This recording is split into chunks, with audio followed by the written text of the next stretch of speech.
O sincere Jaden, America is Atlantis, America is Egypt.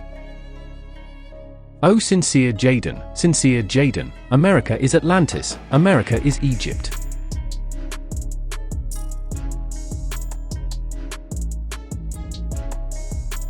O sincere Jaden, America is Atlantis, America is Egypt.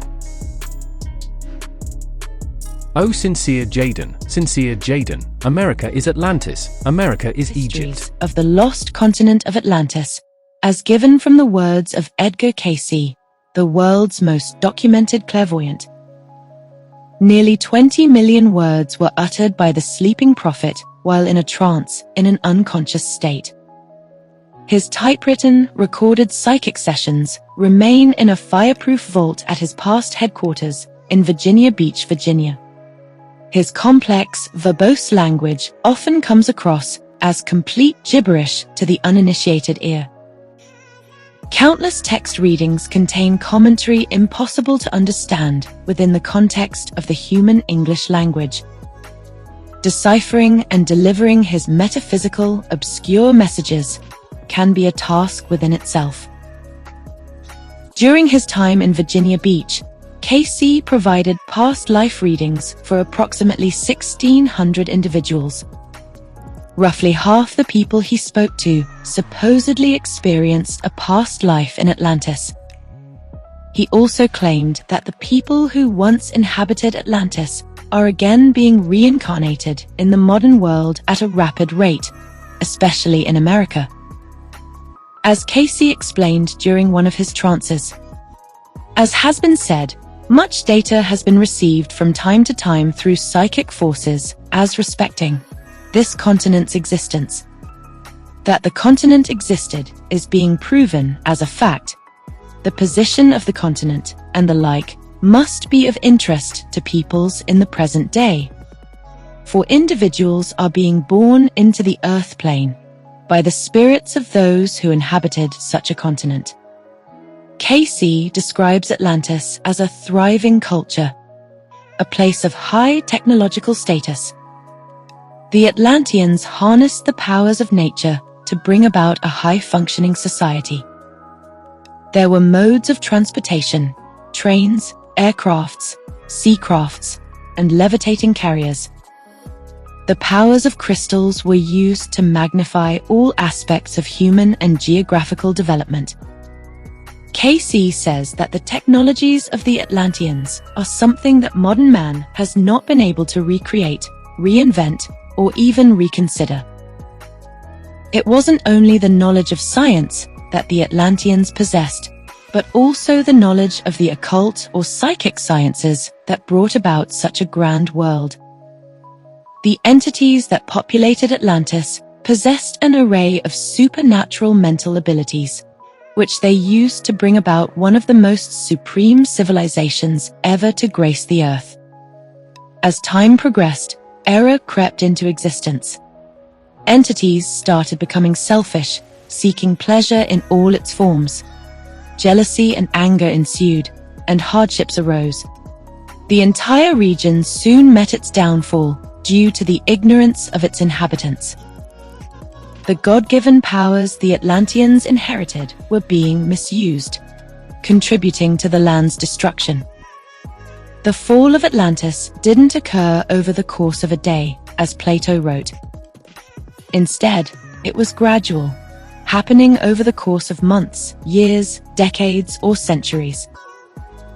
Cayce claims that 3 major upheavals occurred in the land, the final catastrophe happening around 10,000 BC. As the city began to sink, only a handful of citizens were able to jump ship and sail out to foreign lands, where they carried their superior knowledge and customs to new places. Among the many poets, writers, and philosophers, the Greek scholar Plato has historically been the central source when it comes to ancient Atlantis. It has widely been assumed that Plato wrote a fictional story about the lost continent. However, he specifically writes that it is not a fictitious tale, but in fact a true story. His poem does not come across as a fantastical tale of angels, demons, goblins, nymphs, satyrs, or horrible beasts. Instead, Plato's accounts are very straightforward. He tells of a land where people built temples, waterways, canals, and ships. He describes Atlantis as a rich, thriving, and educated culture, a place where kings governed, rules were followed, and society as a whole sought to advance itself. It was a land of ideal laws and codes. Plato saw it as a wonderful empire, a lofty, sky-scraping city surrounded by buildings and mountains. It was a beautiful utopia that ultimately met its demise in 9600 BC, when a geological catastrophe struck, giving way to earthquakes and floods that sent the massive island into oblivion. According to his tale Critias, in the beginning, the gods of the sky were given dominion over specific land areas of the earth. The island of Atlantis was bestowed upon the god Poseidon. His divine powers allowed him to excavate the land and form it to his liking. He fashioned the land into specific rings or zones of various sizes. The island was made to be isolated from all other continents so that no man could approach the glorious city. As Poseidon continued to establish his dwelling place, he eloped with the beautiful maiden Cleito and begat many children, 5 pairs of twin males. Among his kin, he divided Atlantis into 10 portions. To his eldest son, Atlas, he bestowed the most magnificent portion of the land. After Atlas was granted ownership of the new province, the land and sea took on its new title, Atlantic. Atlas and his descendants continued to reign over the state as time progressed. As the generations came, Poseidon made sure to fashion the metropolis in such a way as to meet the needs and bodily requirements of man in every way. He brought forth freshwater springs. He made every variety of food that sprang from the soil, fruits, roots, nuts, and seeds. There were delicious meats, desserts, plants, flowers, fragrances, and ointments. Poseidon delivered beautiful animals, including elephants, who roamed the plains and the mountains. There were sea creatures who graced the lakes, marshes, and rivers.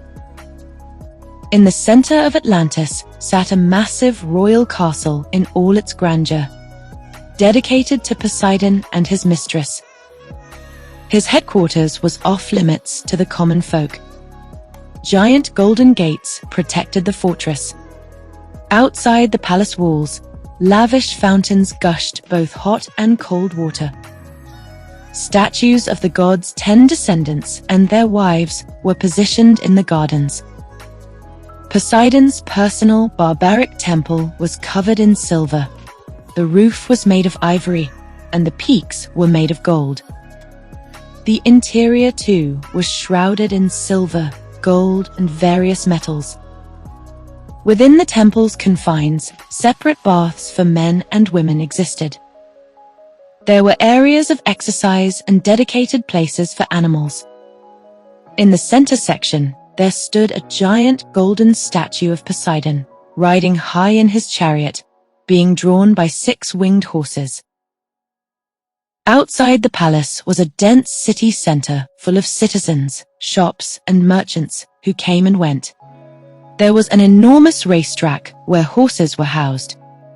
Among the towering mountains in the outer zones were wealthy villages throughout the meadows, rivers, and lakes. Major construction projects started taking place in Atlantis. Trees and wood were abundant for carpenters to build houses. Canals were built, temples constructed, and palaces completed. There was always ample work to be done by everyone. There began the assembly of army personnel, war chariots, weapons, shields, and swords. Some soldiers took on the role of stone shooters, while others became javelin men. Hundreds of ships were built, and the royal land became highly refined in all its military undertakings. Society's authorities made animal sacrifice a staple of conduct. Kings would gather outside Poseidon's temple every 5th or 6th year to discuss moral and political concerns. Bulls were rounded up and slain, their blood sprinkled upon the inscribed pillars containing the laws of the land. These laws were never to be broken. They were put in place to sustain a high level of order and to keep society in a state of superb conduct. There were also oaths written with the power to conjure up curses against those who were disobedient. Two of the most important rules were: never take up arms against one another, and always protect the royal house. The citizens were intent on being sober-minded and having a strong level of self-control. Unfortunately, little by little, the faults of human nature started to overshadow their divine portions of being. Greed and avarice crept in, and society became a corrupt, debased race. The god of gods, Zeus, noticed how horrible things became and was furious with humans. He wanted to punish the people in hopes of setting them straight. Society officially met its demise as the land would soon be flooded and dissipate into the depths of the Atlantic Ocean forever. Although the landmass of Plato's Atlantis vanished, the legacy of the departed continent remains in the public eye and has been researched and written about by many seekers. One of the most prominent works written on ancient Atlantis falls under the author Ignatius Donnelly. In 1882, he published Atlantis, the Antediluvian World. This work lists over 600 sources regarding the mythical land. Donnelly includes archaeological and geological information about the fabled region, a large island where man first evolved from barbarians into civilized members of society. He claims both the Egyptian culture and the Indian cultures of South and Central America originated from the lost city. He believed these foreign colonies were the offspring of the Atlantean people, and that similarities between the ancient cultures were undeniable. Although Egypt and the Americas are over 6,000 miles away from each other, both cultures share similar practices, such as pyramid building and the embalming of dead bodies. Both cultures use a 365-day calendar, and both share the same alphabet. Moreover, all these cultures scattered around the globe embodied the doctrine of sun worship, which Donnelly claims originated in Atlantis. Aside from Donnelly, Diodorus of Sicily describes Atlantis as a place of abundance, riches, fertile soil, and beautiful gardens. There were houses in the countryside where city dwellers would retreat during the summer. It was a beautiful, magnificent environment for all its inhabitants. He notes that the people were sincere in their dealings with others, outsiders, strangers, and humanity as a whole. He says they were extremely diligent in worshipping the gods, and that the myths regarding the deities of the Atlanteans appear to run parallel with those of the Greek gods. But unlike Plato's account, the leading authority in charge was not Poseidon, but rather the god Uranus. Similar to Plato's account, Diodorus mentions King Atla, who inherited the land from his father, as given in Diodorus's Library of History. The kingdom was divided among the sons of Uranus, the most renowned of whom were Atlas and Cronus. Of these sons, Atlas received as his part the regions on the coast of the ocean, and he not only gave the title of Atlanteans to his peoples, but likewise called the greatest mountain in the land Atlas. They also say that he perfected the science of astrology and was the first to publish to mankind the doctrine of the sphere. And it was for this reason that the idea was held that the entire heavens were supported upon the shoulders of Atlas.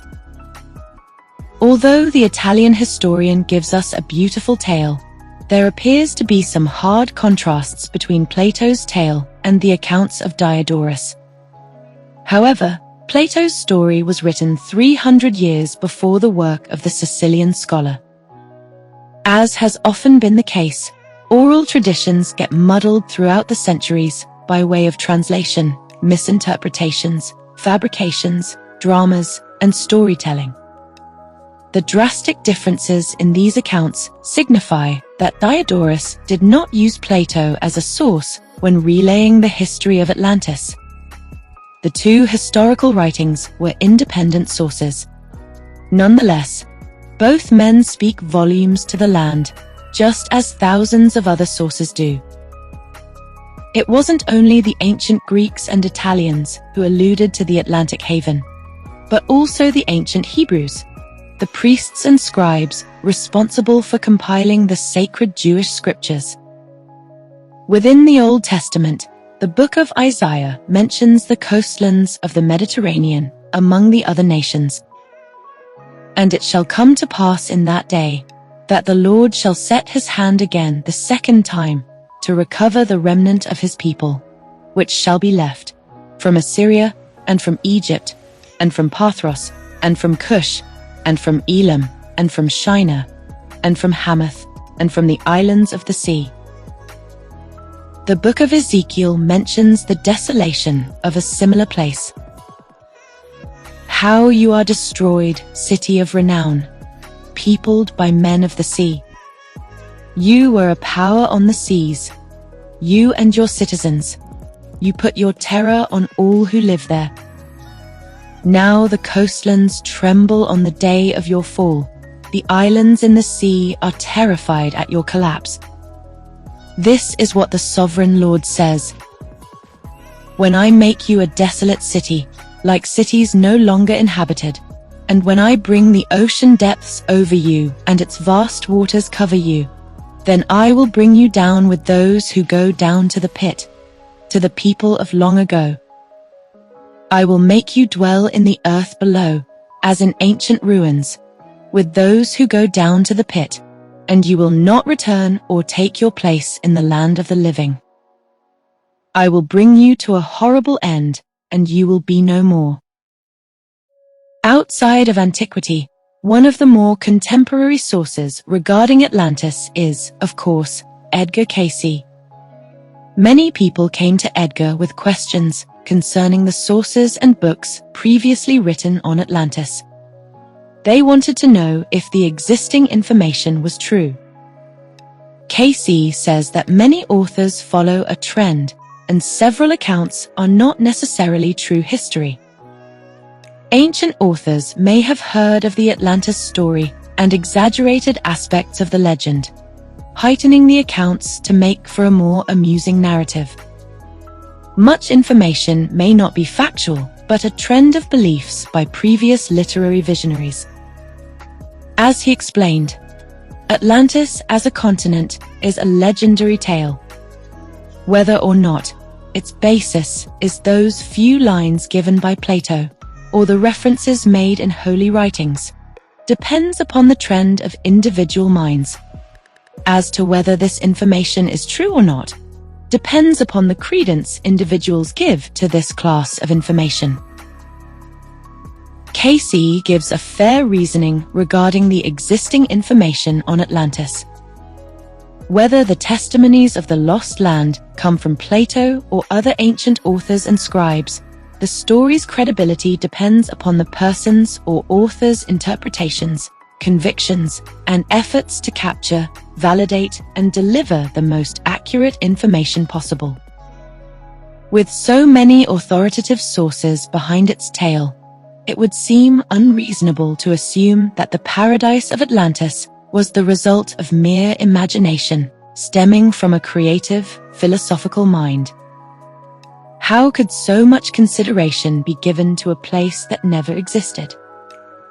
A large portion of the modern world is convinced that Atlantis was fictional. Nowadays, many scientists declare that no evidence of the extravagant island exists. However, many critics challenge the supposed lack of evidence, as will be examined. Luckily, metaphysical studies can take us much further, far beyond the limits of the empirical world. Transcendental sources will always offer essential information to the non-skeptics. When it comes to the Edgar Cayce material, the Sleeping Prophet provides us with an extensive amount of information regarding the geographical locations of Atlantis. Edgar claims that Atlantis occupied many areas instead of just one central location. It was eventually split up into 5 sections, the 3 main sections being Poseidia, the Aryan Island, and the island of Og. Atlantis wasn't confined to only one location within the Isles of the Sea. Instead, many portions were spread throughout the earth. On February 16, 1932, Cayce provided feedback for his research group as they became increasingly curious about the mythical land. He provided an in-depth description regarding the locations of the former utopia. The position as the continent Atlantis occupied is that as between the Gulf of Mexico on the one hand and the Mediterranean upon the other. Evidences of this lost civilization are to be found in the Pyrenees and Morocco on the one hand, British Honduras, Yucatan and America upon the other. There are some protruding portions within this that must have at one time or another been a portion of this great continent. The British West Indies or the Bahamas, and a portion of same that may be seen in the present, if the geological survey would be made in some of these, especially or notably in Bimini and in the Gulf Stream through this vicinity. These may be even yet determined. Cayce notes that the all-inclusive area spanned from the Gulf of Mexico to the Mediterranean Sea, roughly a 6,000-mile stretch between the 2 locations. He says evidence can be observed in the Pyrenees mountain range in Europe and the Moroccan territory, possibly near the Pillars of Hercules. On the south end of the Gulf of Mexico lies the Yucatan region, which has nearly 77,000 square miles of land. Cayce claims that evidence of the Atlanteans can be found here as well. In the area, there are about 80 pyramids of significant size. Countless artifacts have been detected in the Yucatan, and modern discoveries point to past advanced cultures. About 500 miles south of the Gulf of Mexico, the land of Honduras is where Cayce says archaeological evidence can also be found. The area has traditionally been associated with the Mayans, the Lencas, the Sumos, the Toltecs, the Olmecs, and the Zapotec Aborigines. It's certainly plausible that these native cultures were essentially offshoots of the Atlanteans. The similarities between the widespread cultures lend credence to their connection to the great people of Atlas. Cayce declares that remnants of the Atlanteans can be seen in the Bimini Islands about 50 miles southeast of the Americas, and that remains of temples lie at the base of the ocean floor. A portion of the temples may yet be discovered under the slime of ages of seawater, near what is known as Bimini, off the coast of Florida.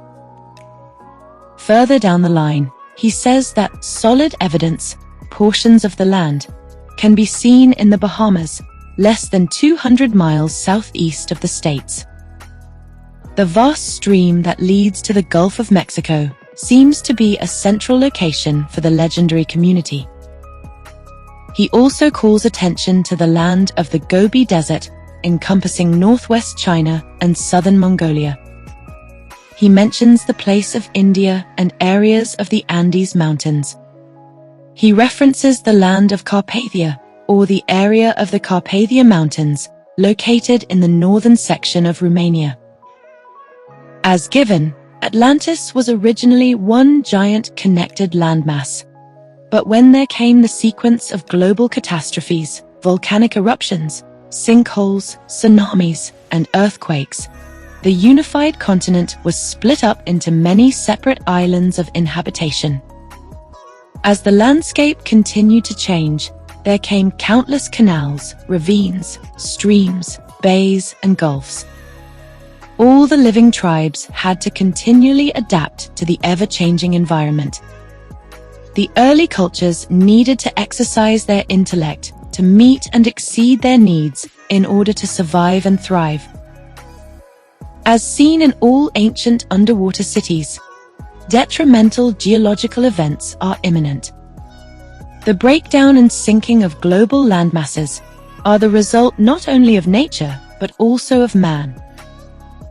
As humans continue to scour the earth for natural resources, fossil fuels, oil, coal, silver, gold, and copper, there are repercussions due to man's pressure put upon the earth.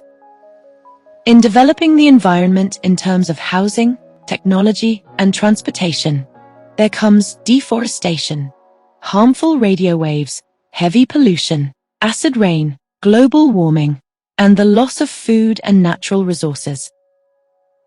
Although there are many attempts at global conservation, human beings always take their toll on the world. With human progress comes earthy demolition.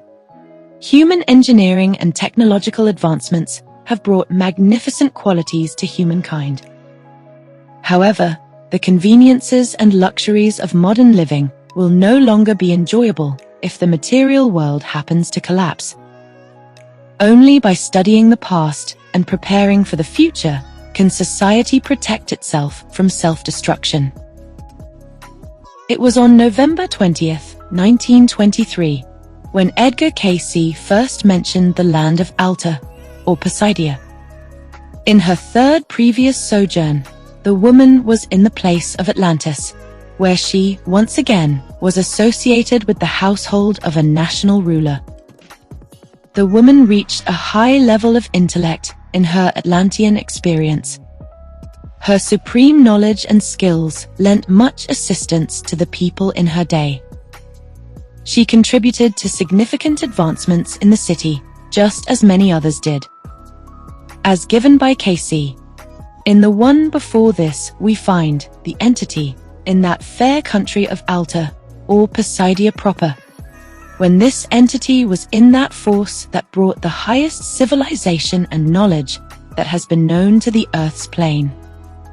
And this entity was one of those who lent much assistance to the developing of those forces that made for the common peoples. 288 to 1. Although she did much good for the community, she mistakenly brought forth destructive forces by the misapplication of certain aspects. He says she contributed to the catastrophe, but that it was unintentional and not her fault. Apparently, society as a whole had been unknowingly contributing to the degeneration of the island. Prior to their downfall, Cayce describes the Atlanteans as highly intelligent, very peaceful, very loving, and very accommodating towards one another. Poseidia appeared to be a paradise where the populace basked in their achievements and good tidings. Things weren't always so high and mighty for the Atlanteans, however. It took much time and evolvement to build up such a place of grandeur. Cayce claims that Atlantis was the place where man first made his appearance on Earth. He says that the early people were more akin to thought forms, as opposed to individuals with distinct bodies and personalities. In the early days, at specific periods, an influx of souls came into the Earth from outer space. Spirits in the fourth dimension came upon God's green Earth and desired to seek expression in the third dimension, in the animal kingdom. Many spirits had pure intentions and wanted to remain in the divine realm. But other spirits sought the pleasures of the material world and the carnal activities that allowed for physical gratification. Such an entity pushed itself into form to satisfy, gratify, that of the desire of that known as carnal forces of the senses. Spirits sought material expression and pushed themselves into thought forms on the earth. There suddenly came error as spirits sought activities contrary to the creative forces. The decisions and actions of the thought forms came to define their true nature. Hence the terminology arose as good spirits and bad spirits. For there are those that partake of the earth, or of the carnal forces, rather than of those forces that are of the spiritual or creative. Those that are destruction are of the earth. Those that are constructive, then, are the good or the divine. The original fourth-dimensional entities were endowed with psychic sources and were easily able to occupy the third dimension whenever they pleased. Spirits could take refuge in the trees of the forest or in the valleys of the mountains. Souls could enter the earth's atmosphere and fly through the air with the birds or dive into the seas with the dolphins. An incoming spirit could stride alongside a stallion or roam the lands with the lions. Many thought forms came into Earth and partook in animal magnetism, which came from the universal consciousness. Astral entities took note of the goats of the field and decided to take on that form, hence becoming the satyr, the half-man, half-goat hybrid. The satyr partook in the pleasures of the earth, drinking wine, playing musical instruments, and engaging in mischievous, amusing behaviors. As a parallel, some thought forms took a liking to the beautiful sea creatures that swam in the depths of the oceans. So they decided to merge with the animals of the sea, thus manifesting creatures like the mermaid. There came periods of integration with the flesh and disintegration with the spirit. By engaging more and more with the physical world, a hardening took place. As this happened, entities started to lose their ability to revert back to the spiritual form from whence they came. As they continued to feed upon the sources of the material world, they were less and less able to feed upon the sources of the spiritual world. The creative forces, the fourth-dimensional entities, harnessed, were being used in ways contrary to the divine powers above. The imaginations and hearts of the entities soon turned to evil. These changes brought sin into the world, the fruits of sin, and the ground became corrupt as the seeds of sin were sown.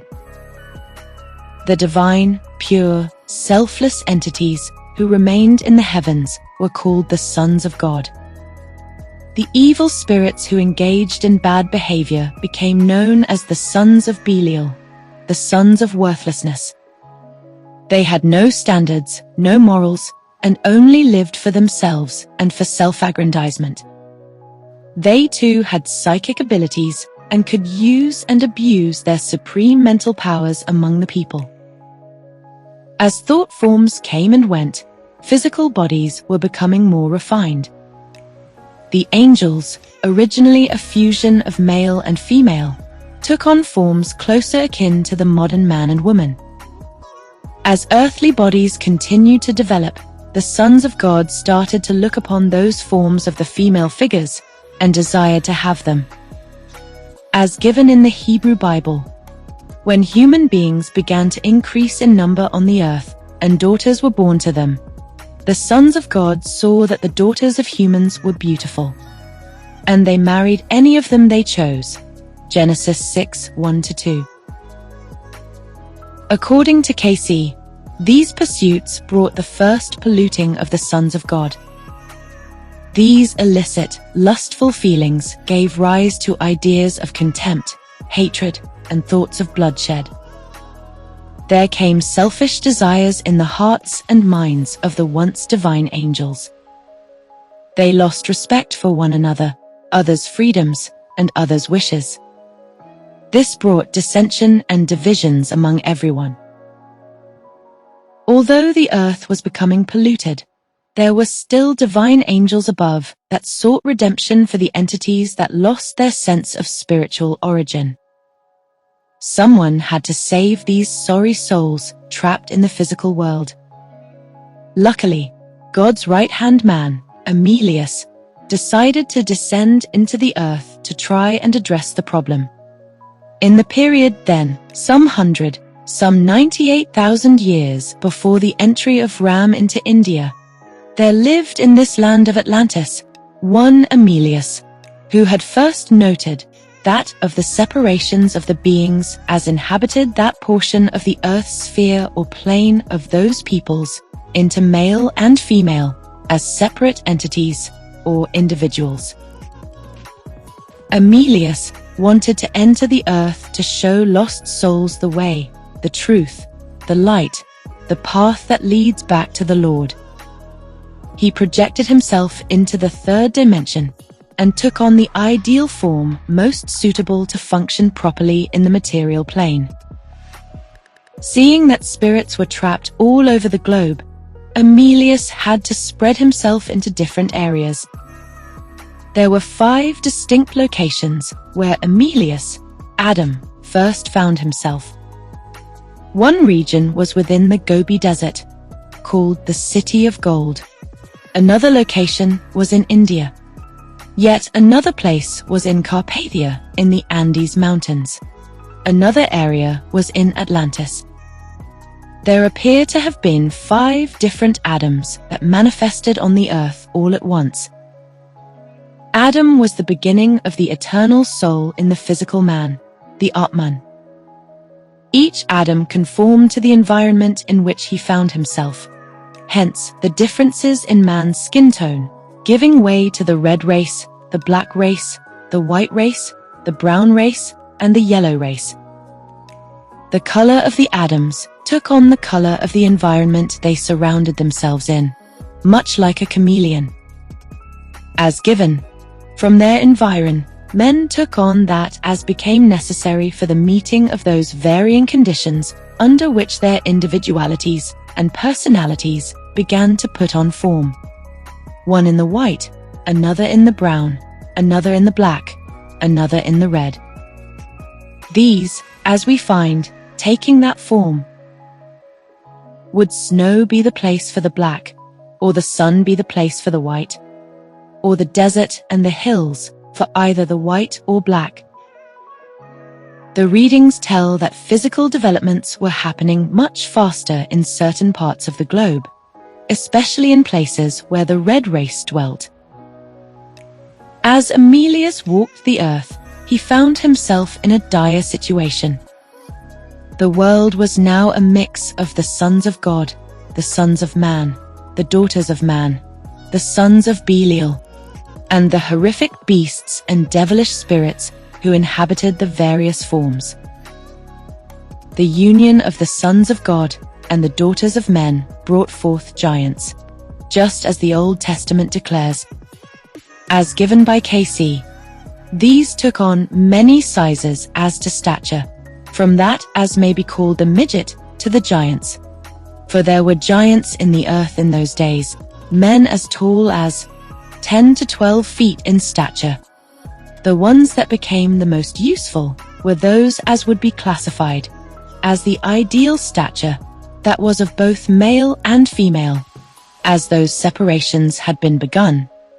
And the most ideal was Adam, who was in that period when he, Adam, appeared as 5 in 1. See. The earth became man's permanent dwelling place, and the landscape had to be constructed and put together to provide shelter, housing and castles for the citizens, emperors, kings and queens. Among the mix of earthly entities, some were allowed to remain as the sons of God. In contrast, others became workers and laborers, involved in manufacturing brass, iron, silver, gold, and other materials. Some became farmers who tended to the land. The lower jobs in society were awarded to the sons of Belial. There were also machinists and types of automatons in those times. Other entities were involved in inventing music and musical instruments, such as flutes and harps. There spawned a generation of artists and musicians. There came great builders and sculptors who constructed beautiful temples, pyramids, and statues that graced the gardens of Atlantis. Man became increasingly intelligent as he continued to solve any environmental problems that came his way. The people of Atlantis embodied and utilized the elements of the earth to contribute to their perfect development. As time passed, corrupt entities continued manifesting horrible monstrosities that became extremely volatile. The invasions of the animals became so bad that the governors of the land set up a meeting amongst the nations to devise a solution. The wretched animals had to be eradicated. Otherwise, the people of Atlantis would meet their deadly fate. The beasts of the fields were overrunning the world, and tools were required to combat the monsters. In preparing to destroy them, there came the invention of explosives. This proved to be a grave mistake, as the bombs were more powerful than the Atlanteans had anticipated. In creating the bombs, the people used a combination of natural resources, including gas and electrical forces. The machines they used punctured the middle of the slow-cooling Earth, and suddenly, the entire land area was blown up and split into 5 sections, a large portion sinking into the Sargasso Sea. There was a raising of the powers of the sun, which allowed for the disintegration, or the breaking apart of the atom, which formed destructive gases, further hurting the planet. Cayce also alludes to the flood that transpired in the Book of Genesis. This occurred during the second destruction, around 28,000 BC. As Cayce told a construction engineer in 1938, the entity was in Atlantis when there was the second period of disturbance, which would be some 22,500 before the periods of the Egyptian activity covered by the Exodus. Or it was some 28,000 before Christ, c. 470–22. As millennia passed, the nation of Atlantis had to build itself up again. As the cities and buildings continued to come about, there came less and less of the ability to call upon the creative forces in nature. Still, many entities possessed grand psychic powers and worked in the domain of the occult or the psychic sciences. Cayce says that the natural state of man was first defined by psychic sciences, and not science as is termed today. Earthly science became a factor when spirits fully took on the human body in complete form. Cayce uses the example of a newborn baby who hungers for food. After a soul enters the body at birth, the biology and physiology of the baby are now a branch of science within the material world, within the mental construct of man in the third dimension. However, the true nature of the babe and its original psychic form still exists within the mind, within the body. Cayce says that the science of the modern world is based on the training of the material mind and the course of mental operations in a particular direction. A human mind can take the direction of mathematics, statistics, theology, philosophy, etc. The mind is built upon the information it feeds upon in the material realm. The mind is the builder and moves along whatever channel it chooses to pursue, in whatever direction it is reasoning towards. Edgar says that people considered geniuses have sought those things that have allowed them to become geniuses. However, many souls have sought those things of a primal nature, the pleasures, the luxuries, the delicacies of the world, and the passions of the flesh.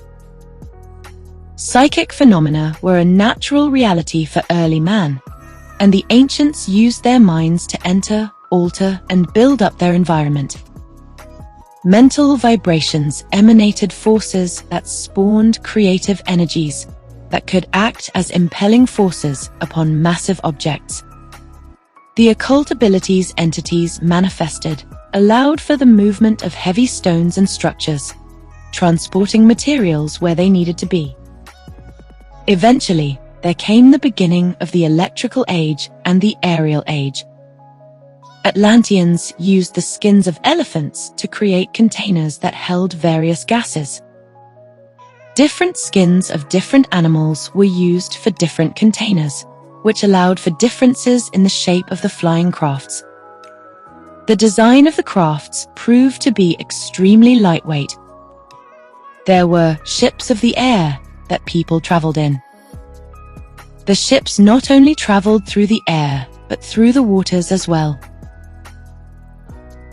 In designing the air vessels, the builders combined elements of iron, tempered brass, aluminum, and uranium to support the framework of the carriers. Chemical reactions were used, and the carbonization of elements took place. Conductors were developed to harness the power of electrical forces. Elements similar to the chemical makeup of asbestos were used. The gases that were produced were used to lift the structures into the air, whereas the electrical forces were used to impel the crafts through the skies. They also invented unique gas-powered chariots for their convenience. Powers from the atomic aspects were central to advancing the landscape. There came the breaking up of the atomic forces to produce propelling energies that allowed for many modes of transportation. The powers of crystals came to be recognized and utilized. Numerous power stations were set up throughout the nation and were the driving force for all the energies needed to power the trains, ships, and aircrafts. As cayce explained, and this energy was administered much in the same way or manner as were there sent out from various central plants, that which is termed in the present the death ray, from the stratosphere or cosmic rays that will be found in the next 25 years. 262-39. In the city center, there sat a giant oval dome structure that housed a large ruby crystal, the all-powerful firestone that utilized the sun's rays to power modes of transportation. It was a giant cylindrical structure of glass, the dome being retractable to adjust power levels. There was a capstone used for centralizing forces. The firestone had extraordinary constructive and destructive abilities. The ruby crystal was used to magnify the light from the sun's rays and convert it into boundless energy, and radiation arose from the rays created by the prisms of the crystal. The radioactive element radium was also used to emit extremely high vibrations as a motivating force. The magical turquoise stone also existed, a six-sided gem in which light appeared and worked as a means of communication between the finite and infinity. The stone was able to receive messages from outside sources. High energies radiated from the stone also allowed for various forms of travel. The turquoise stone used a beam of light to release energy and provide power to the nation. As time passed, the forces being generated took their toll on the environment. The ignorant sons of Belial mistakenly brought the second destruction of the land when they captured the sun's rays into the crystal and crystallized the light to use it as a force for transit. A mishap occurred where the power source was turned too high, and the energy that was generated blew up the land. There was a major volcanic eruption brought on by the once useful death ray.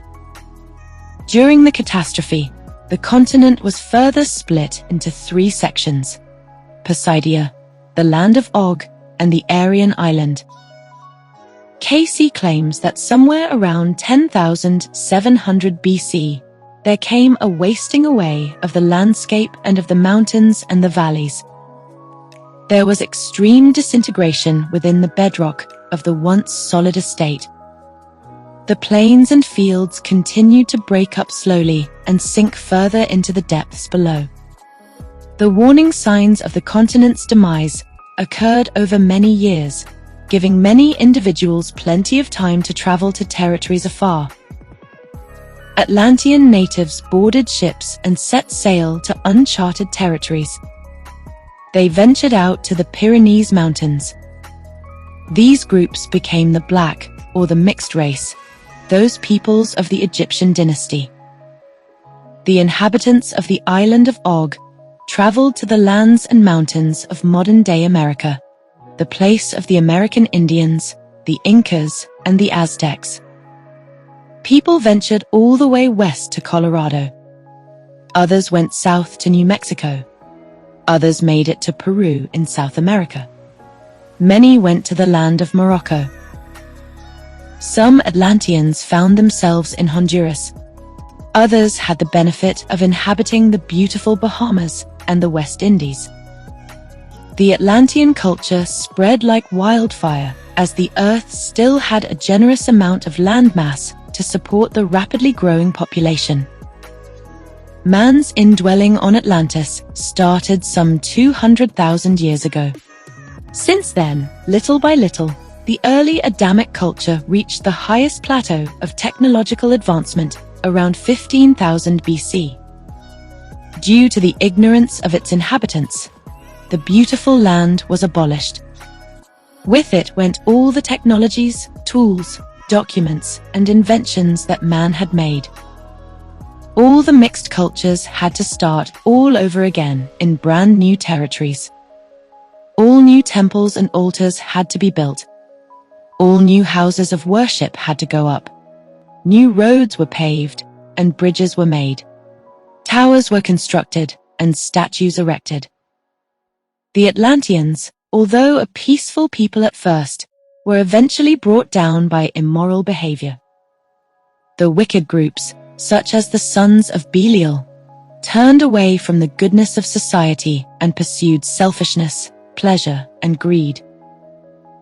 A great dissension befell man when his mind turned away from God and sought the things of the earth. The etheric, transcendental existence of the fourth dimension was now a thing of the past. The knowledge and reality of the spiritual realm faded away as man became consumed by the applications of his new carnal environment. Man lost the use of his innate psychic abilities after his mind, his ideas, and his thoughts became entirely trapped in the body. The five physical senses came to dominate man's perception of the universe and the cosmos, and the illusion of the third dimension became the largest stumbling stone in man's journey back to the divine realms. Cayce says the Earth was populated by animals long before humans came on the scene. The Earth was originally a place that represented the power of God's creativity. The Earth was like a beautiful painting, a place made for the mystical creatures that were the animals. As souls traveled throughout the stratosphere, they came upon the stunning Earth the Lord had made, and it caught their eye. The Earth was never intended for fourth-dimensional entities. As stated, the Earth and its manifestations were only the expression of God, and not necessarily as a place of tenancy for the souls of men, until man was created, to meet the needs of existing conditions. Souls got caught up in a place not meant for them. The fourth dimension was obviously above the third dimension, and countless souls backslid as they sought the pleasures of the lower realms. If man hopes to return to the glorious realms of the fourth dimension and above, he must first overcome the nature of the world, the physical body, and the carnal mind. This is a central reason Adam was sent into the world, to subdue the earth and conquer the flesh. However, Adam fell in the Garden of Eden, and the ground became cursed once more after eating the delicious apple that Eve suggested he try. Although Adam fell in the body, he would not be defeated. His fall in the beginning only worked to fuel his drive to return to the earth in an attempt to rescue humans from the clutches of the God-forsaken material world. The Edgar Cayce material speaks volumes to the concept of reincarnation. For the first 20 years of giving psychic readings, Edgar was never asked to expand upon topics that dealt with Eastern ideas. His early readings were of a medicinal nature, as he was considered a psychic diagnostician during his prime in the early 1900s. As time went on and Edgar's fame grew, it was only a matter of time before people approached him with an abundance of esoteric questions. Eventually, reincarnation became a common theme for the sleeping prophet. As given, around half of all people he provided psychic readings for were said to have incarnated in Atlantis at one point. If Cayce's numbers are correct, this would mean that millions of people in the modern world experienced a past life in the lost city. Past souls became kings and queens. Others were laborers, stone builders, and inventors. Some were teachers, while others were students. There was a myriad of talents and skills associated with past Atlantean personalities. And Cayce declared that those who inhabited Atlantis are returning to America once more and building up the world with all its supreme advancements. On April 16, 1932, Edgar met with a 27-year-old secretary and Protestant who wanted to know who she was prior to her life in the present day. Surprisingly, the woman was associated with Emilius, as she was projected into the world early on to offer spiritual insight to the masses. Question: in Atlantis, was I associated with Emilius? If so, how? Answer: 1. As projected by that entity, as to be a ruler or guide for many. Woman gained much honor in her Atlantean experience. However, she became oppressed by the fear brought on by the horrid beasts that roamed the fields. The Atlanteans were constantly at odds with the animals, always on guard and always prepared with weapons and bombs in case the animals decided to invade the dense community of citizens. In her present life in Virginia, the woman feared touching the hair, fur, and feathers of common animals, feeling contaminated when doing so. Edgar told the woman that she had witnessed the menacing creatures mutating and overrunning the lands. This traumatized her as she carried over feelings of opposition towards animals into the present. These associated psychic forces sent a chill along the spine when the woman encountered benign, everyday animals such as cats and dogs.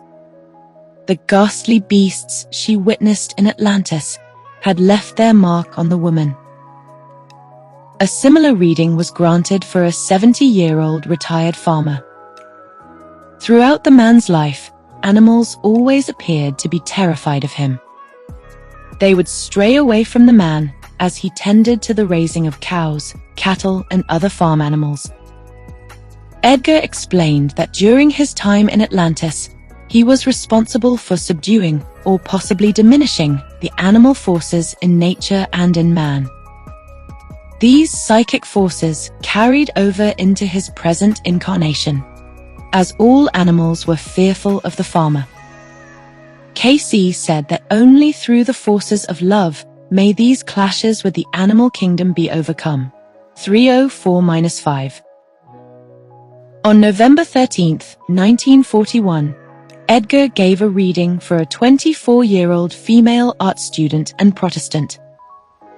In Atlantis, she was a high priestess named Rhea. She was an interpreter of divine messages for the people and understood the language of the universal realms. She used her knowledge to give direction and offer instruction to the crowds. She engaged in the powers of the universal forces through the guidance of the saints. She was able to enter a divine state of mind, manifested by the collective consciousness among the children of the Law of One. The group engaged in crystallizing through the light. They could enter a fourth-dimensional state of mind, transcend their physical bodies, and enter the saint realm, where they inherited divine knowledge. Elsewhere, the evil sons of Belial were still using the creative forces of the universe for self-aggrandizement. The no-good scoundrels had zero regard for the freedoms of others. Their negative actions upon society continued to take their toll, and those influences brought conflicting feelings to Rhea, as she may have been tempted in some way.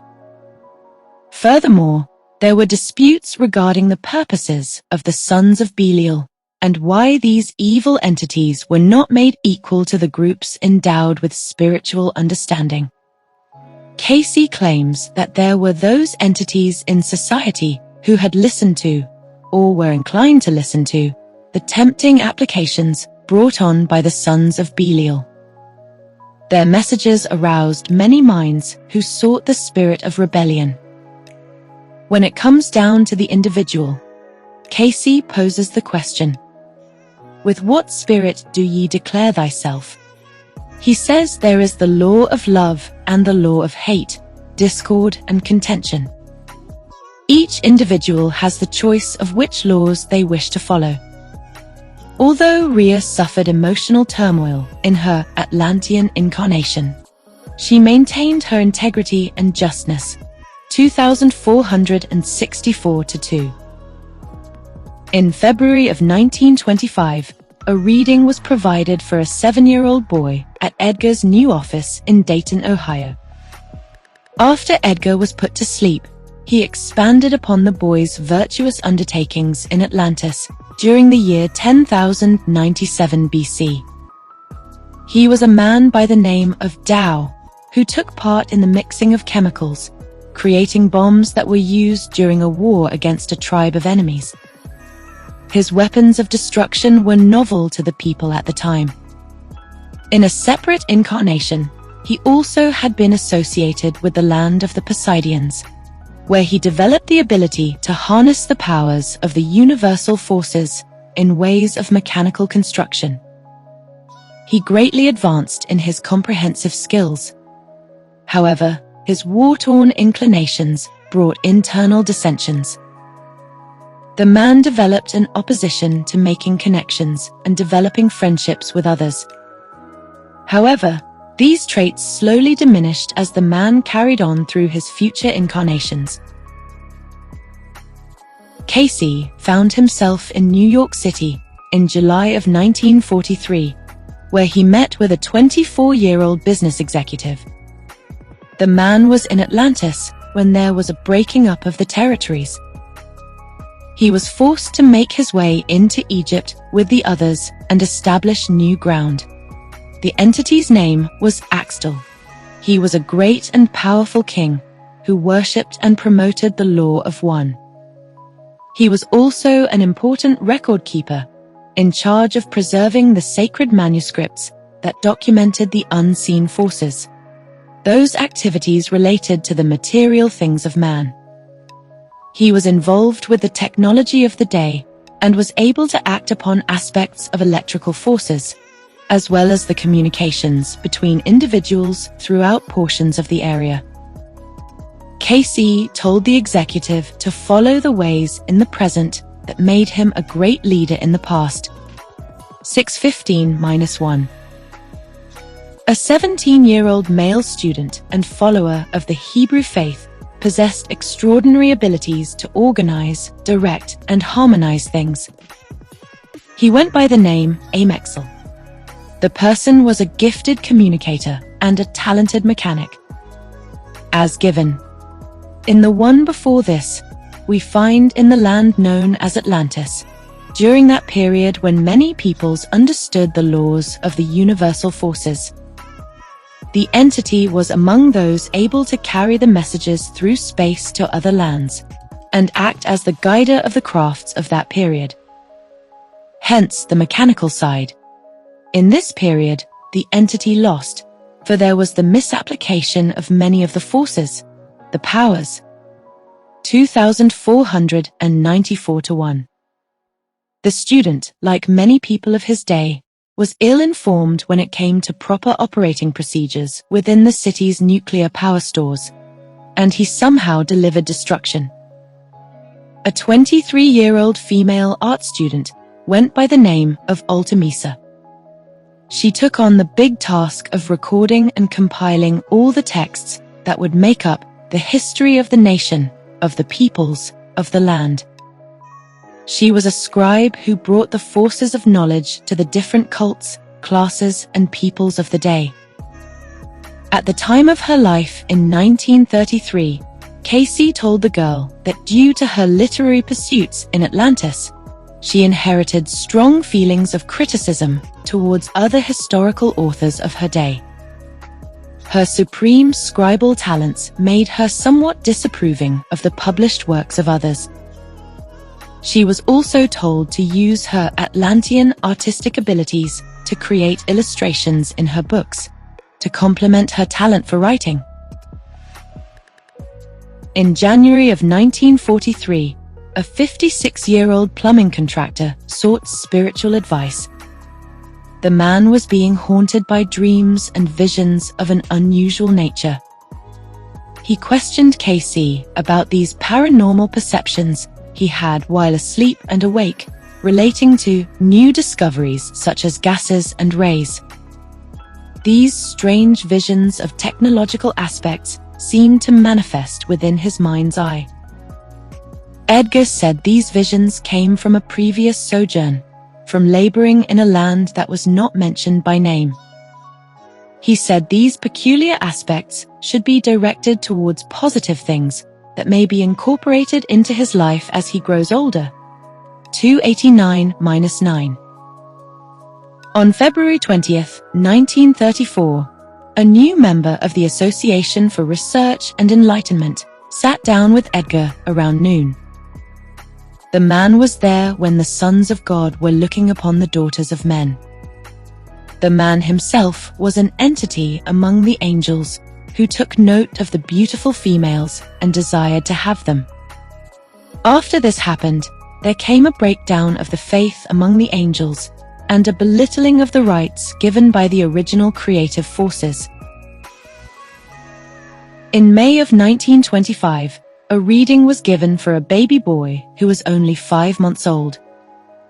The individual was present in Atlantis as a teacher of psychology, being skilled in the transmission of thought through ether. It was predicted that the youngster would grow up and be attracted to psychological and astronomical studies, these interests resulting from the person's intellectual pursuits while living in the vanished continent. 187-1. In January of 1930, Edgar spoke with a 53-year-old housewife. She considered herself a theosophist in the context of religion. He told the woman that, unfortunately, she had chosen the path of self-glory and self-satisfaction. She carried selfish motives in Atlantis in the form of fame, fortune, power, and bodily pleasures. The woman was somewhat aloof in her pursuits and in her aspects of worship. She led many others astray and brought destructive influences to the land instead of constructive influences. On the good side, her positive innate forces still allowed her to be a teacher and guide individuals in the right direction. A 14-year-old newsboy sought the Prophet's advice on August 29, 1927. He was there at a time when the floods came in and annihilated the city. He was among the leaders in power and suffered tremendously. He would have been the successor to the throne had society remained intact. He both gained and lost in soul development. His name was Amir. A 22-year-old female housewife was a citizen in Poseidia when the laws were being established. She was a member of the courts, but her intentions became corrupt. She pursued unprincipled matters and delivered licentious intuition to the people. She lost in soul development during her experience, but she was given a third chance in the 20th century, as it was her third incarnation, to set things straight. A 26-year-old secretary and Protestant, had the grand privilege of being a princess by the name of Amlaia. She gained pomp without proper manner. The princess may have celebrated herself a little too much in the public eye, and her faults developed as a result. She became hostile towards the people. The woman inherited bad karma from her past sojourn, and thus suffered in mind and body. There was also talk of possession in one form or another. Edgar told the woman that in her present life, she would have the opportunity to give much and develop much, but she was likely to suffer hardships due to her past karma. 295 to 1. A female baby who was a mere 2 days old had been one of the people who exited Atlantis during the last abolition. She ventured to the land of the Yucatan, where she and her people established a temple of worship. The girl, by the name of Lilith, brought communion among the citizens. Given her generous past pursuits, the newborn brought much joy in her dealings with others wherever she went. In April of 1925, while staying in Ohio, the prophet met with a 36-year-old male who worked in manufacturing automobile accessories. Edgar told the fellow that his exceptional abilities in the field of mechanics stemmed from his past life through the manufacturing and distribution of such products in Atlantis. The man did well in his previous sojourn, but he developed immense fear within the deep recesses of self. He was there when a major upheaval happened somewhere near the Peruvian nation. He initially sought the area to pursue his educational studies. When disaster hit, the lands disappeared to low places, and the man found himself stranded on higher ground, all by himself, until the seas caught up to him. His name was Omu, a 27-year-old freight agent who also worked as a telegrapher, was a part of the One Faith Brotherhood. He was the brother of a prince by the name of Atlan. He brought positive influences to the common people, including the rulers of the region. He took an interest in uncommon and unusual things. He developed a passion for travel, which carried over into his present life in the 1930s and 40s, as the man often traveled to strange and faraway places. A 45-year-old traveling shoe salesman worked as a record keeper, a preserver of the laws, the scriptures, and the so-called mysteries of the races. He had a knack for things involving mysterious places, temples, shrines, and stones. He worked well with numbers and took an interest in numerology. The entity gained in his experience due to his good works. However, he lost due to selfish desires. He was told that he must find himself in relation to the forces of the creative energy, the Creator, as established through his Son in the world. Edgar met with another salesman who specialized in selling leather goods and materials. He was 37 years old at the time of the reading. During his stay in Atlantis, he went by the name of Elementary. He became a political powerhouse and was honored among the sons of the Most High. However, the man lost in soul development, as he was more interested in saving himself rather than saving others. He was told that he must conquer self and self's desires in a manner that leads to understanding, in a way that provides power to relationships through the act of serving others.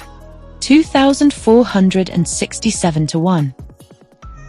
On August 28, 1943, a female Catholic pilot approached the prophet for a life reading. He told the woman that she was an exceptional force in Poseidia, and that her abilities in the present Earth plane could have far-reaching positive effects upon many. She had purpose in mind and not selfishness. She was very determined, yet very practical. It appears that her expertise in aviation stemmed from her Atlantean incarnation. As the pilot was told, The entity was in Atlantis during those periods when there were the separations, just before the breaking up of Poseidia. The entity then controlled those activities where communications had been established with other lands. And the flying boats that moved through air or water were the means by which the entity carried many of those to the Iberian land. The woman had an important role in transporting and rescuing the Atlantean natives as Poseidia began to sink. She possessed and used the powers of the universal forces for good, which paid off in her life in the present. Her name was Aenean. In 1929, a mother requested a reading for her 5-year-old little girl in hopes of gaining some insight as to who her daughter was during her early stages on the earth. In the past, the child was interested in bodily adornments and fancy things such as jewelry, accessories, and necklaces. Her name was Eld. She lost in soul development during her experience as she used the night side influences of the Earth's plane and brought bad forces to herself and others through the misapplication of dark energies. Edgar told the girl's mother that her daughter must be guided rightly in her development and in her understandings by engaging in service to others. 220 to 1. A 32-year-old banker carried over much fear from seeing the dissipation of Atlantis. He witnessed the worst of the worst: earthquakes, riots, turmoils, and the total breakdown of society. This gave him the shudders within his innermost being. His name was Saluin. Luckily, the man gained in soul development as he worked towards preventing the activities of others who were seen as selfish. He promoted the idea of using self as a channel for good instead of for self-glory. He also carried over good monetary qualities he developed while in Poseidia. The man was good at making money and serving others at the time. 2,886 to 1. Cayce met with a business girl in September of 28. Like the other girls of her time, she also pursued the night side of life while living in Atlantis. On the positive side, she became an inventor and gained experience in areas having to do with electrical applications. Edgar suggests she use her Atlantean abilities in the current age to make money. She had the opportunity for spectacular mental and material gain as a student. He told her that she could be helpful as a teacher or possibly a nurse. Despite her nightside pursuits, it seems that the business girl carried over some good karma from Atlantis. Her name was Aziz, 2,913 to 2. A reading was given for a 5-year-old little girl. Her parents, like many other curious guardians, requested a life reading for their daughter. She was among the people trying to escape during the tragedy. The girl faced heavy turmoil and eventually made her way to South America. The girl had gone astray as she came together with the wrong group of people and went on to establish selfish desires. She also had a problem with authority. Her name was Omlu. A 14-year-old girl had gained a position of great power as a queen in Poseidia by the name of Amy. She carried much fame. She was strong and ruled with an iron fist. However, she lost in her experience and somehow made others hate one another. She carried over feelings of wrath from her past.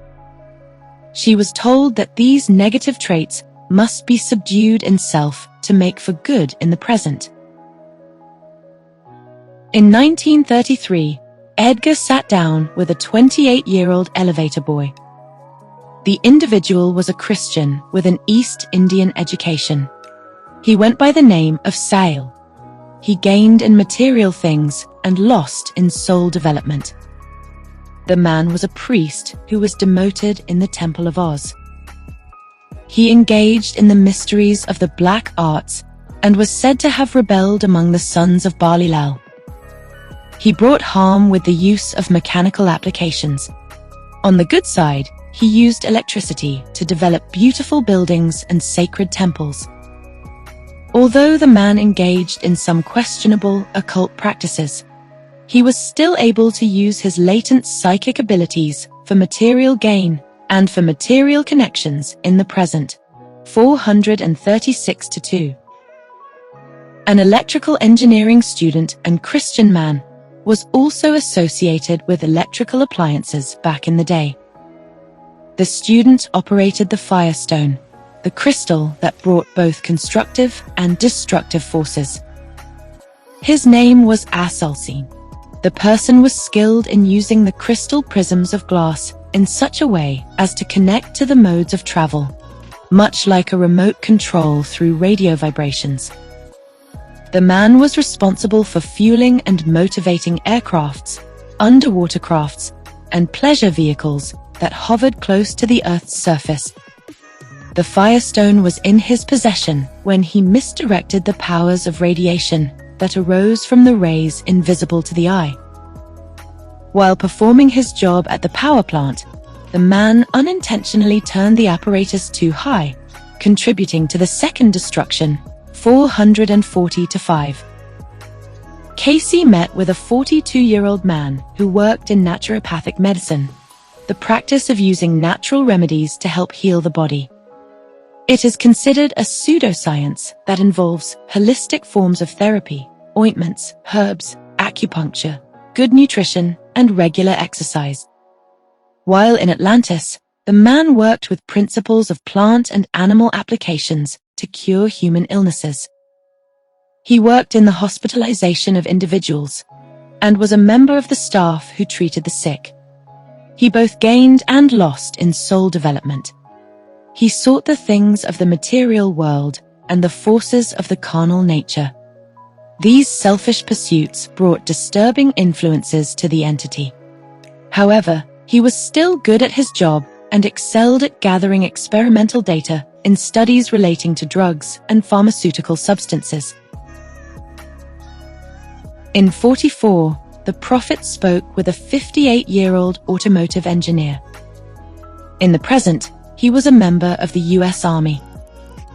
Although the man had good intentions, he brought damaging results in the past. He was one of the workers who contributed to a fatal accident that occurred. The Automan wanted to know if he was incarnated in Atlantis at one time. Question: did I live a former life on Atlantis and have to do with aerial navigation by levitational methods? Answer: in former Atlantean experience, the entity aided in the various things which brought about the destruction of Atlantis in its second experience. Yes, the ruling forces with the radiation from the stones were parts of the entity's experience. Like many other operators, machinists, laborers, and automatons of his time, he misused the all-powerful crystals and mechanical contraptions used to service the land.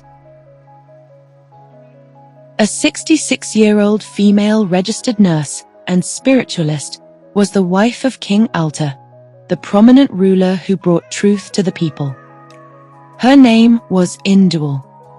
She was a very creative person, for she took a liking to certain sounds, music, and languages, and how they affect the human condition. She was a teacher and minister who traveled to different city centers, households, and kingdoms roundabout. She developed as a deep thinker, a deep soul who positively harnessed the powers of the creative forces. A 24-year-old female music teacher was associated with the daughters of Belial. She engaged in carnal pursuits and self-indulgences, and brought negative influences. The woman married one of King Alta's sons, a prince by the name of Zephyrus. Through their loving marital relations, the woman developed a love of spiritual things, the beauty of the body, and the beauty of things in general. She later traveled with her husband to the Egyptian province, where she delivered the tenets of the one force that may be manifested in the physical world by living a spiritual life. A 53-year-old realtor and Protestant requested a reading in October of 1935. Edgar found himself in New York City, near Central Park, in the home of the man's neo-Gothic apartment complex. The individual was in Atlantis during a period of high turmoil and strife, while being in the clutches of a rebellion that was happening. He went by the name of Emilian. He was an honorable member of the Sons of the Law of One, and opposed those groups associated with the Sons of Belial. The man aided in the gatherings of people and brought about better relationships. He promoted the practical application of the creative forces in every situation and circumstance. He gained in soul development and brought his religious and political powers into the present. 805-4. Edgar once met with a woman of French descent who was a housewife as well as a Christian. Her name was Exia. She was the wife of the ruler Axel. A religious gathering took place where the priests of the Law of One came together with the religious authorities under the priest Ra-Ta.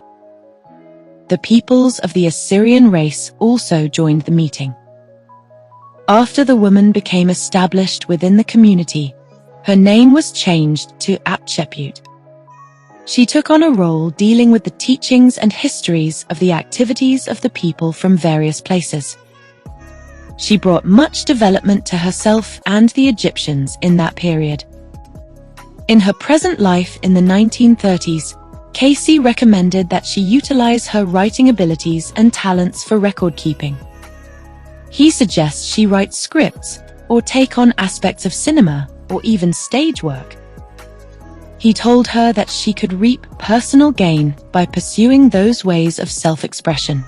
764-1. An 18-year-old male student was also a part of the group that escaped Atlantis and entered the Egyptian land. He too was a record keeper and held a position of high rule and power. He was a commander who oversaw the fleets and the ships that came into the ports of Egypt and worked with the community in establishing waterways. The man's role was critical in making connections between distant cultures. He gained in soul development as he served others with good intent. His name was cayce. A reading was granted for a 56-year-old female living in Virginia who became a new member of the Association for Research and Enlightenment in 1935. She was present during the breaking up of the land and traveled to the area of the Inkol, or the land of the sons of Oam, Amaras. The woman was a priestess under the sons of Oam and became a great leader, gaining strength during her sojourn in the Yucatan, or the Central American land. She joined another religious group and followed those people who belonged to the sons of Zan. The woman, as a leader, rose to great power. She was in charge of commanding the people, and the people followed her every word. As the generations came and went, she continued to gain in soul development throughout her incarnation. An 18-year-old girl went by the name of Emilia. She was a priestess who also studied the Law of One. She gained in soul development, but also lost for reasons unknown. She was very involved with the applications of artistic expression. She possessed a unique knowledge regarding the transition from bodily, human form to the form of the divine. A 55-year-old housekeeper was a part of the rebellions that were happening in Poseidia. She became a great instructor, a teacher, and a prominent lecturer pertaining to the specific needs of individuals. She taught them about spiritual welfare and how to build up their physical, economic, and material abilities within society. The woman rose to an impressive level of status, and almost everyone in the nation knew of her as her fame followed her as she traveled from place to place. Her name during her fame was Shushan. A 31-year-old divorced female secretary was there during the second period of the destruction. This scarred the woman as she carried over the emotional extremes and hardships that were a part of her experience. Unfortunately, the woman partook in pleasures that brought negative forces to the entity. The divorced woman asked Cayce about her ex-husband and wanted to know why her current marriage failed. Apparently, the woman had been married to the same man in Atlantis, and her male companion led her far astray and delivered disturbing conditions. These aspects carried over into her life in the 1940s, but she was told these bad feelings would eventually pass. A 27-year-old Hebrew housewife was first born in Egypt, but then journeyed over to Atlantis, where she gained in soul development. She aided in establishing gatherings of worship. She created customs of dress, headwear, clothes, and costumes. She may have been a seamstress or perhaps a fashion designer. Her followers favored her. Her home base was at the Temple Beautiful. In her present life, she possessed a keen sense of a person and their background, based on how they dress. A 55-year-old housewife developed strong occult talents back in the day. She was among those who interpreted the messages received through crystals, the messages regarding the eternal fires of nature. She made for helpful forces among her clan. When the second destruction occurred, the woman chose to stay behind with her group rather than flee to the outside territories. She and the group met their unfortunate fate as they resided on the island after it began to sink. Her name was Meg. A female speaker and designer received a reading in late August of 37. She too was a group member of Cayce's Research Association. The woman was present during the exodus from Atlantis. The prevailing teachings of the time stemmed from the high priest Ra-Ta and the teacher Axtel. Their doctrines centered on the cleansing of the body and mind in order to serve the creative forces. The woman rose to power and found high status among the men in the Temple of Sacrifice, and later in the Temple Beautiful. She had special abilities in harmonizing colors with auras. There was a knowledge of colors concerning the creative forces and the creative energies of God. The colors of the rainbows in the skies contain hidden mysteries, and the woman was well aware of such oracles of nature. 1436-2. A 55-year-old male Protestant and writer of religious music was born in Atlantis and then ventured to the Pyrenees, or the Portuguese land, following the exile. The entity's name was Axtentner. He was there when the teachers and leaders were delivering the truths of the Law of One as related to the soon-to-be destruction of the continent. He took part in saving the records of Atlantis, those yet to be discovered. The man was very meticulous in the process of preserving ancient Atlantean data. Apparently, the man hid the records somewhere between the chambers of the Sphinx and the Pyramid of Records, 1486-1. A 51-year-old female and practitioner of divine science was one of the daughters of the Law of One, including her young offspring. She brought better associations between the kings and the religious authorities of the day. She made for great soul development as she helped unify the religious sects within the communities. She also gained a flair for dress and music. She was said to be able to make for the union of relationships throughout all phases of human experience. Her positive past qualities carried over into her present day during the late 1930s, and her heart was indeed in the right place. A 19-year-old man escaped from Atlantis and found a dwelling place in the Yucatan land. The man was very much into clothing, woven fabrics, textiles, precious jewels, and decorative art. He faced disagreements with other people regarding spiritual laws, but he did well nonetheless. A 42-year-old widow, a saleslady, and Protestant, was bestowed with the blessing of being a princess among the children of the Law of One. The entity grew in prominence due to her ties with the high priests and the other mystics and sages. She had an important role in establishing housing for the poor, the children, the crippled, and the senior citizens. She brought her high qualities of social service into her present life and carried over the ability to teach and minister. She possessed gifts including psychic powers and mystic forces. Those forces which could be brought to the forefront in the present, 1755-3. A 28-year-old female insurance rate clerk found herself in a state of turmoil due to her involvement between the sons of Belial and the children of the Law of One. She became physically in love with one of the sons of Belial. However, she was still an active member of the Law of One, still partaking in the activities and providing services to the holy group. Her physical passions were at variance with her religious ideologies. Bad things happened when fleshly desires arose. She was told to leave these qualities afar in the present and seek spiritual guidance to abolish the weaknesses of the flesh. A female teacher and Protestant was a part of the clan who traveled to the Egyptian land.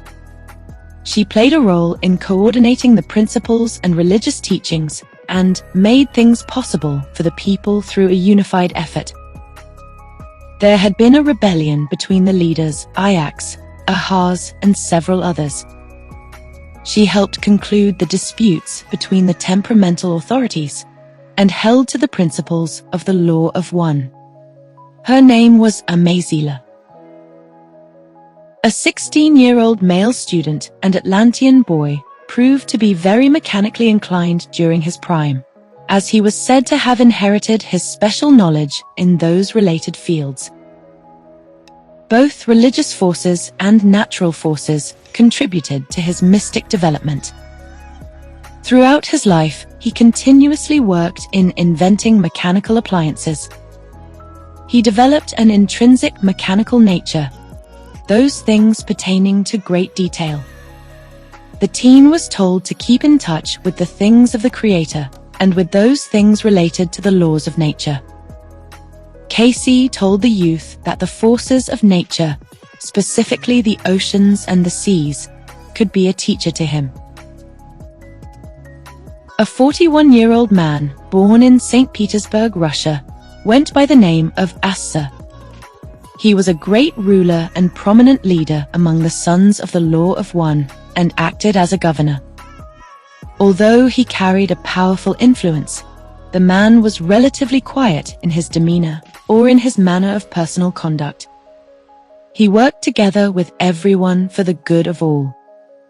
He worked in various districts, overseeing the commodities and needs of the people. He proved to be a great influence on the masses and gained much in soul development. Sadly, the man faced much unrest due to witnessing the rebellions occurring at the time. In May of 1944, Edgar sat down with a 22-year-old male pianist and Protestant. The man had been in Atlantis even before Adam showed up. Before that, we find the entity was in the Atlantean land, and in those periods before Adam was in the earth. The entity was among those who were then thought projections, and the physical being had the union of sex in the one body, and yet a real musician on pipes or reed instruments. 5,056-1. The man definitely carried his musical abilities over from Atlantis and into America. The pianist originally took an interest in wind instruments and developed a musical spirit in the form of a thought form. It was said that nothing was impossible for him to achieve in terms of fame and fortune, or in terms of spiritual development. However, these things would not be easy for him to attain until he had conquered self. A 56-year-old widow and seeker of truth was a devoted follower of the law of one. The woman offered aid to the priest by constructing the Temple of Records. The woman went by the name of Asama-sama. She came from a long line of priests and priestesses from the Holy Land. In the present, she was told to use her abilities as a teacher, a minister, and a lecturer to deliver knowledge to both large and small groups. Cayce says it's not about the number of people she preaches to, but rather the quality of her messages regarding peace, harmony, and strength that comes from the Lord. A female high school math teacher was a princess by the name of Axelenta. She ventured to Egypt with the others of her class. She developed great qualities of high-mindedness. With her character came determination. After the high priest returned to Egypt, she helped establish a new societal order and brought about regeneration to the people. There was a sudden awakening and a time of great advancement. The math teacher's planetary sojourn in Uranus, coupled with her incarnation in Atlantis, brought the fascination with unusual things, those things that could be applied through forms of entertainment in the present. 2487 to 1. A 53-year-old writer was a prominent scribe and preserver of the records of the Atlanteans. He was there during a period of the re-establishing of the high priest, which gave way to pleasant times. The man brought unification to those groups of the separate regions. His name was Essa. In the present, he was told to use his writing, directing, and lecturing skills as an outlet for good. A 40-year-old female art teacher was one of the first offspring of the Atlanteans, who also found herself in Egypt. After she transitioned to her new dwellings, she had some problems adjusting to her new environment and the new teachings of the Egyptians. She had been caught up in the stories and legends of old that brought feelings of wonderment, yet disturbing forces. Overall, the entity delivered good tenets to many souls in her experience. She offered much help after embracing the new order within the Temple Beautiful. Her name was Shilwa. In the fall of 41, the parents of an 11-month-old boy sought Edgar's guidance regarding their son's life path. The boy played a big part in helping the people become divine channels of worship. The man, by the name of Apsalatz, proved to be very talented in the field of music. He was responsible for composing chants for the people in the Temple of Sacrifice, which brought spiritual expression. As the man grew older, his musical abilities became more powerful, and his chants aided the people in mental and physical healing. He carried over his musical and healing abilities into his present life as a babe. 2584 to 1. A female school counselor and Catholic was among the new Egyptians. She was a noble woman and positively influenced the lives of others and their vocations by guiding them in the right direction. In her present life, there came a strong interest in diplomatic relations and areas of political influence. She also developed musical abilities while living in Atlantis. She went by the name of Imelda and gained in soul development. A life reading was provided for a 29-year-old actress. Her preferred religion or spiritual interests lay in the area of metaphysics. She was also a priestess and a princess. Her name was Suatu. Her father had been an authority figure. She rose in spiritual development and possessed the grand ability to aid herself and others by emanating high vibrations from within her body. She carried these positive metaphysical characteristics into her life while living in Virginia in the 40s. A 26-year-old housewife who went by the name of E. May had the pleasure of living in Atlantis when men and women were able to utilize the universal forces like none other. She witnessed and harnessed the incredible powers of intense energies.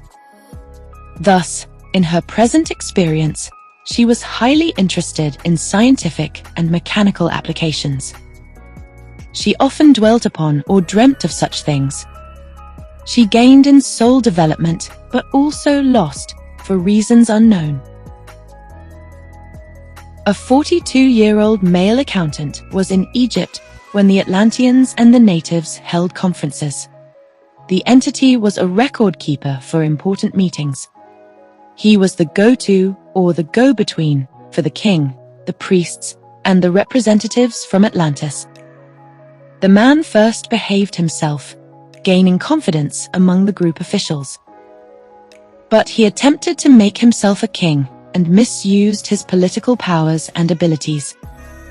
In the present, the man suffered fears and doubts regarding his dealings with others, especially the past authority figures he encountered in his present day. A 27-year-old female was there in the periods right before the second annihilation. Luckily, she was able to escape to the Incal land. She became a priestess by the name of Corselum.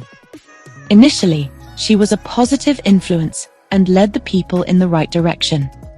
However, the priestess slowly became self-obsessed. She became conceited and desired the attention of the masses. Instead of worshipping the ways of righteousness, she came to worship herself. She adored her fans and basked in her own beauty and grace. She had the power and the ability to lead people, and she somehow took advantage of it. She gained in selfishness and lost in soul development. On December 11, 1943, a psychic session was held for a 30-year-old male and teacher of the dramatic arts. He was among the children of the Law of One. However, the sons of Belial were able to persuade or entice the man, which led to the gratifying of the desires of the body. The entity had known better, but he fell in the flesh. The entity knew the path of righteousness, but he chose to reject the warnings given by the spokesman from the holy sources. As given, the entity chose rather to reject the warnings given by the spokesman from the holy sources, the warnings to those peoples in the earth. The priests had tried to warn the public about the evil sons of Belial, but nobody wanted to listen. The teacher's corrupt pursuits in Atlantis brought about death, sin, and ugliness into his life in many, many ways. Edgar met with a bakery salesman in December of 43. He was associated with the second generation of the Atlanteans who struggled towards the Yucatan territory. Eventually, the man came to settle in what is today portions of Kentucky, Indiana, and Ohio. He took on the task of a mound builder. He also played a role in developing agricultural practices and delivering fruits from the soil, learning how to crack corn, wheat, grain, and produce food for the people. A 55-year-old female was originally in Atlantis, but then ventured to the Spanish land, where she found refuge. She carried over her Atlantean interests in things related to psychic phenomena, such as mysterious things and things unseen. She also had a knack for electrical appliances and forces, heat, power, and other natural sources. Modern conveniences and technologies were of no mystery to the entity. Her name was Real, 3574-2. A 43-year-old female Catholic made it her destiny to preserve the records of the people. She came to establish the Hall, or rather the House of Records. She brought positive influences to others, In her present life, she was told that she may again bring light to many. A 63-year-old female chiropractor was a small child during the first upheavals, and was among those who journeyed to the Inca land. She was fascinated with things of the mountains, Atlantean things, ceremonies, pieces of gold, and jewels. The girl's name was Kaphala. As she grew older, she became a close companion of a mighty leader in those times. A 44-year-old man who worked in the glass industry was there when wars were transpiring between the sons of Belial and the children of the Law of One. The man faced a fearful situation as the odds were somehow stacked against him. But he was willing to sacrifice himself for the good of others, for the good of a cause which stood for a divine purpose. He gained in his experience and grew in the knowledge of the Law of One. He was told to apply those divine concepts in his present life to make for greater life opportunities. His name was Amlium, 3617 to 1. On January 25, 1944, a reading was provided for an 11-year-old male child. His parents were members of the Episcopalian Church and requested a reading for their young descendant. The boy had backslid in his Atlantean life, as he too was associated with the sons of Belial. The boy had used the divine forces of good to gratify his selfish appetites. These wrongful pursuits became a stumbling block for the entity.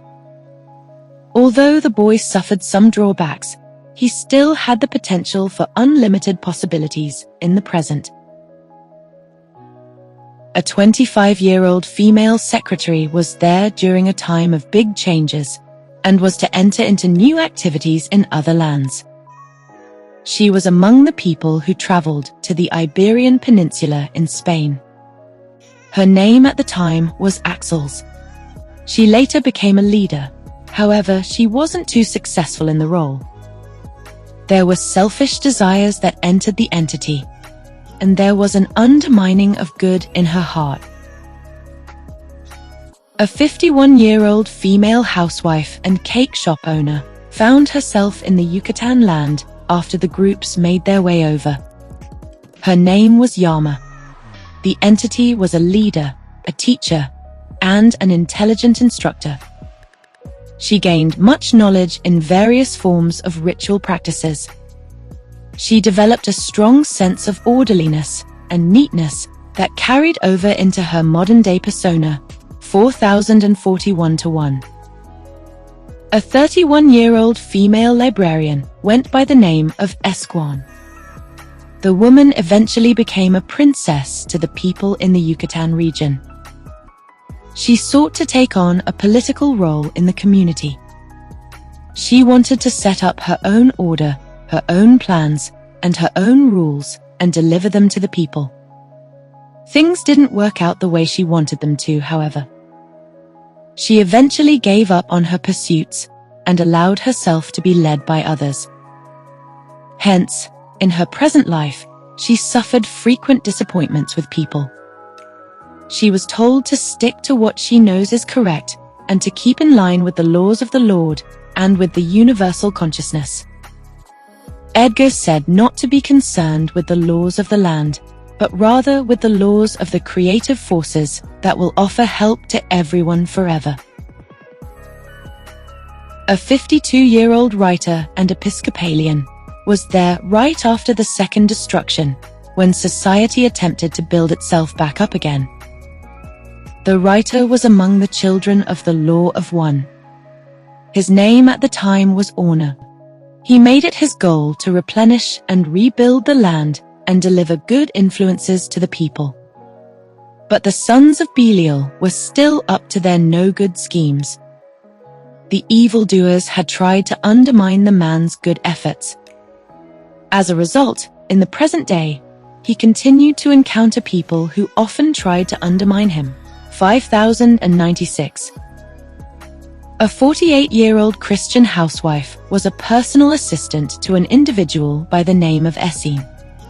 The housewife was the keeper of the white stone, which kept the public in accord with the universal consciousness. The woman carried over some good qualities into the 20th century, as she had the ability to be a helper among many and unify the people for the glory of the Lord's return. A 58-year-old male naturopath and theosophist offered help by establishing the Temple of Sacrifice. His name was Eustace. He set out to deliver those truths that came from Atlantis, the doctrines of the One Law. In those periods, he was involved with the use of drugs and sedatives while performing medical procedures, including surgeries, to prepare for definite services. His interest in naturopathic medicine in the present seemingly originated from his past Atlantean pursuits in the fields of surgery and medicine. A 23-year-old Protestant housewife lost in her experience under the name of Amin. She withdrew from the lifestyle of the Law of One and pursued the ways of the sons of Belial. She helped in the foregathering of the group members, being a priestess involved in the activities of the corrupt sect.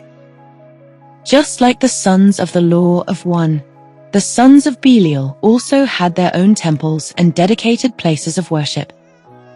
The priestess brought carnage while using the crystals within the temple.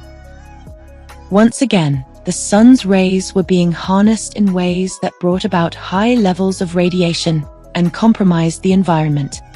Fortunately, the priestess regained her good senses. She eventually departed from the evil group and rejoined the members of the Law of One. After re-establishing herself with the holy sect, she rose to power and grew in soul development. 263-4.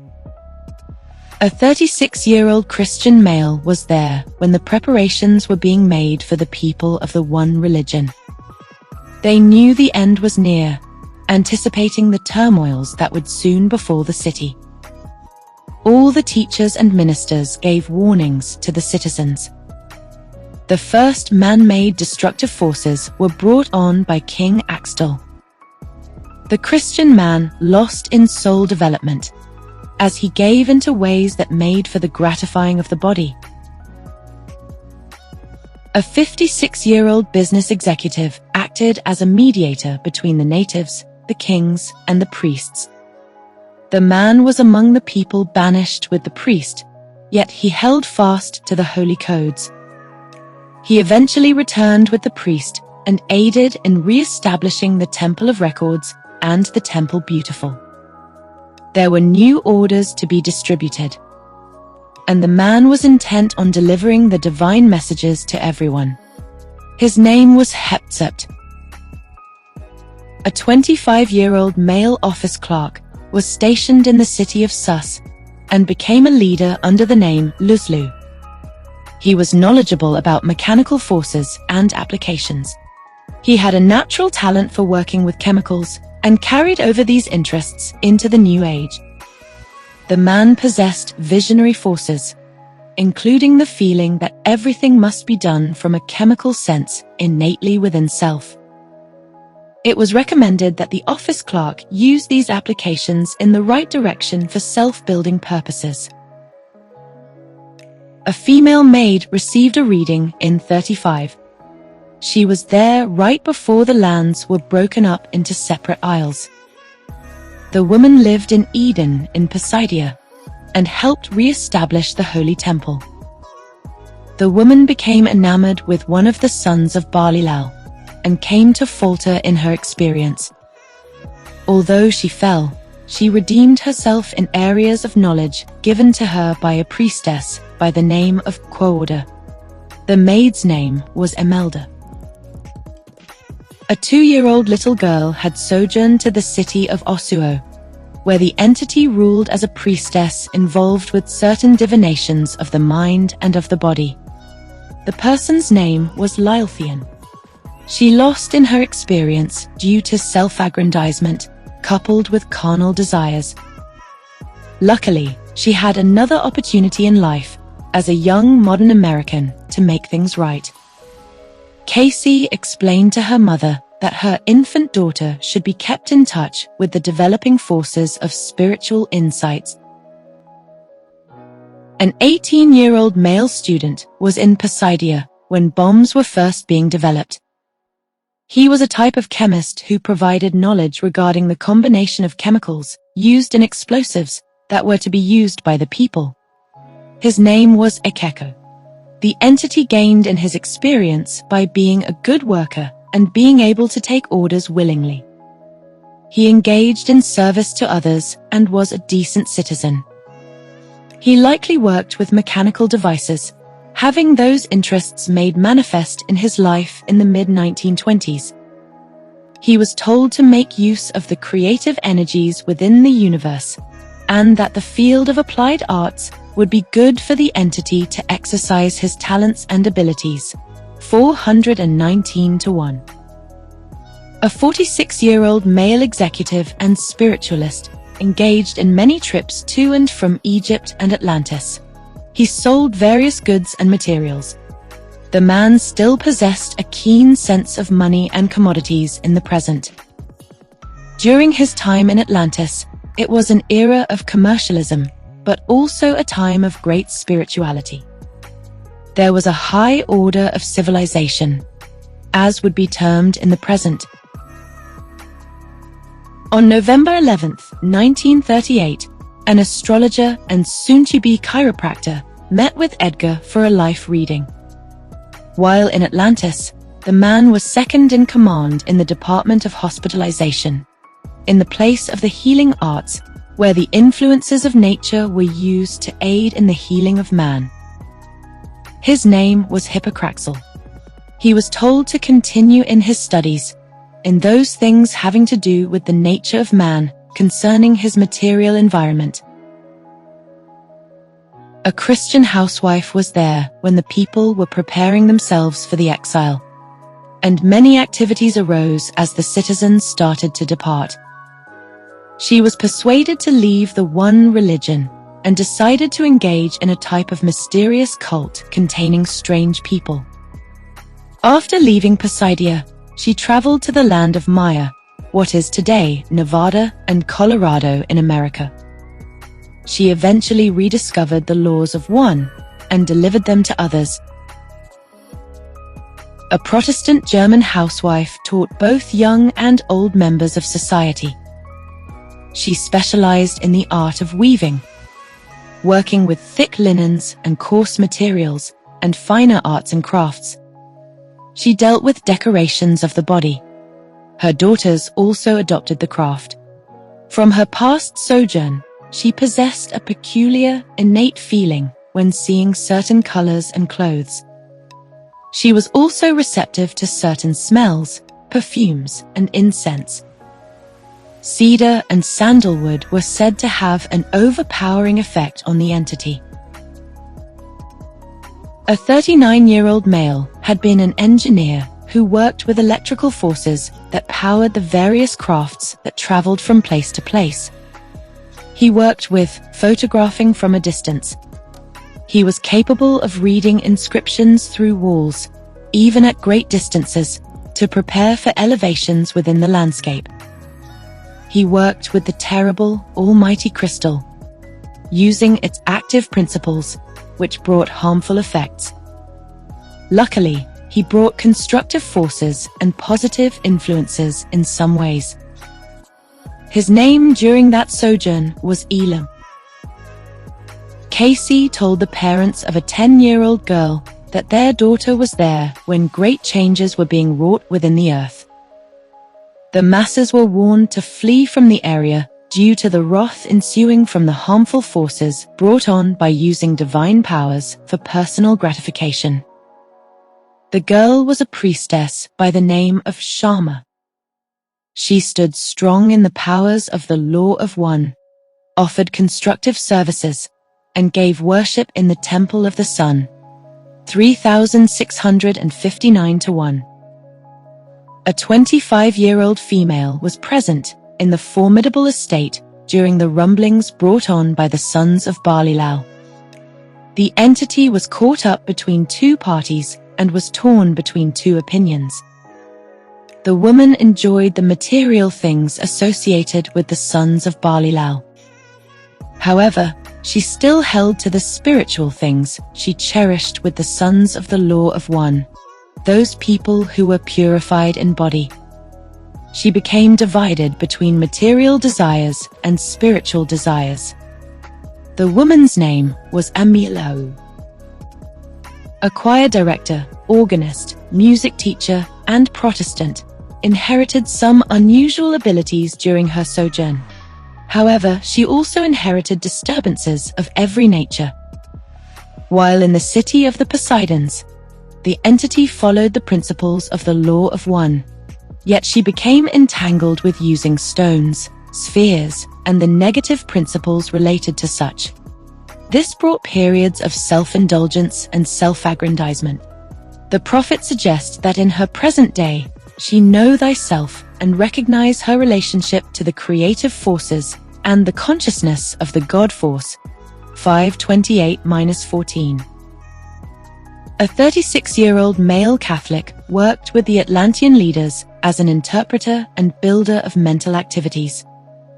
He was active in the cleansing periods of the people who dedicated their bodies to the good of the creative forces in their material activities. He rose up among the teachers in that experience and aided the priests in establishing the courts of higher learning in all spheres of activity. His name was Alpth. After he moved to Egypt, his name was changed to Abthet. On May 23, 1934, Cayce spoke with a 52-year-old female housewife and Protestant. Her name was Asamami. She fought strong among the children of the Law of One during those times when the sons of Belial were causing chaos. The entity gained in her experience as she offered services in the temple. Her sojourn brought an interest in science, unseen forces, and powers of materiality. Cayce alludes to experiences with television, radio, submarines, telephones, and other forms of technology. Sadly, the girl suffered physically in the later portion of her journey, for the destructive forces were overtaking everyone. A 6-year-old little girl was there during periods when extreme erosion was occurring in the landscape. She was a part of the group that worked in the Temple of Fire, offering services to the one God. The girl originally ruled with a loving hand over her followers. However, another entity by the name of Juyul came in and took advantage of the woman, which took its toll on her mentally, emotionally, and spiritually. As a result, the little girl lost in soul development. A 12-year-old female suffered many disturbances in her homeland. The woman disapproved of others because of their skin tone, their colors, and their smells. These physical traits repulsed the entity. However, she was able to correct these feelings after she engaged in purification rituals in the temple.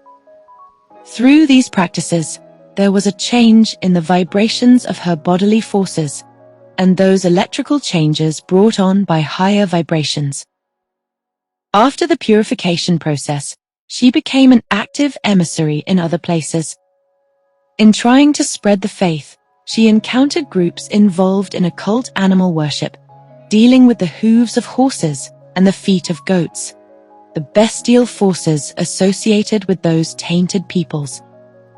While in the Carpathian region, the woman corrected the misguided activities among the occult practitioners. The 12-year-old was told that due to her excellent sojourn, she developed the ability to be a faithful helper and would be well suited for a job such as a nurse. 585-12. A 44-year-old housewife was there when the sons of Belial were still bringing disorder to the nation. The woman had followed the Law of One. She belonged to the household of Urjal and was a prominent princess in the Temple of Poseidon. She had her hand in activities related to communications with other lands. She was there when the nations gathered together to address the animal problem and the beasts of burden. The princess played a role in joining the nations together for the meetings. She ruled the connections, the associations, and the communications among the elites. The princess was afflicted by the sons of Belial when they brought harm while trying to demolish the animals. Although she faced some hardships in Atlantis, she carried over some interesting traits into her life, including the love of communications in all areas of nature. Communications through the currents of the air, electrical wires, and communications under the sea.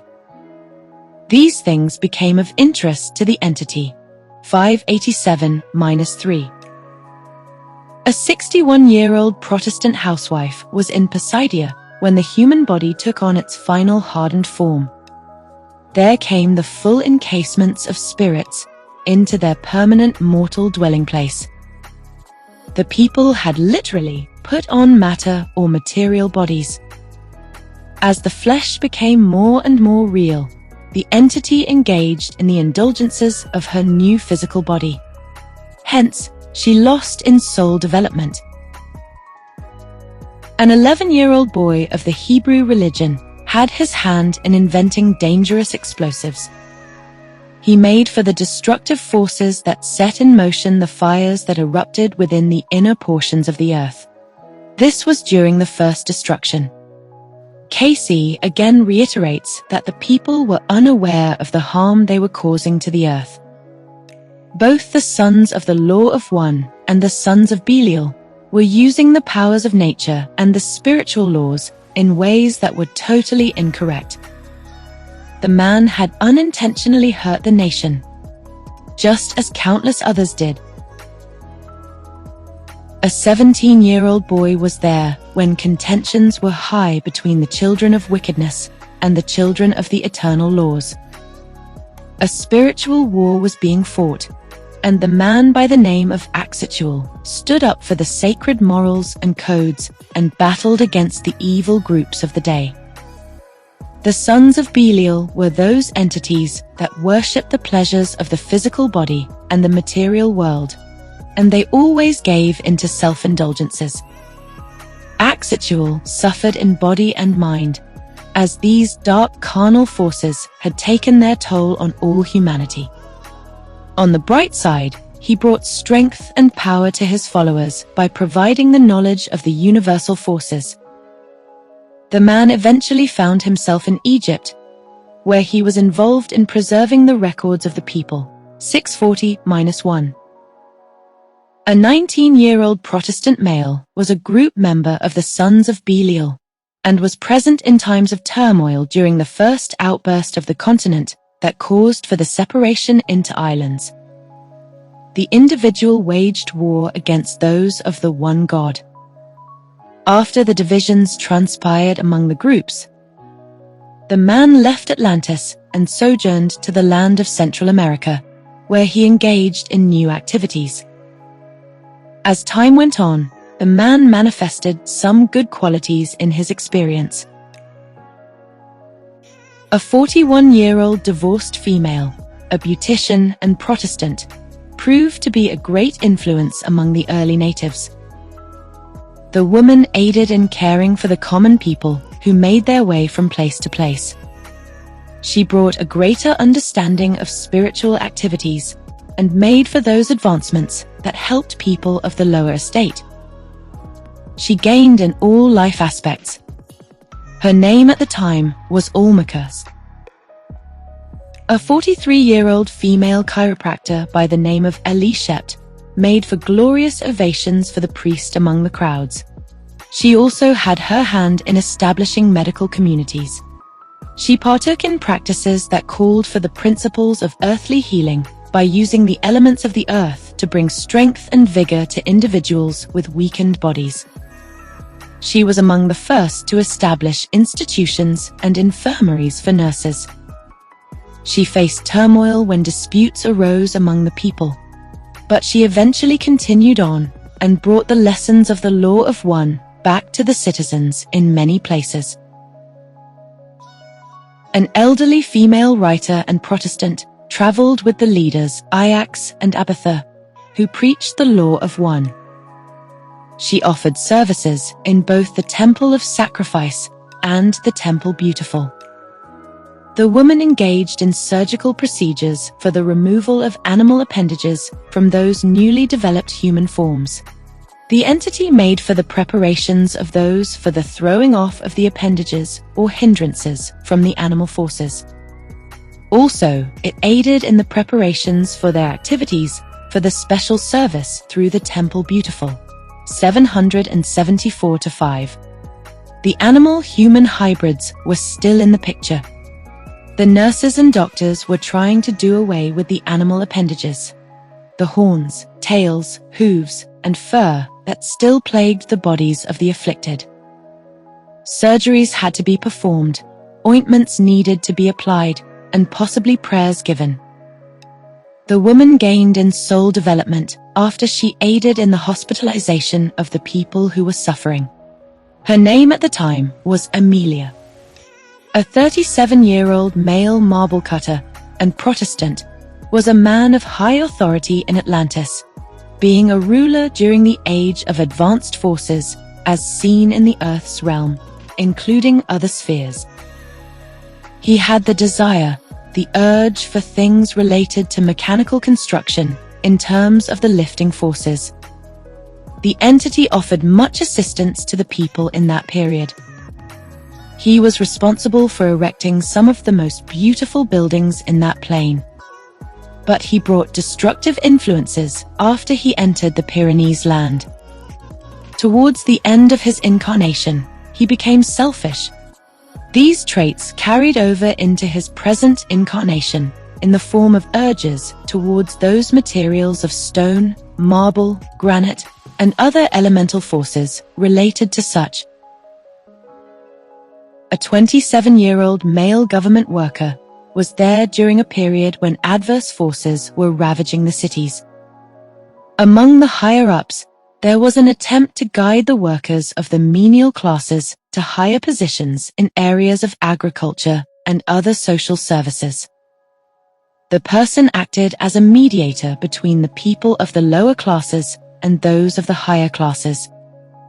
He made for courtesy, kindness, and for those activities that may become a keynote for the positive expression of self in the present. A 48-year-old divorced Christian woman resided in Pisidia when fires were starting and rebellions were taking place among the top authorities. The woman was of the household of Asia. Her name was Amelia. She acted as a priestess to those in the Temple of Light. She brought positive vibes and motivating influences to others. She was involved with technological aspects as she oversaw the activities of communications between people of various lands, including those in the lands of Mu and Om, and what is today the United States. The woman was in touch with the people located in what is currently Arizona and Nevada. These were the states that housed the people of the Brotherhood of Mu.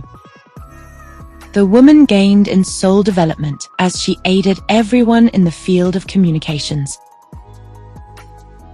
A 49-year-old female secretary played a big part in bringing about the applications and conveniences of technology to society. The woman, too, was a part of the technological revolution that transpired in Atlantis right before the catastrophe. She worked at the power plant, or the power storage station, where her role was critical. She was keen on working with the crystals and guiding the creative forces provided by the light from the sun to operate the city. In Pisidia, the entity dwelt among those where there was the storage, as it were, of the motivative forces in nature from the great crystals that so condensed the lights, as to guide not only the ship upon the bosom of the sea, but in the air, and in many of those now known conveniences for man, as in the transmission of the body, as in the transmission of the voice, as in the recording of those activities, in what is soon to become a practical thing, in so creating the vibrations as to make for television, as it is termed in the present, 813 to 1. A 31-year-old male publicist found himself in the throes of the calamitous activities brought on by the sons of worthlessness. The children of the law of one were still fighting strong, however. The man became an expert in building assorted crafts, which allowed people to escape when the destruction came. Travel was being prepared to venture to different lands, including the Pyrenees, the Yucatan land, the Egyptian land, and the lands known as Lemu and Lama. The heritage and customs of these foreign cultures were said to have a place in the man's heart, including aspects of the Aztec culture. His name was Azexal, 815-2. Edgar found himself in Washington, D.C. on February 17, 1935. He set up a meeting with a lawyer who was also a practicing Protestant. The man's nativity took place in what is now the Arizona and Utah territories. He was among the first to establish the rural caves, as he was a cave dweller himself. He worked with tools and metals as a medium of exchange and adornment. He developed a fascination for precious stones and gems. The man's name was Gomo. The lawyer still possessed innate influences relating to metals and stones. The atomic forces related to those materials were said to have a positive influence over the entity. The attorney was told that he should utilize a stone, not as an omen, but as a symbol that could bring about higher vibrations for healing and strengthening the body. It was suggested that he use the electrical forces within copper to emanate vibrations that would allow for pureness and help to cleanse him. 816-3. A widow in her 50s had laid aside the body and subdued the physical forces to become regenerated. She was a priestess of the law of one, serving in the temple where a raising of the light delivered the universal forces and impelling influences that gave way to positive self-expression. The highly accomplished woman wasn't just a priestess, but also a great physician and doctor who cared for the people during that sojourn. An 18-year-old male student and Protestant was there when the sons of Belial were still opposing common folk and defying the holy principles. The man was tricked into disclosing the sacred truths to the evil ones. He was in a palace in the crystal room, receiving divine messages from those on high. A meeting occurred in the crystal room, and the entity suffered in physical understanding. Despite his setback, he later gained in ways of soul development. He was told to seek the higher truths in the present and to find himself in relation to the creative forces. 830-1. On March 23, 1935, while again visiting New York, Edgar met with an East Indian yoga teacher. The man was among the sons of Axarts, who were associated with the One Law. He was also one of the first angels cast into physical matter, thus finding full physical expression in the material world. Naturally, the gratifying of the desires of the flesh materialized. The teacher backslid, for he sought satisfaction in physical things. This brought conditions of self-aggrandizement, which hindered his relationships with others. The entity fell as he continued to find at oneness with the flesh. An Italian photographer and artist was the son of the ruler Ajax. The man was considered the Prince of Pisidia. His name was Elmer. He was in the temple during a desecration due to the sons and daughters of Belial, and these dark moments carried over into his life in the present as he faced dissensions and discouragements when dealing with others. He was told that he must meet himself in the present to stand alongside his fellow man. 876-1. A 59-year-old female was a princess by the name of Ahasuerus. Like countless others, she also faced chaos in society. She attempted to quiet things down and bring order to disorder. She was there when divisions were made between the working class and the elites, between the laborers and the people who would come to make administrative decisions. The princess was designated to rule over the classes and deliver the messages of the law of one, those greater understandings as manifested in the Christ consciousness. She kept records of things regarding the cleansing of the body from the pollutions of the world, from the pollutions of the animal kingdom. The entity aided in bringing material gains and spiritual knowledge to the masses. She developed the practice of purifying through harmonious music. She continued on with these activities later in her Persian sojourn. In the present, she was told that her life's work should be in the realm of healing. 884-1.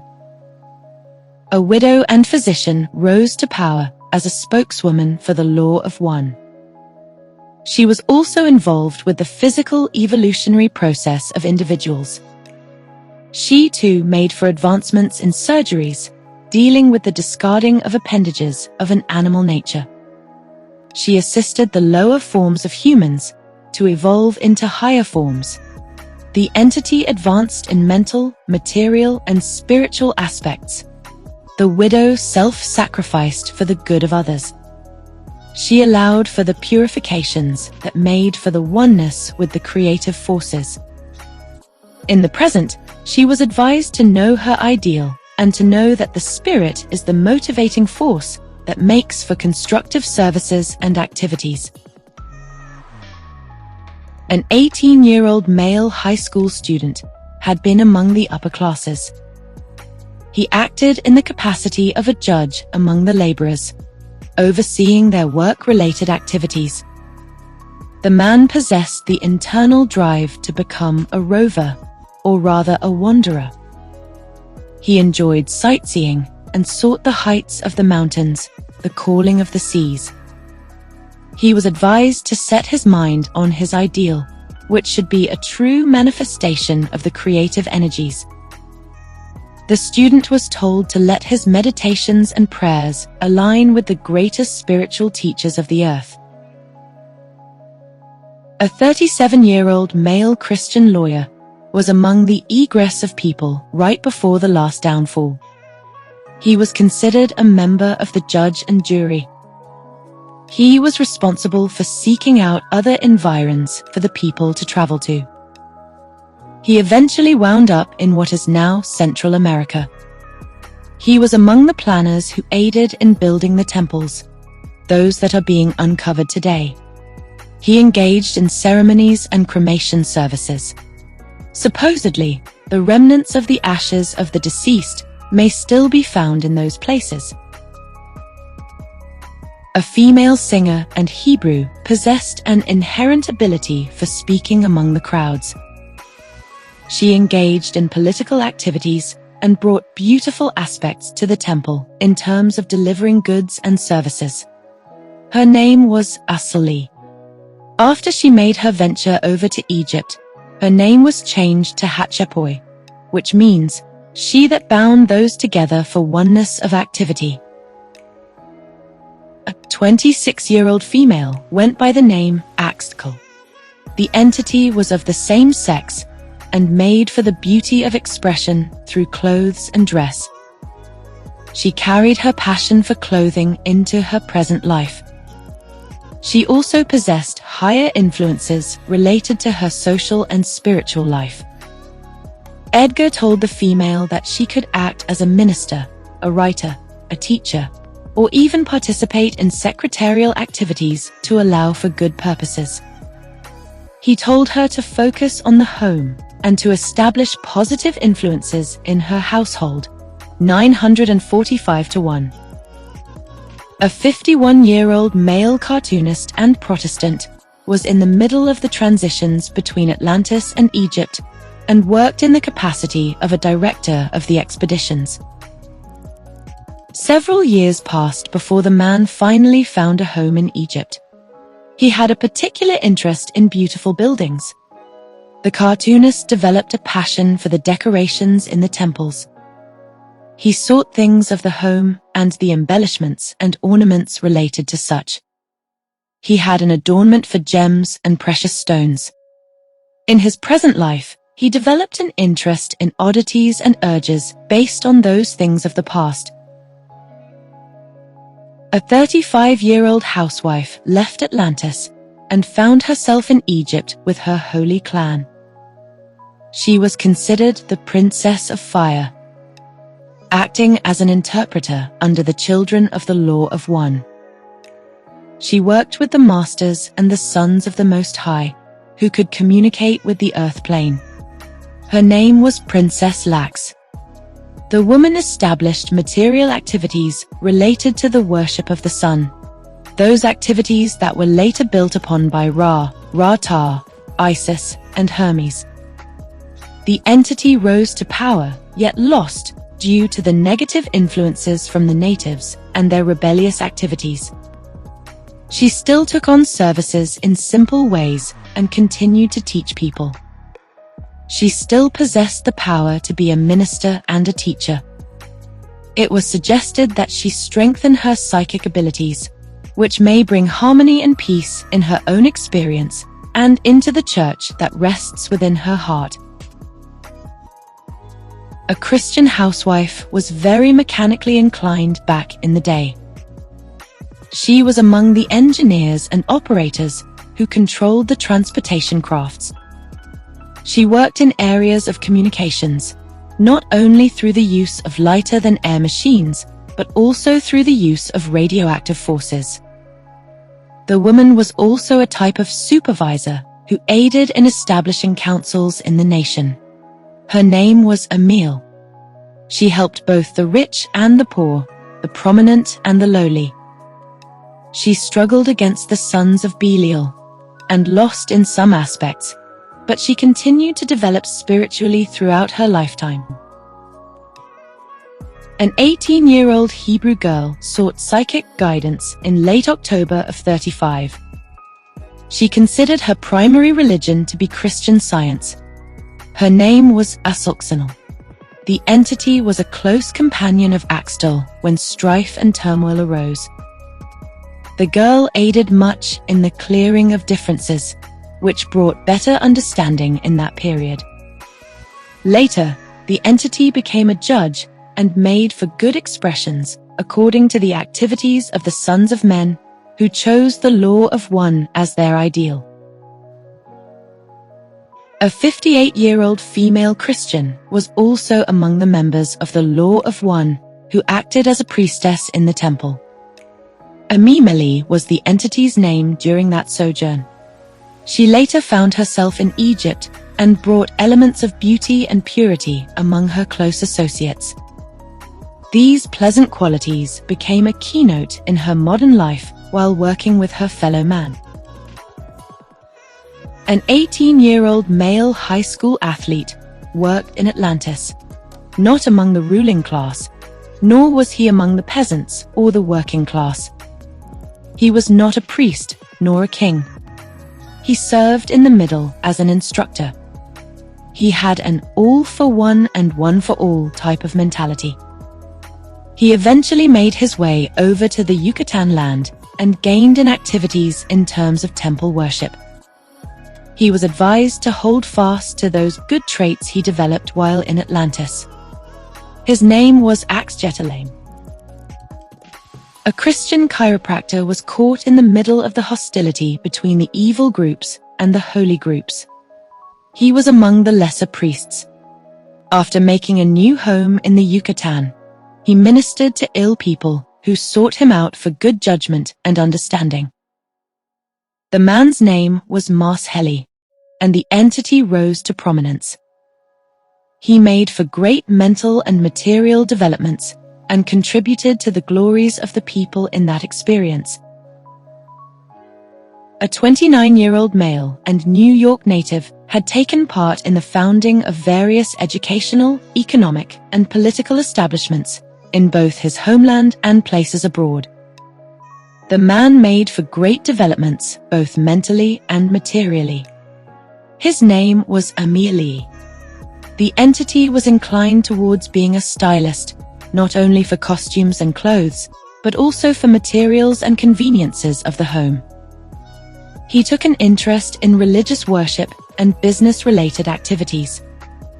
In the present, he was told to first find himself in his relationship to the creative forces and to know his ideal spiritually.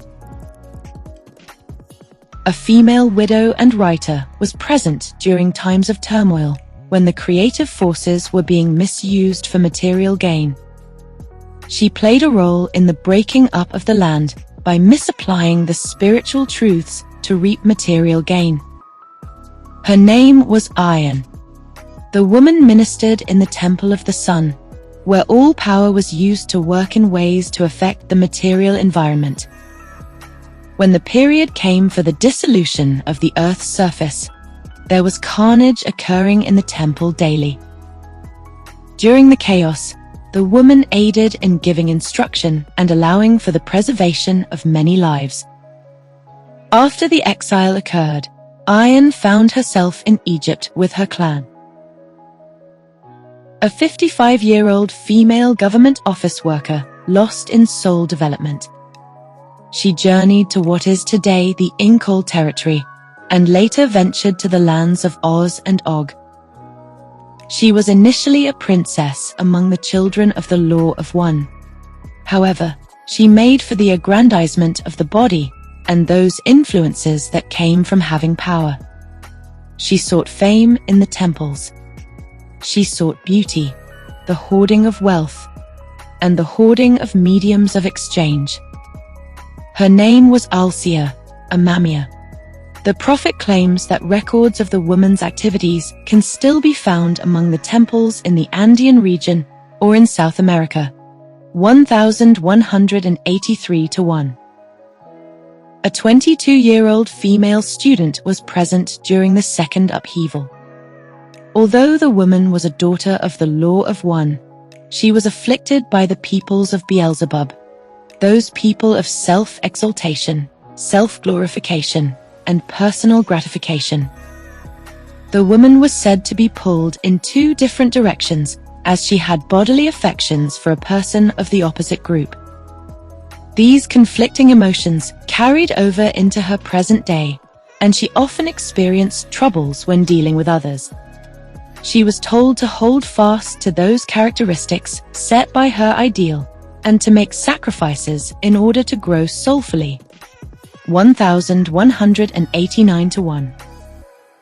A 15-year-old female Hebrew had the pleasure of acting as an interpreter in the Temple Beautiful, within those beautiful temples of Poseidia.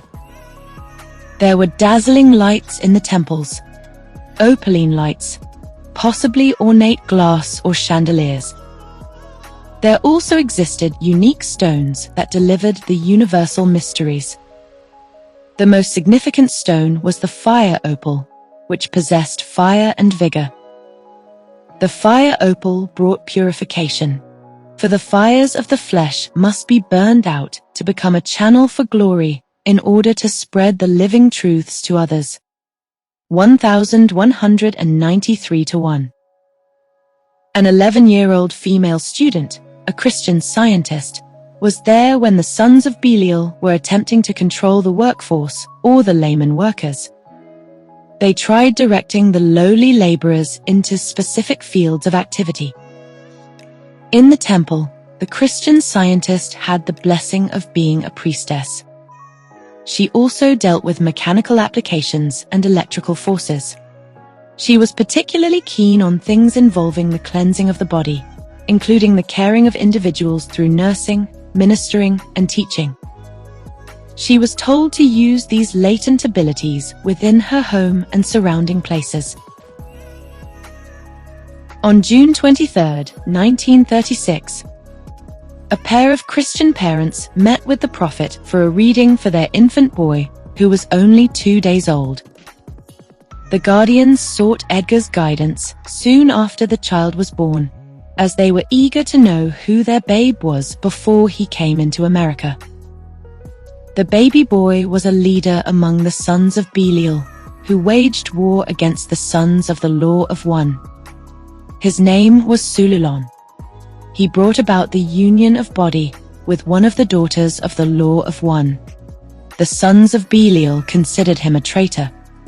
He eventually went on his way and made his sojourn over to the Mayan land, the Yucatan, the Inca land, and the Peruvian locations. He later became a mound builder in the northern portions of Ohio, the state where the entity lived at the time. He didn't stay in this location for long, as he went on different expeditions to territories afar. 1208 to 1. A 17-year-old Christian was a prince in the land and took part in the planning of the journeys of the people. He was also in charge of keeping the records of the civilizations. He later made his establishments in the Yucatan land, the land of Luzon, the Inca land, and later in North America near the eastern side of what is today Ohio. He too became a mound builder under the name of XX. The entity was also skilled in building aircrafts and watercrafts, and acted as an aviator and navigator who made great strides in keeping in touch with other lands through communications by using the forces of nature. All things communication-related became a part of the entity's experience. He carried over feelings of imagination, tales of travel, and activities having to do with strange lands, strange people, and strange customs. These aspects became a portion of the innate forces of the teen. He was told that those particular influences may again arise within him if proper applications are applied. 1215 to 4. A 53-year-old Christian housewife was a native Atlantean who also found a new home in Egypt. Her name was Emile. In the temple, she went by the name of Guelimi. She worked in the temple of sacrifice, where individuals would dedicate their bodies for service by ridding themselves of evil and purifying themselves through fire. She helped others from outside places in the cleansing process. Like the other nurses, the woman sought to aid people in the discarding of unwanted animal appendages. The beastly extremities had to be removed and purged from the body. The delicate operations became a substantial part of the woman's innate abilities and allowed her to take an interest in alchemy, alchemist formulas, and related writings. Spiritual activities became prevalent in the woman's life during the mid-1930s. A 16-year-old male was there at a time of high oppression brought on by the sons of Beelzebub. The teen was a part of the laboring class. There were uproars in the workforce as people were being taxed too high. Many citizens were given far fewer privileges, less free time, and less time to spend with their families. The fruits of their labor were not paying off within the Atlantean socio-economic system. The man, by the name of Ijarkan, fought against the oppressive higher-ups who were ignorant of the lower classes. He took a stand against the rules of Ajax, Asanane, and Alta. Aside from engaging in political controversies, he preoccupied himself with preserving records. The individual was told to continue to stand fast in his spiritual pursuits and to hold strong to his ideals. 1261 to 1.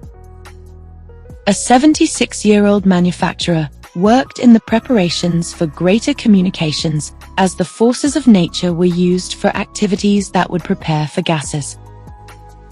The skins of animals and materials from the trees were utilized as a means of communication. Other materials, such as rubber, were used in preparing and operating the machines. The man's name at the time was Altus.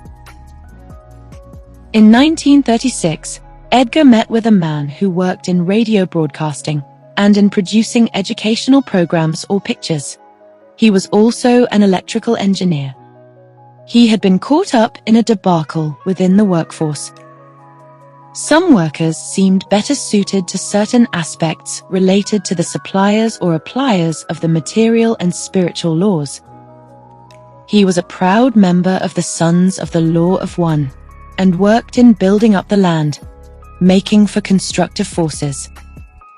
At one point, he witnessed the sons of Belial turn the power generator in the crystal room too high. The sun's rays were the motivating force for the ships of the air and those related electrical forces. The sons of Belial destroyed the elements of the earth and caused the first upheavals. The man suffered mentally and became greatly disturbed during his past incarnation. His name was Carmen, 1297-1. A 63-year-old housewife was a member of the Law of One, but was led astray by the temptations and turmoils of the evil parties during her experience. The priestess lost in soul development, but still carried some good qualities into her future incarnation. Cayce told the housewife that she may again find those good forces within her activities in the present. He said that the law of the Lord is just, and that it is all-piercing, even unto the dividing of the bones and joints in the marrow. He told the woman that she must meet herself and what she has sown in her activities and in her dealings with her fellow souls, in every sphere of her experience. A 39-year-old Hebrew housewife was a prominent princess in the city of Tuco in Atlantis. She was among the elites who worked in the Temple of Light. She was skilled in working with elemental forces in the applications of utilizing the forces of nature to manifest materialized forms. Her name was Aslizig. The entity gained but also lost miserably. She gained an understanding by bringing the knowledge of the creative forces to others, but she lost by bringing servitude to many through self-aggrandizement. She sought things of physical gratification, those things of the material body. Like many, she fell into the clutches of the flesh, which brought about sin. 1315-2. A 5-month-old little boy had been a part of the labor force and worked with things involving transportation and directing communications. The man was well-trained and possessed purposefulness. Sadly, the toddler fell by bringing fatal influences while performing his tasks at work. A reading was provided for a 73-year-old male with a Christian background. He was on his deathbed at the time when the reading was given on June 1, 1937. He was present when the rebellions were happening. There was a misapplication of the knowledge of the forces originally being used constructively. Unfortunately, the man joined the sons of Belial and brought terrible results in an attempt to destroy the animals overrunning the country. The sons of Belial were at war with the horrid beasts, just as the sons of the Law of One were fighting against them also. The man gained some success in his material aspects, but his destructive influences outweighed the good. The man's name was Armas. A 62-year-old widow and Protestant, accomplished great things in her past life. She became an assistant to the priest Ra. She also aided the people of the Sainid region, including those people from the land of Wu, the Pyrenees, and the people of the Carpathian land. She provided interpretations of the Law of One as related to the mechanical, commercial, spiritual, and theological activities in the lives of individuals. Her name was Estresta. She took on more responsibility than most others in her day, for the burden fell on her to provide the activities, tenets, and truths of the Law of One. She took it upon herself to uphold her impressive position of spiritual authority and brought purposefulness and knowledge to her followers. 1391 to 1. A 14-year-old female was present when, as given in Scripture, the sons of God looked upon the daughters of men and saw them as being fair. Disturbing feelings arose in those periods and greatly affected the girl. The applications of spiritual truths were being used for self-indulgences. Witnessing these events brought many material sorrows to the girl, which became implanted in her. She inherently knew evil, but also understood what constituted good in her surroundings. Edgar told the girl to hold fast to that which is good and to be a leader, to act as a guide for many in service under the Christ. 1406 to 1. A Christian man and investor in his mid-30s received a reading in 37. During his incarnation, there existed the offspring of the pure race who projected themselves into the animal creatures, later morphing into a tainted race of the sons of man instead of creatures of God. The man, in the name of Ozulm, was a prince who stood up for the holy laws. However, he sometimes brought confusion to himself and to others by misinterpreting the tenets. He was told to keep to those purposes that are constructive, to those forces that contribute to the development of self and the development of others in the present. An 8-year-old Christian boy was also involved in the polluting of the pure race. There was much debate going on between the various groups. The children of the Law of One wanted to keep the pure race pure, but thought projections were causing countless impurities. The man worked hard to keep the Atlantean lineage clean. Unfortunately, he became fascinated with the adornments of the body and fell in love with the physical form. He may have fallen head over heels for one of the daughters of Belial. These destructive feelings carried over into his present life in the emotions characterized by melancholy and feelings of morosity. The boy had felt down in the dumps, and his teachers and tutors perceived him as being stubborn at times. He was told to focus on the awakening of the powers of the intuitive soul forces within himself. A 45-year-old Christian male attorney was a member of the Children of the Law of One and held a position of high authority as a great leader. He worked in law enforcement and oversaw the military forces.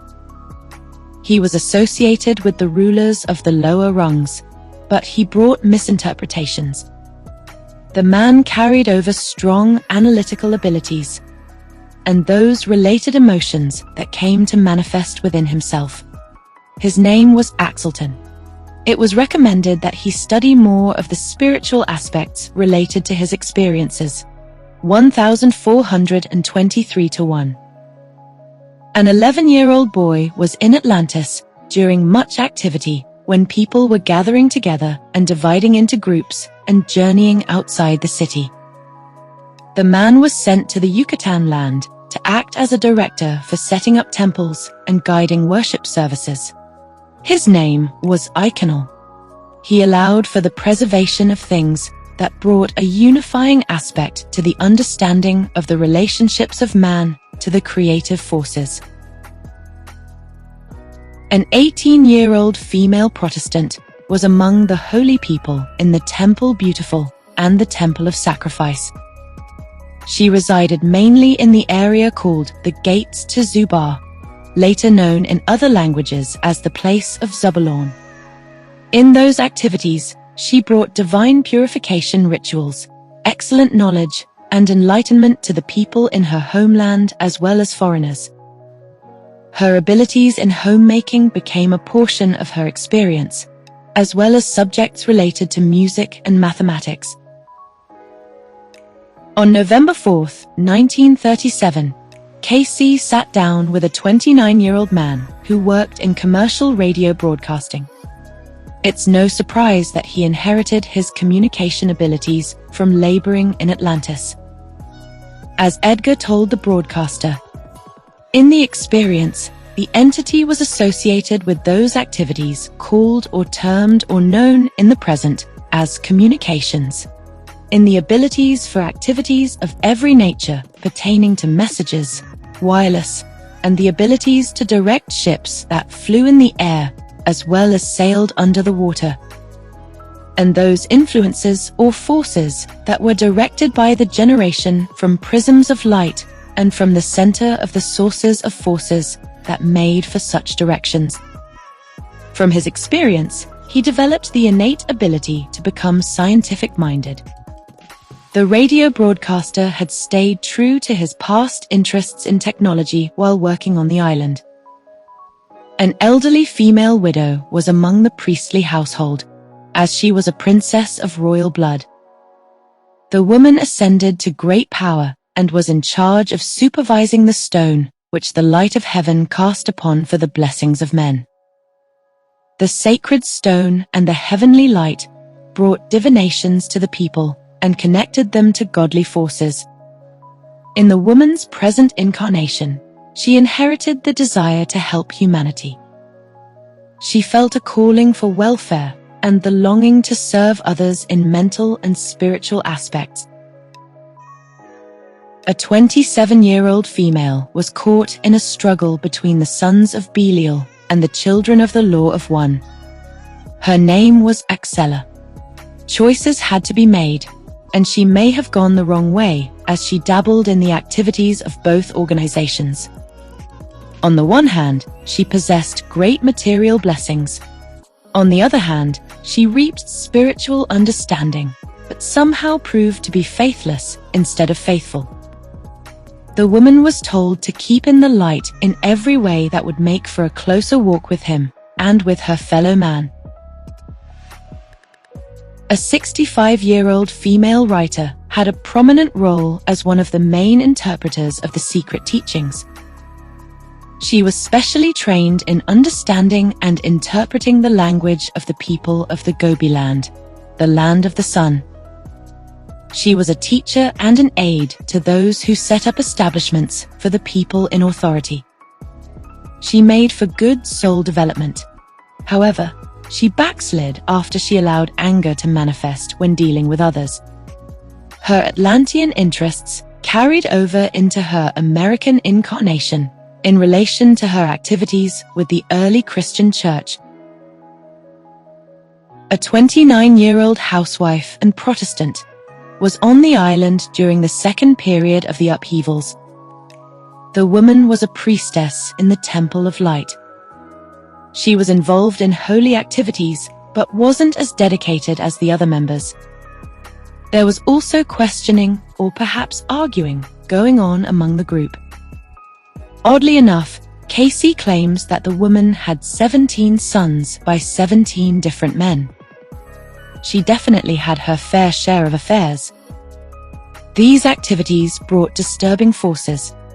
But as time went on, neither the sons of Belial nor the children of the Law of One were able to prevent her from leading in the activities in the Temple of Light. Her name at the time was Ishuma, 1523-4. A 47-year-old housewife and translator, was an Atlantean native and daughter of the Law of One. She ventured over to Egypt with her close companion, Ajax. They became leaders and teachers with the priests in Egypt. She participated in activities related to individuals and their associated faculties and services. The housewife then became the head of the Department of Education. She offered divine values and delivered hope to the people. She then became an authority in the Department of Commerce, and these commercial aspects carried over into her present-day life as she took on traits related to financial activities. She was told to continue to bring harmony among nations as she still had the capability to provide services and be a channel of good for others. A 27-year-old civil engineer and Protestant was a young child who was the son of Axtell and belonged to his household. The boy brought great changes in the conditions and affairs of the people. As he grew older, he took on the role of a supervisor and oversaw the granaries, the storehouses of gold, and the silos of precious stones, those aspects that belonged to the high-end authorities for sustaining the land. His name was Axtell. He was a civil engineer responsible for laying out the landscape. He specialized in building bridges, viaducts, and ships.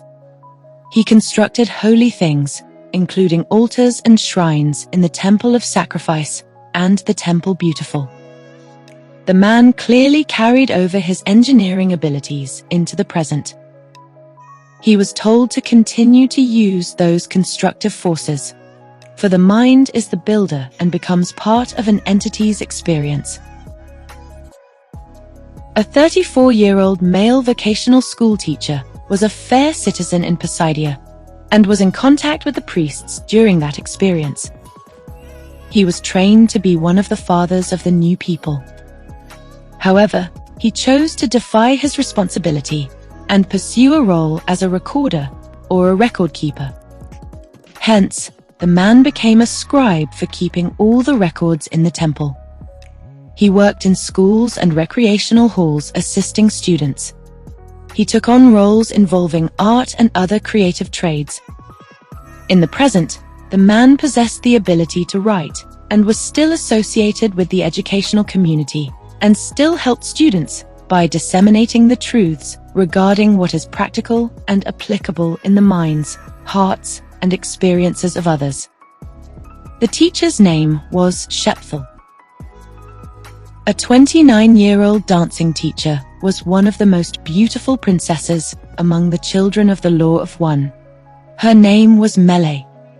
She was beautiful in all her activities, in all her purposes, in all her desires. She tended to the lower workers and the drudgeries of society. She lost favor with the rulers because she possessed sympathy for the lower-rung servants, for she wanted to help the poor laboring people. She didn't care what the posh authorities thought. She was willing to face ridicule and criticism to help the subservient citizens. She gained favor and strength in her experience. She dealt with people in ways of kindness and gentleness, and was loved by those less fortunate. A 23-year-old male sailor and carpenter belonged to the group of Ajax and Axtell. The three men aided in bringing vital knowledge to the Egyptians and delivering the teachings of unification among the priests. They engaged in spiritual and mental practices in the Temple of Sacrifice and the Temple Beautiful. They guided others with spiritual advice by providing the holy policies. The sailor was prepared for special services and establishing better relations in both the mental and material affairs of men. A 33-year-old banker and Quaker was told that he was the authority, the keeper of the portals, the channels through which messages were received from the outer spheres. There were supposed visitations from outside entities, and he received messages regarding the dividing of the children of the Law of One to preserve the truths of the religion. His name was Segund. He was also a leader and director of expeditions throughout varied territories. He guided the crowds along with Axtell and headed to the Pyrenees Mountains, the Yucatan, and the land of Og. He provided communications for the people in the mountains of the Grecian land. He received direction that called for the meetings of the nations and set out to unify the teachings between the Atlanteans, the Egyptians, the Indians, the Indochina race, the Mongoloid people, and the Aryan group. He worked to combine all schools of thought, for he was the messenger, the bearer, the means through which the transmission of higher intelligence was received. 1681 to 1. A 24-year-old male mechanic was among the first people to cross the waters in an airplane or an air machine in that period. At a time when disputes were occurring between Axtell and the other leaders, the mechanic made his journey to the land of Sed. His name was Owen. He helped unify relations between the Mongoloid people and the natives from the land of Sanead. He was told that he still had the innate need to travel abroad, and that these activities may come about in his present experience. However, he was advised to stay grounded rather than being in the air. He was urged to continue working with mechanical activities involving planes and carriers, but was ordered not to take on the position of an operator. An 18-year-old female was present when people were taking on conditions and applications associated with the night side of the laws instead of the laws of the universal forces. The girl, by the name of Amil, was said to be indifferent when it came to the laws of both parties. She didn't really gravitate towards one side or the other. As a result, she lost in her experience as she carried over feelings of indifference, and these emotional aspects became very troubling for the young woman. A 25-year-old male doctor of osteopathy was in the district when people first began to apply those laws pertaining to the combustions that were made for the filling up of the skins of animals that were used in the transportation of individuals. The entity excelled in that period in the name of Elman. He worked in buildings with elevators and was a type of engineer or construction worker. In the present, the man retained his knowledge of mechanics. Air brakes in particular had a definitive influence over the entity. The osteopathic doctor was told to continue to provide services to his fellow man.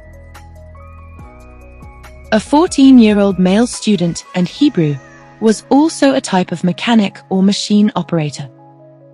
Fatal events were happening left and right, especially in the air.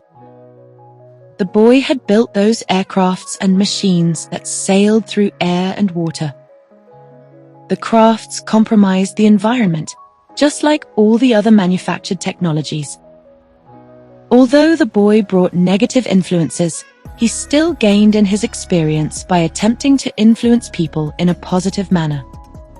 He offered counsel and love to the people so their lands might be blessed. The entity's name was Smula.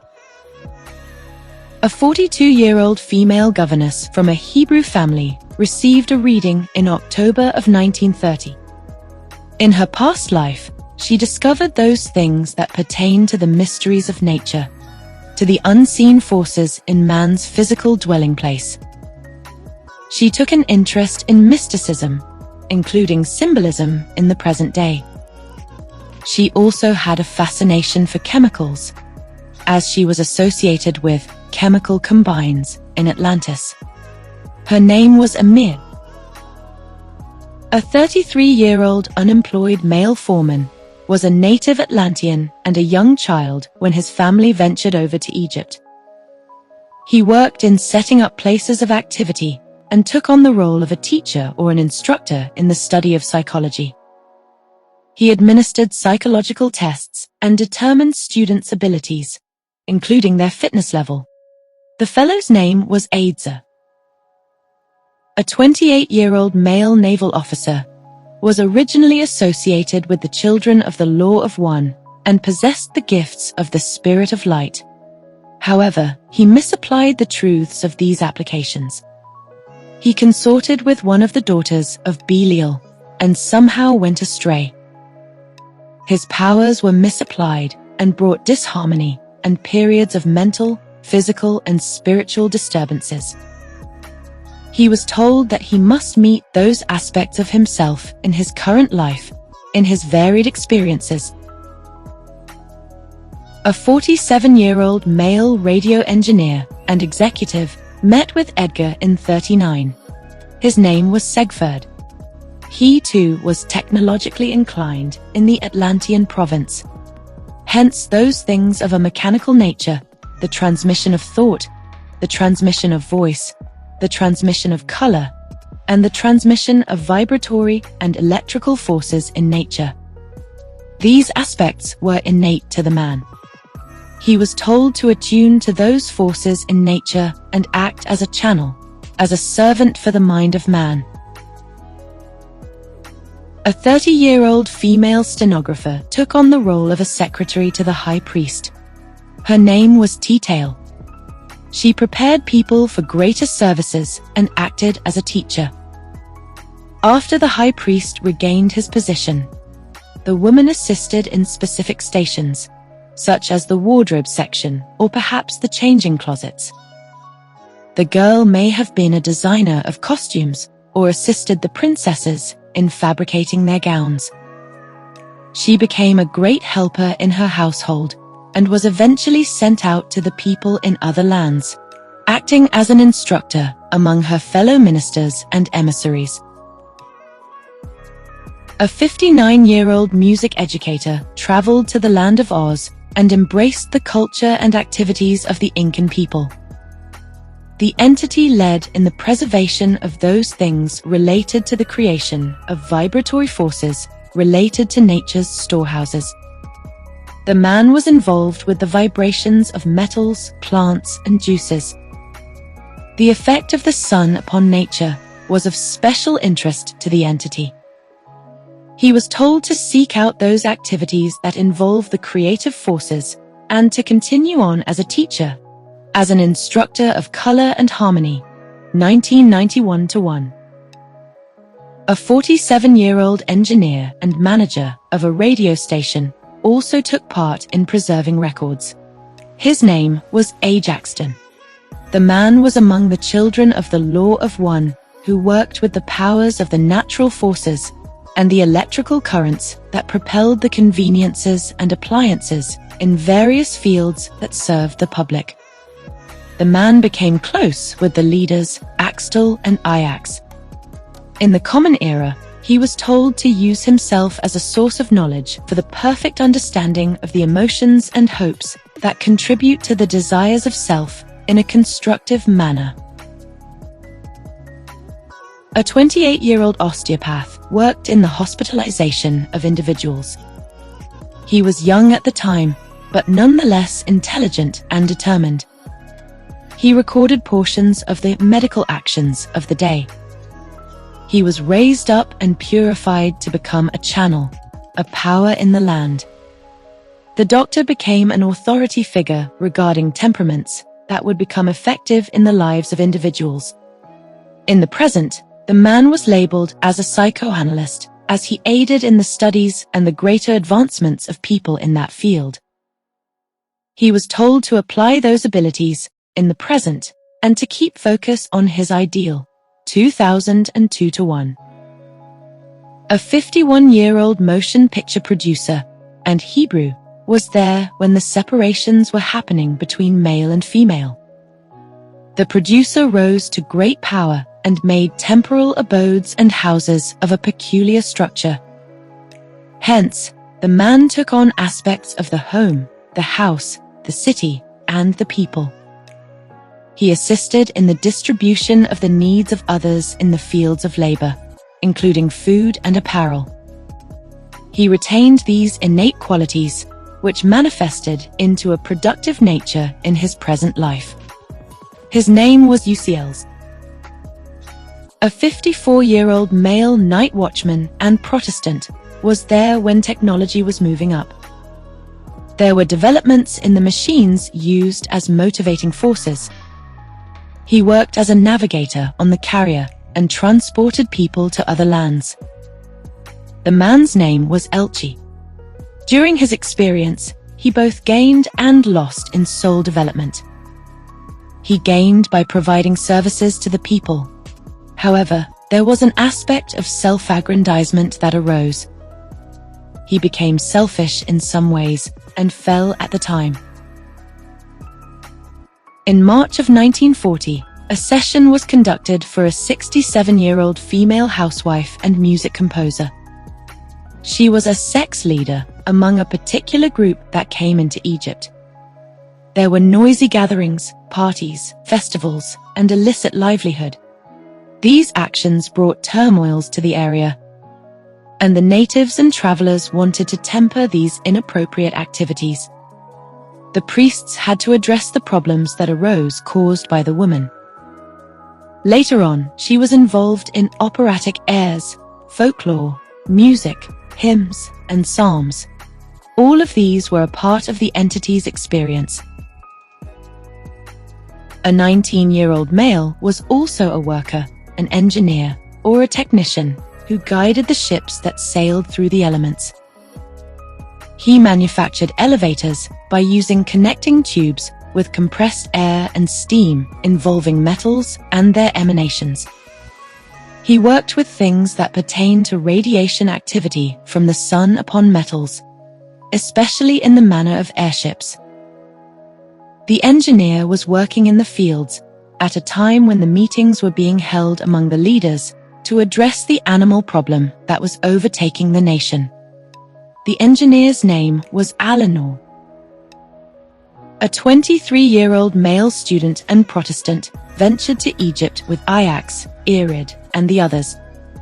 They were responsible for establishing the lands and preserving the records of the Atlantean development and the Atlantean promises.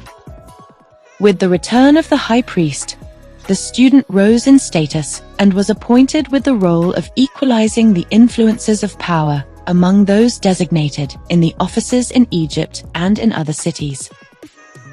There was a union of service in terms of activities towards the worship of the one God.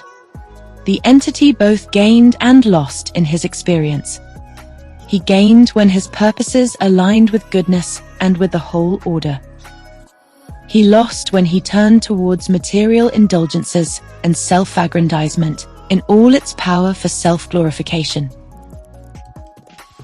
A 70-year-old retired professor by the name of Axibs was in the region when there were attempts to unify the activities among the children of the holy religion. The professor was a priest who ministered to the physical needs of individuals. He worked with people to develop their minds and bodies to perform manual activities and exercises.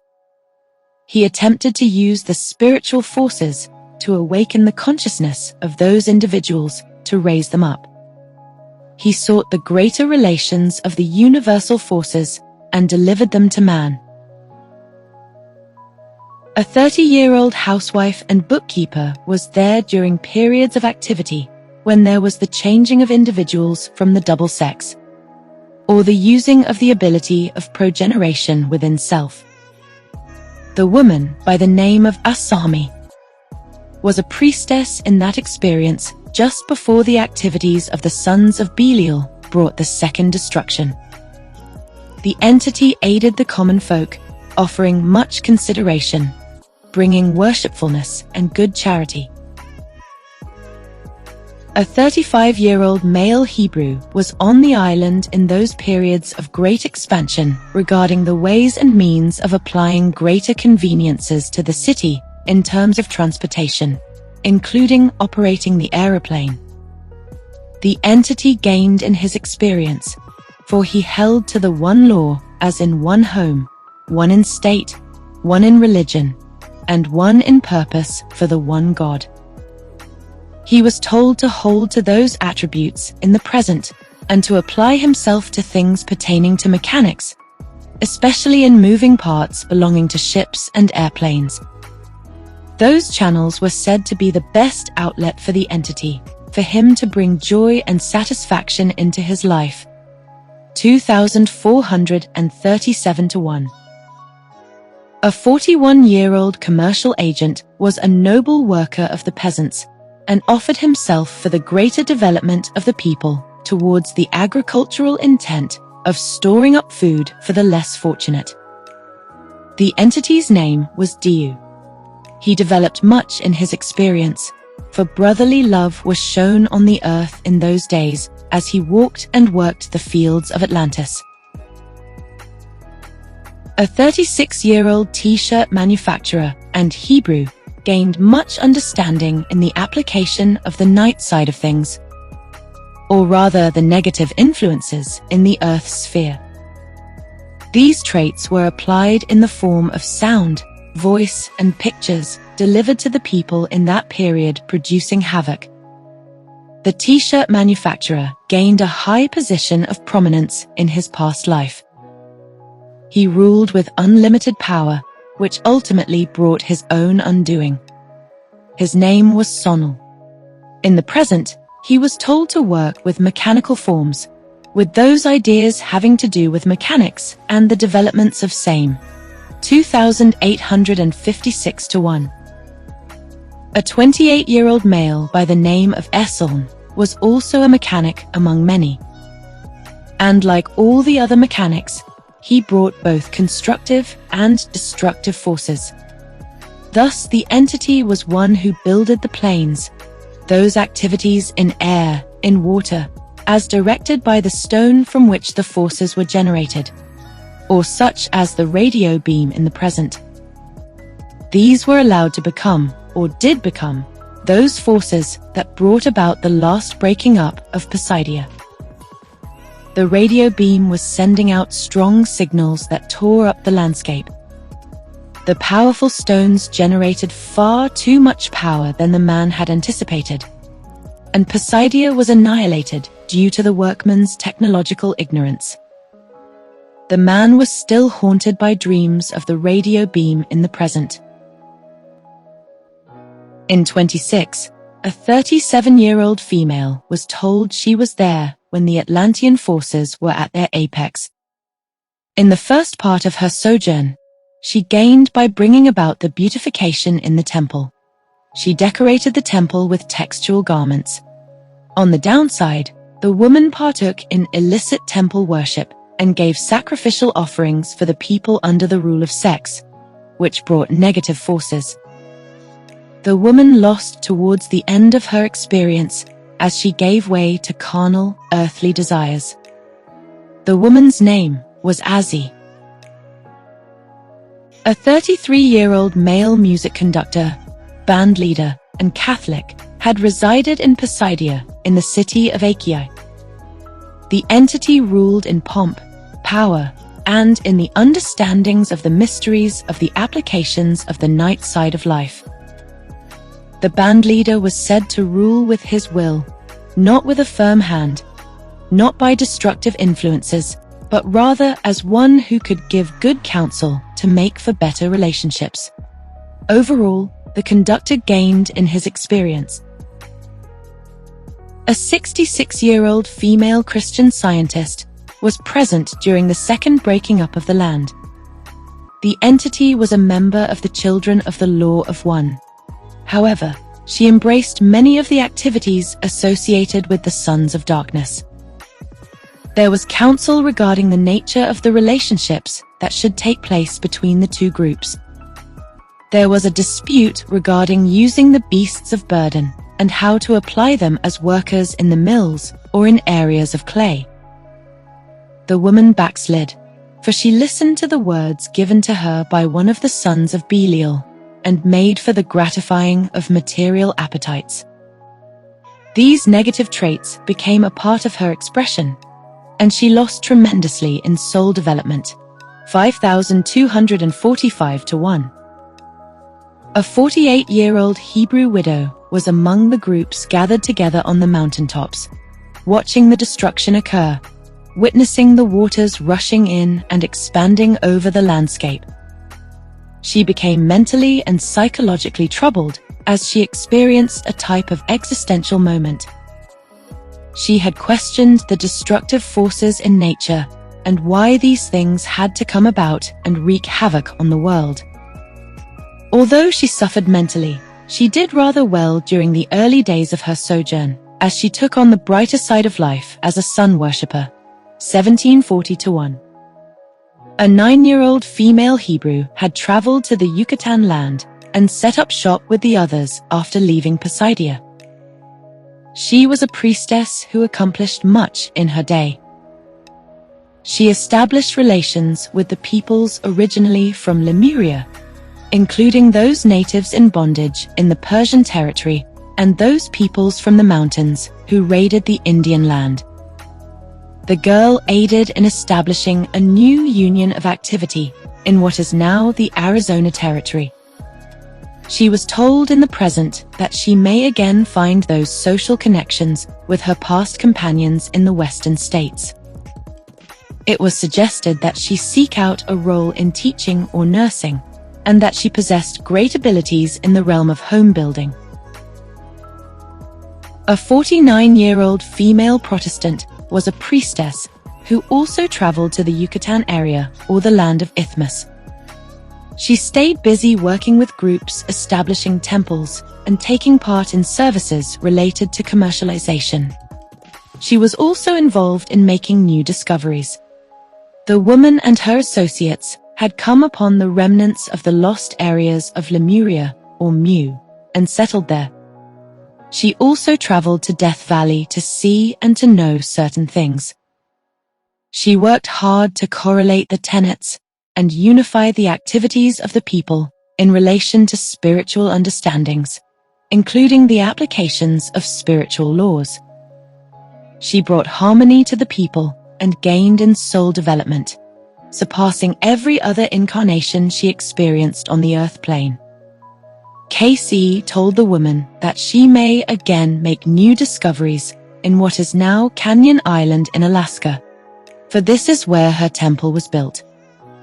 The entity's name at the time was Princess Shutu. A 44-year-old female departed from Atlantis and became a leader in the Yucatan Territory. Her role was vital as she aided in establishing the temples and reinstating the holy codes. She had approached the people and appeared as a representative of a divine sect.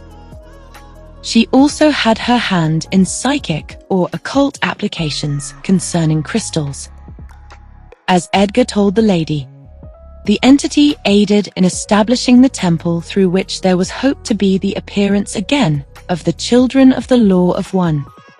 As they listened to the oracles that came through the stones, the crystals that were prepared for communications, in what ye now know as radio. For ye may tune again to things afar off, if ye set thyself in order and attune to the infinite. In examining the array of lost continents, it's only appropriate to visit the noteworthy land of Lemuria. This legendary place can be considered Atlantis's primal counterpart. The landmass supposedly sank into the Indian Ocean ages ago. It's been theorized that the Lemurians were the first inhabitants of Earth and found peace, protection, and seclusion in villages in the regions of the Pacific. Both ancient and modern-day scholars claim that Lemuria is the place where human beings originated from. Biologist Ernst Haeckel claimed that Lemuria is the probable cradle of the human race. The land of Lemuria is named after the lemurs, a small primate categorized as the prosimians. These mystical, cute creatures appear to be a hybrid between a monkey and a squirrel. Given their human-like facial features, it's been proposed that lemurs have an evolutionary link to the human race, to contemporary man. The majestic entities still reside on the giant island of Madagascar, southeast of Africa. They also exist in Indonesia and India. Scientists claim that since these species are found in isolated areas far from one another, there must have been a landmass interconnecting these distant places. A prominent work written on Lemuria was published by James Churchward. In 1931, he published The Children of Mu. The work stems from ancient tablets he supposedly discovered in a monastery while visiting India. He claims that evidence of the lost civilization can be tied to depictions shown on various artifacts, such as pottery and tablets within the Mexican region. He says that proof can be seen in the similarities of the archaic alphabets among the countries of India and Greece, which are 3,500 miles apart. The famous Russian mystic Helena Blavatsky claimed to have received secret knowledge imparted to her by the spirits of the Brotherhood of Mahatman from Tibet. She said the Lemurians belonged to the third root race. She describes them as enormous, ape-like entities without brains. They communicated telepathically, with no need for language. Some had 4 arms, while others had 1 giant eye on the back of their head, giving them psychic powers. They could use their mind's eye to move colossal objects, including mountains. They resided in caves and giant crevices in the ground. Her date of the destruction of Lemuria goes far beyond contemporary theory. She said this happened 40 million years ago, a timeline that seems quite extensive. The British theosophist William Scott Elliot said that he too received psychic revelations from intelligent extraterrestrial entities. He describes the Lemurians as being rather tall, 12 to 15 feet high. They were brown-skinned with eyes very far apart. He supports Blavatsky's claim of the entities having a third eye. They were hermaphroditic beings who reproduced by laying eggs. The Lemurians later intermixed with the animals and interrupted an appropriate evolutionary process. The prominent Austrian occultist Rudolf Steiner had much to say regarding the early Lemurians. Similar to Edgar Cayce, Steiner is said to have inherited his special knowledge from the Akashic Records, or the Akasha Chronicles. Steiner also calls attention to the third root race, previously situated on the south end of Asia, extending 5,800 miles south to Madagascar, across the north end of the Indian Ocean. The early Lemurians didn't have a language. Instead, they communicated telepathically. They manipulated their environment through mental powers, also being able to influence the animal and mineral kingdoms. The land was subservient to their cognitive abilities. They were originally androgynous entities, and the division of the sexes into male and female came much later. The culture sought to develop an official human-like form within the confines of nature to serve the spirit. Bodies were remodeled to address man's needs and desires, to offer him happiness, joy, and pleasure. As bodily forms began to change, verbal forms of communication came about, and the concept of memory became a factor. Early man was thankful for the earth, and believed he inhabited his environment from the all-powerful universal forces. Man considered himself a servant to the unseen forces, and he first held firm to those things of the spiritual world. As for the environment at the time of the third root race, the atmosphere was much thicker and the waters much thinner. The earth's crust was much softer, and the ground more fertile. Plants and vegetables soon began to spring. As the world evolved, a more primal form of man emerged, one unrelated to the animal kingdom. Many entities still partook in animal-like behaviors and followed the lower forms of nature. The entities who followed proper rule were considered the initiated individuals. Those who did not follow proper rule were considered the uninitiated. As man and woman evolved, the divine beings above guided the physical and mental development of the new earth dwellers. Males and females developed different physical aspects regarding the material and spiritual worlds. Males were involved in manipulating the creative forces as related to the external environment. Women possessed the more innate qualities related to the soul and the creative forces within. The mental faculty of memory soon came into play, especially for women. A female began to contemplate her temporal environment and understood the things of yesterday, which helped her make the best decisions for today. The concept of cause and effect became embedded within the minds of the Lemurians. Women possessed the powers of the soul, and their societal influences were paramount. They became guides and interpreters of nature, which came in the form of dreams. Truths became evident as they witnessed apparitions and paranormal visions. The trees, plants, and rocks would whisper to the women, and the clouds would declare secret knowledge. Women had an awakened soul life. Their practices in nature came to inspire soul growth within themselves and within men. The practices of music and dance worked through the spirit and into the physical body. Women's words and utterances conjured up powers from the gods. Religion began to form as these metaphysical concepts became more refined. Buildings soon went up and institutions were established. School centers were constructed and worldly science became a main subject.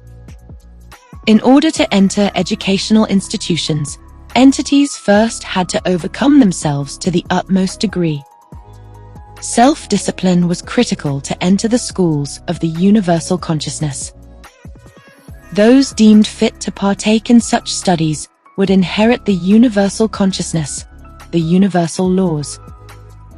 The schools were called colleges of willpower, encompassing clairvoyant powers of the imagination.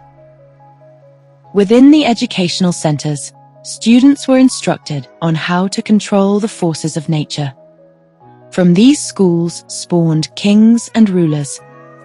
At first, there were no divisions, and religion was not an overarching rule. Divine art and wisdom took precedence over rigorous religious doctrine. There was only a religion of the will. Man respected the angelic powers bestowed upon him and aimed to always uphold proper spiritual and earthly etiquette. The landscape of early Lemuria was very cataclysmal. Earthquakes and volcanic eruptions were happening everywhere, and men were constantly at odds with their environment. Fires and lava entrenched the land, and Lemuria was no longer a suitable environment. A different dwelling place had to be discovered. The Lemurians made their transition over to the place of Atlantis, which was a far calmer, more tranquil environment.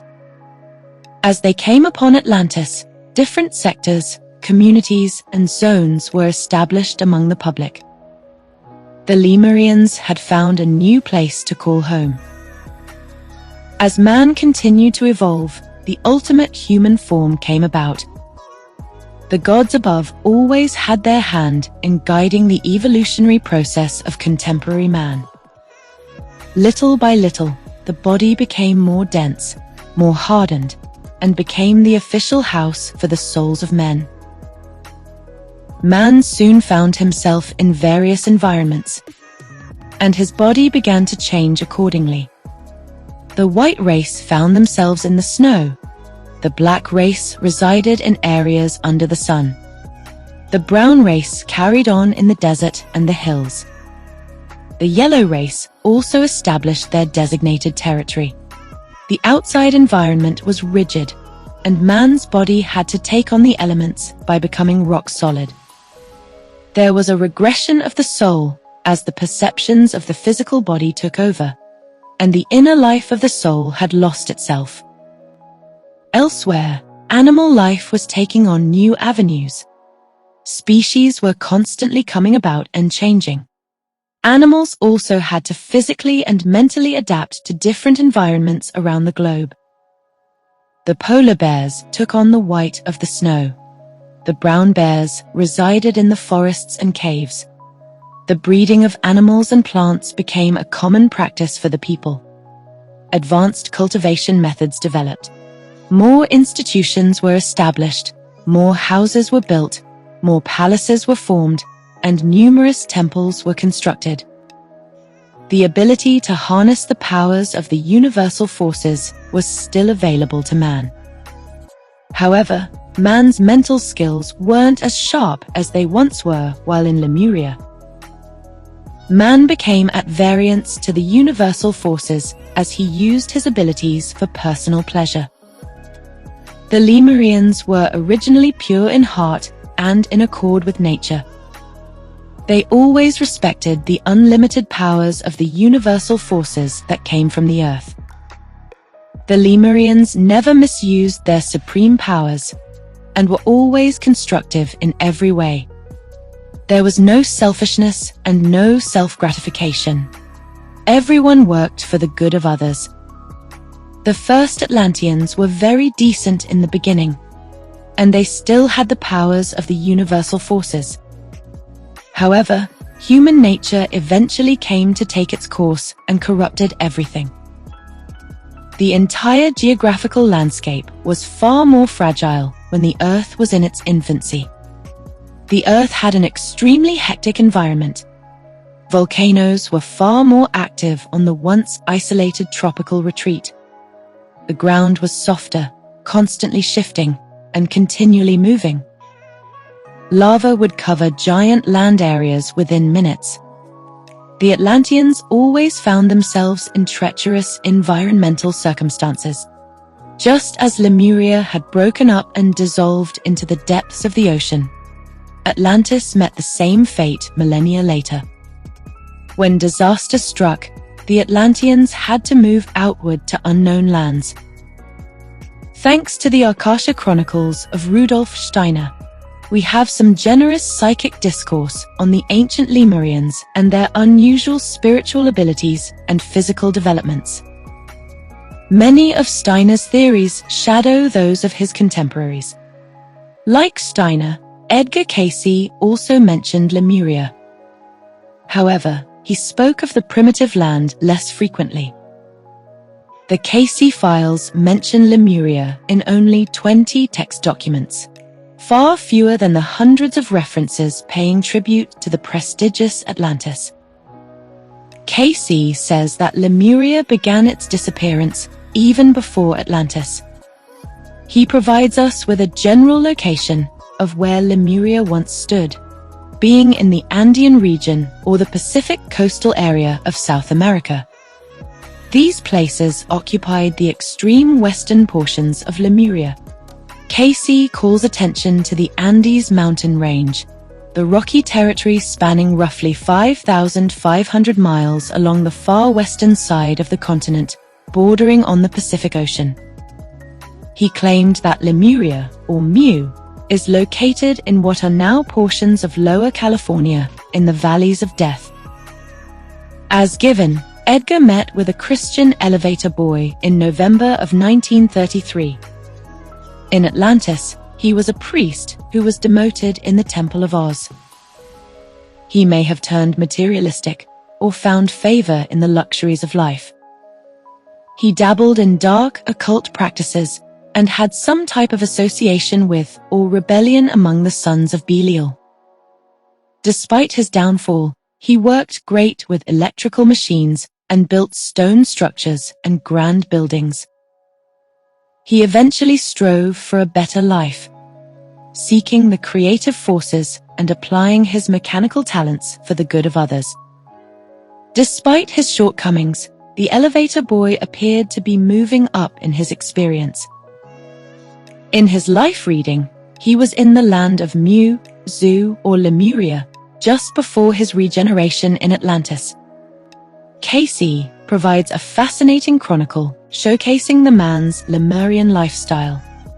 Before this, we find the entity was in that land that has been termed Zu, or Lemuria, or Mu. This was before the sojourn of peoples in perfect body form, when they may be said to have been able to be in the body or out of the body and act upon materiality.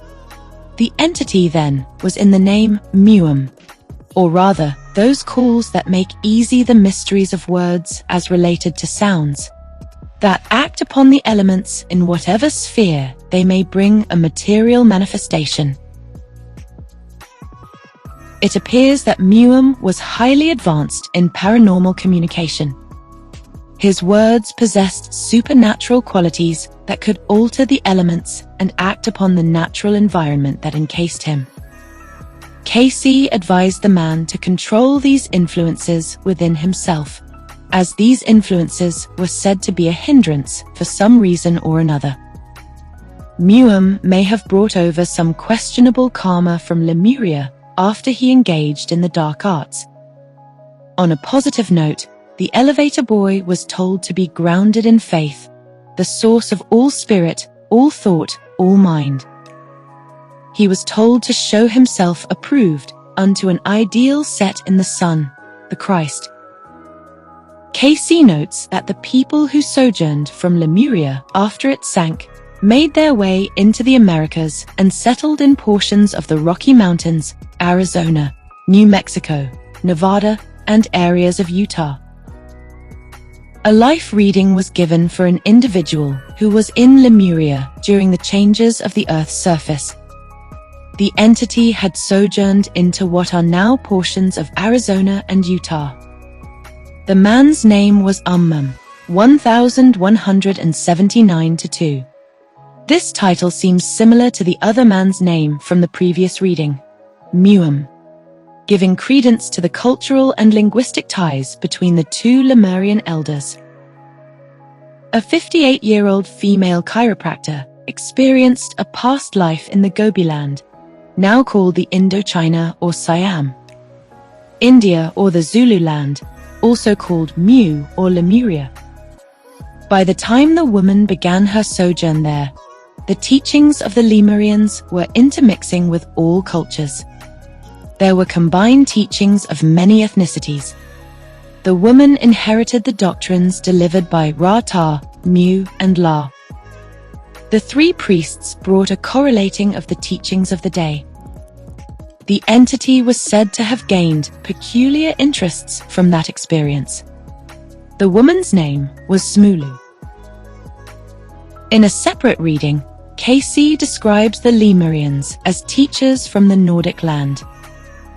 He says there was again a correlating of all truths into one truth among the Lemurians, the Indians, the Egyptians, and the Atlanteans, including people from the Gobi Desert, the City of Gold. Cultural doctrines and customs were again fusing together, and new schools of thought formed. Mystical ideas and supernatural forces were still at work in the mind of man, but not like they used to be. When comparing Lemuria and Atlantis, there appears to be more concrete evidence for and proponents of Atlantis. The only detailed descriptions of Lemuria come from the psychic information given by the famed clairvoyants of the 19th and 20th centuries. The psychics who spoke of Lemuria seemed to be in accord with one another regarding specific details, such as the Lemurians having a third eye and being from the third root race. Steiner's description of the Lemurians and Cayce's depiction of the Atlanteans seem very similar. Both prophets claim the early Lemurians and Atlanteans were androgynous. Both men claim that the entities pursued things of the animal world and lowered themselves. The seers say the inhabitants could harness the powers of the universal forces to work in their favor and build up their environment to aid each other in mental, physical, and spiritual development. In terms of the natural environment, Cayce says the atmospheric pressure in the Earth in those times was very different than it is today, similar to Steiner's mention of the atmosphere being much thicker in Lemuria. The prophets claim that early man had to adapt to his environment in terms of skin tone, and that man's evolution into perfect bodily form didn't happen overnight. It took several generations for the entities to take on their hardened, final human form. Both Steiner and Cayce claim there were divine forces at work that led to the development of Adam. There was no random haphazard act of a monkey adapting to its environment and later developing a superior physique to meet its needs of the natural world. Instead, supernatural forces were always at work in creating the human body. The body of a monkey was used as a sort of prototype for a man's body. The general structure of the ape appeared to be most suitable for what would become man's house for the soul. Cayce does touch upon the theory of evolution, and he discredits man's descent from the monkey. Man did not descend from the monkey, but man has evolved. Resuscitation, you see, from time to time. Here a little, there a little, line upon line and line upon line. In the scientific community, evolution has no spiritual basis. The scientific world seems to cut out angelic influences, or God altogether, as being responsible for taking part in Adam's evolution. The discipline of empirical science came to take away from the spiritual explanation for things. Psychic science was a natural occurrence for early man, but the science of modern man's mind slowly took over, and his spiritual senses and supernatural powers fell by the wayside. As the human body hardened, there came less and less of the ability to call upon the creative forces that the early Lemurians and Atlanteans had. Man's mind was no longer able to transcend his body. The hard external world took over, and man's soul mind became trapped in the third dimension. However, psychic sources still lie dormant in the sons of men, in their mind's eye, which may be awakened to endless possibilities if properly tuned to the eternal.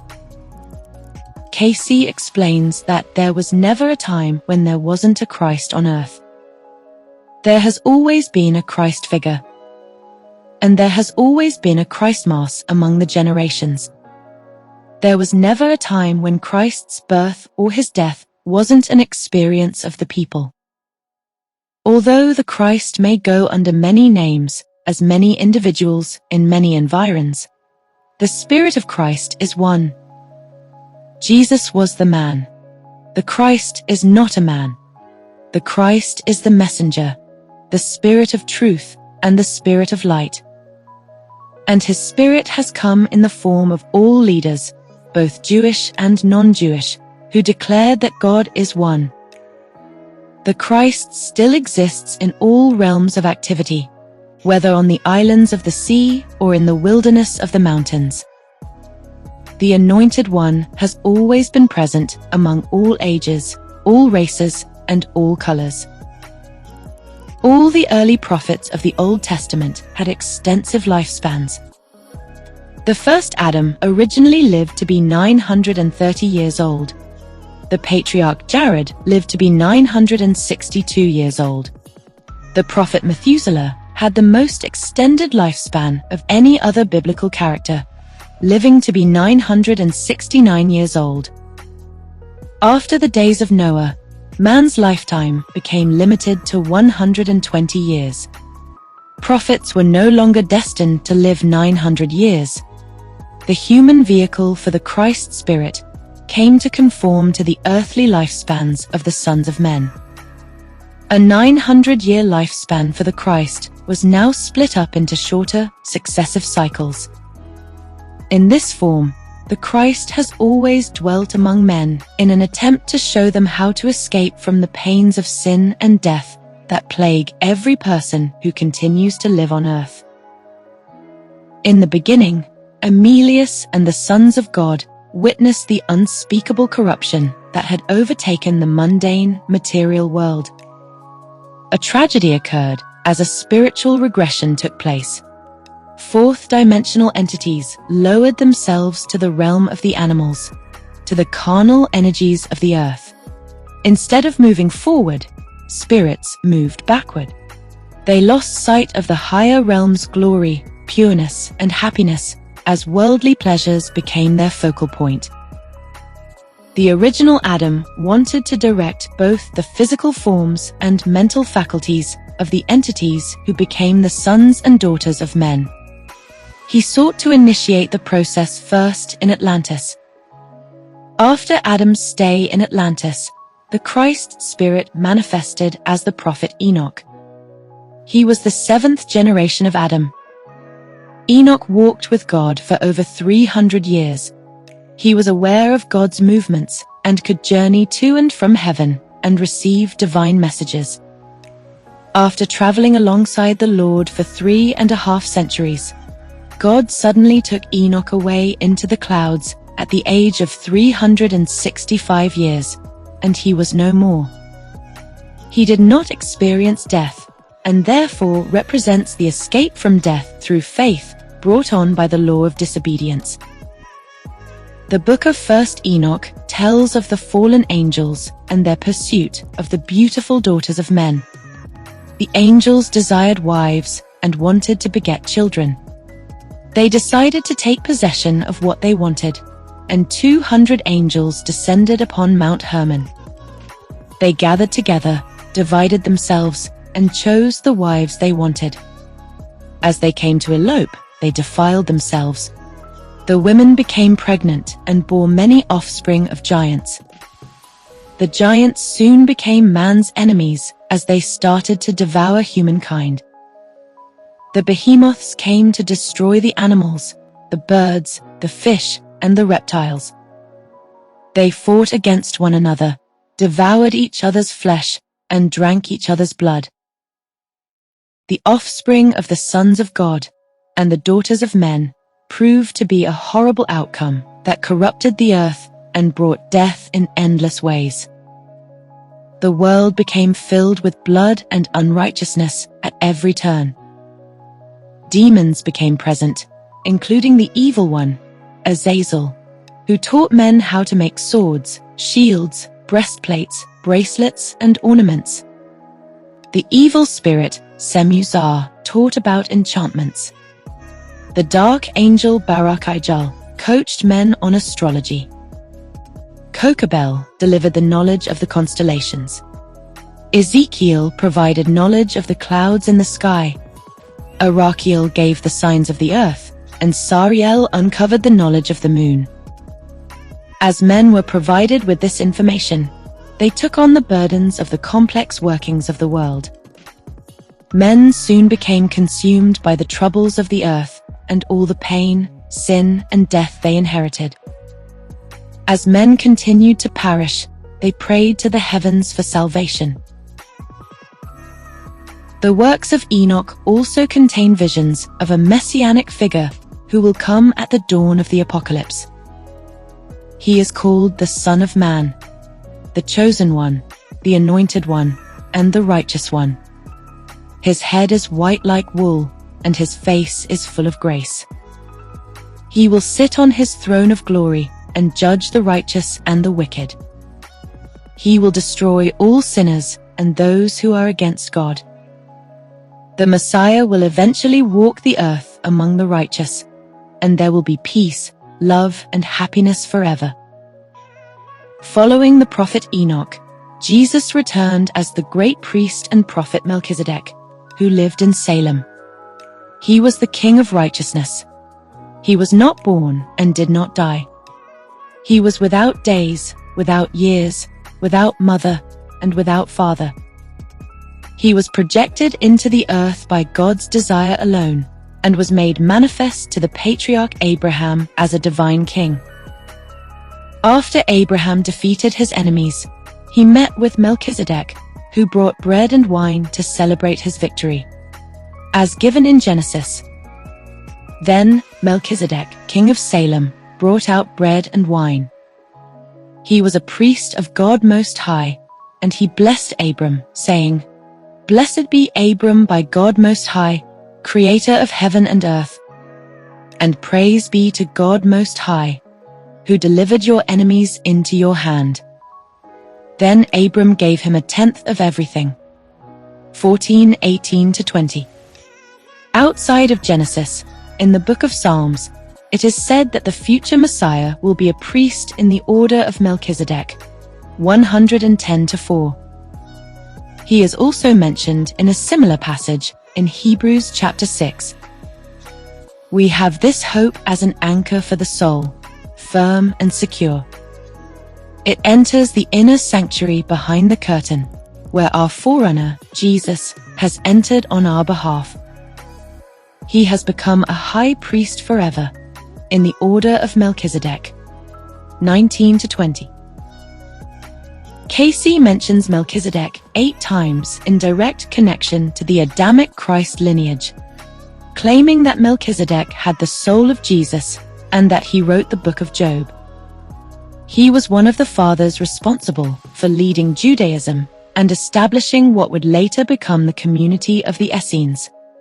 Melchizedek was made perfect in body. He was a perfect manifestation of the Christ consciousness, as he was the first to purify the flesh. Emilius then took on the life of Zend, a divine Persian leader who first introduced the philosophy of life and love into the world.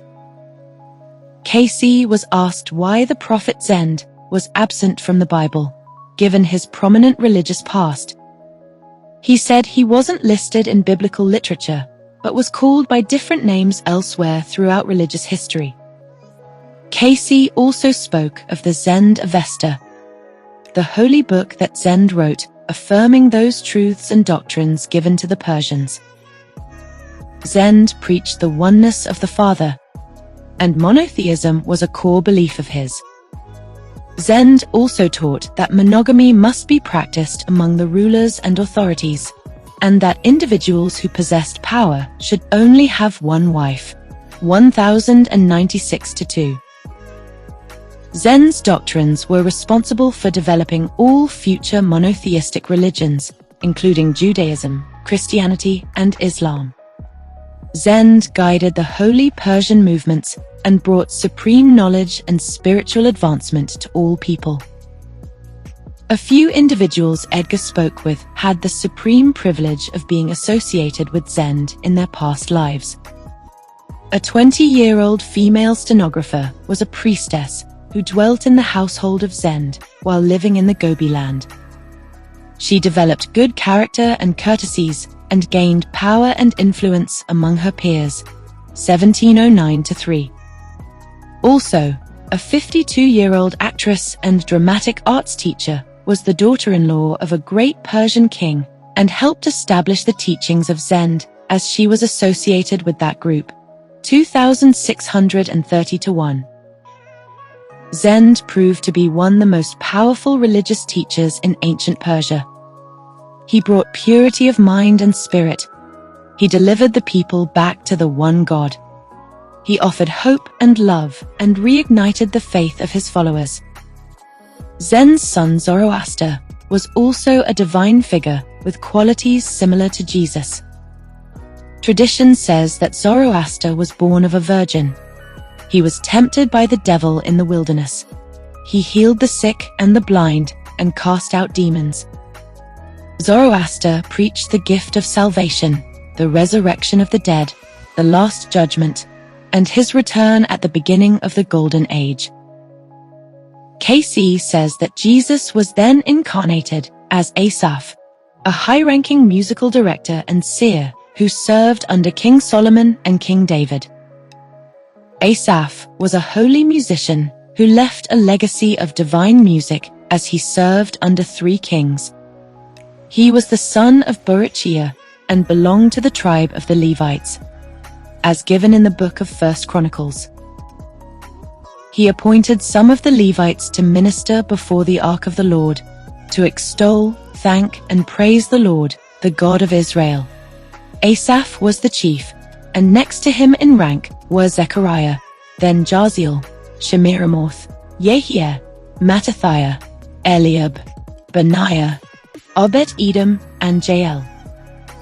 They were to play the lyres and harps, Asaph was to sound the cymbals, and Benaiah and Jehaziel the priests were to blow the trumpets regularly before the Ark of the Covenant of God. That day, David first appointed Asaph and his associates to give praise to the Lord in this manner. Give praise to the Lord, proclaim his name, make known among the nations what he has done.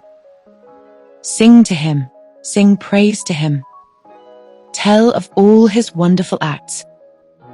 Glory in his holy name. Let the hearts of those who seek the Lord rejoice. Look to the Lord and his strength. Seek his face always. 16:4-11. Elsewhere in 1 Chronicles, Asaph is given a divine responsibility by the patriarch David. David left Asaph and his associates before the Ark of the Covenant of the Lord to minister there regularly. according to each day's requirements. 1637. Asaph is also mentioned in 2 Chronicles.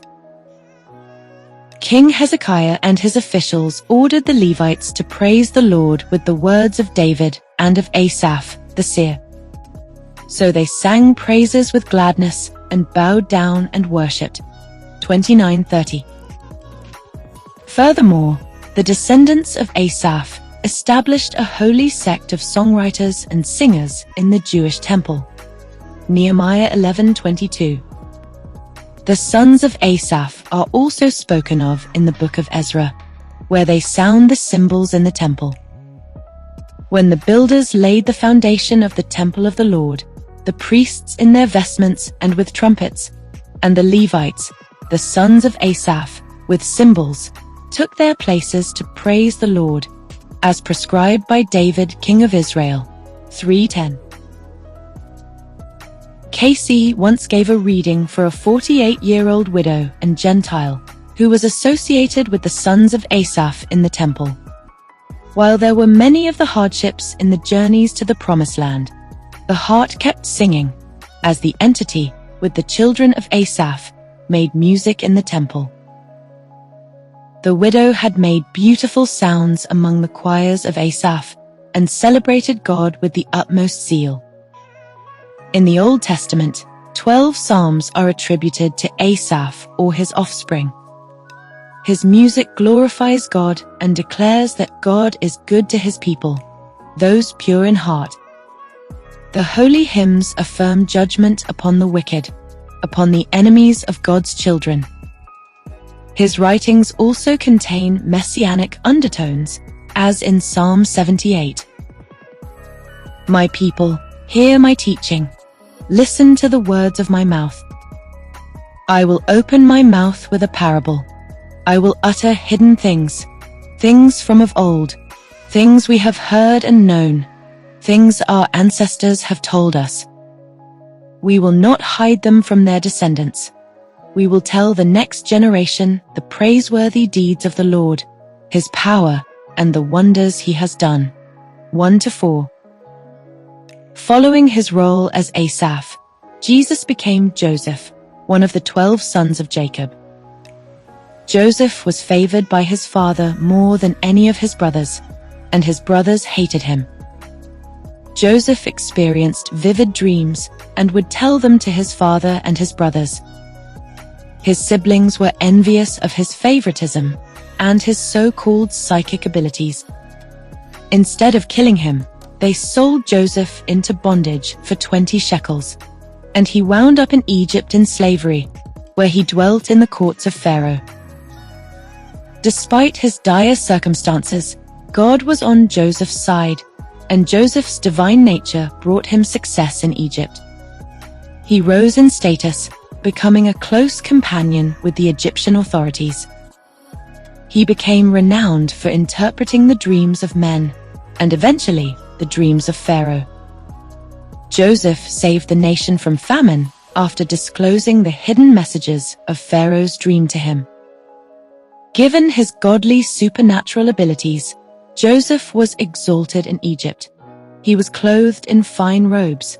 He was given gold rings and necklaces. He became Pharaoh's personal confidant. As given. So Pharaoh said to Joseph, I hereby put you in charge of the whole land of Egypt. Then Pharaoh took his signet ring from his finger and put it on Joseph's finger. He dressed him in robes of fine linen and put a gold chain around his neck. He had him ride in a chariot as his second in command, and people shouted before him, Make way! Thus he put him in charge of the whole land of Egypt. Genesis 41, 41-43. In December of 1939, Cayce gave a reading for a 52-year-old female spiritualist and Quaker. The woman was among the daughters of Pharaoh at the time of Joseph's arrival. She ruled in that experience under the name of Princess Teru. She came into contact with Joseph and listened to his interpretations of the living God.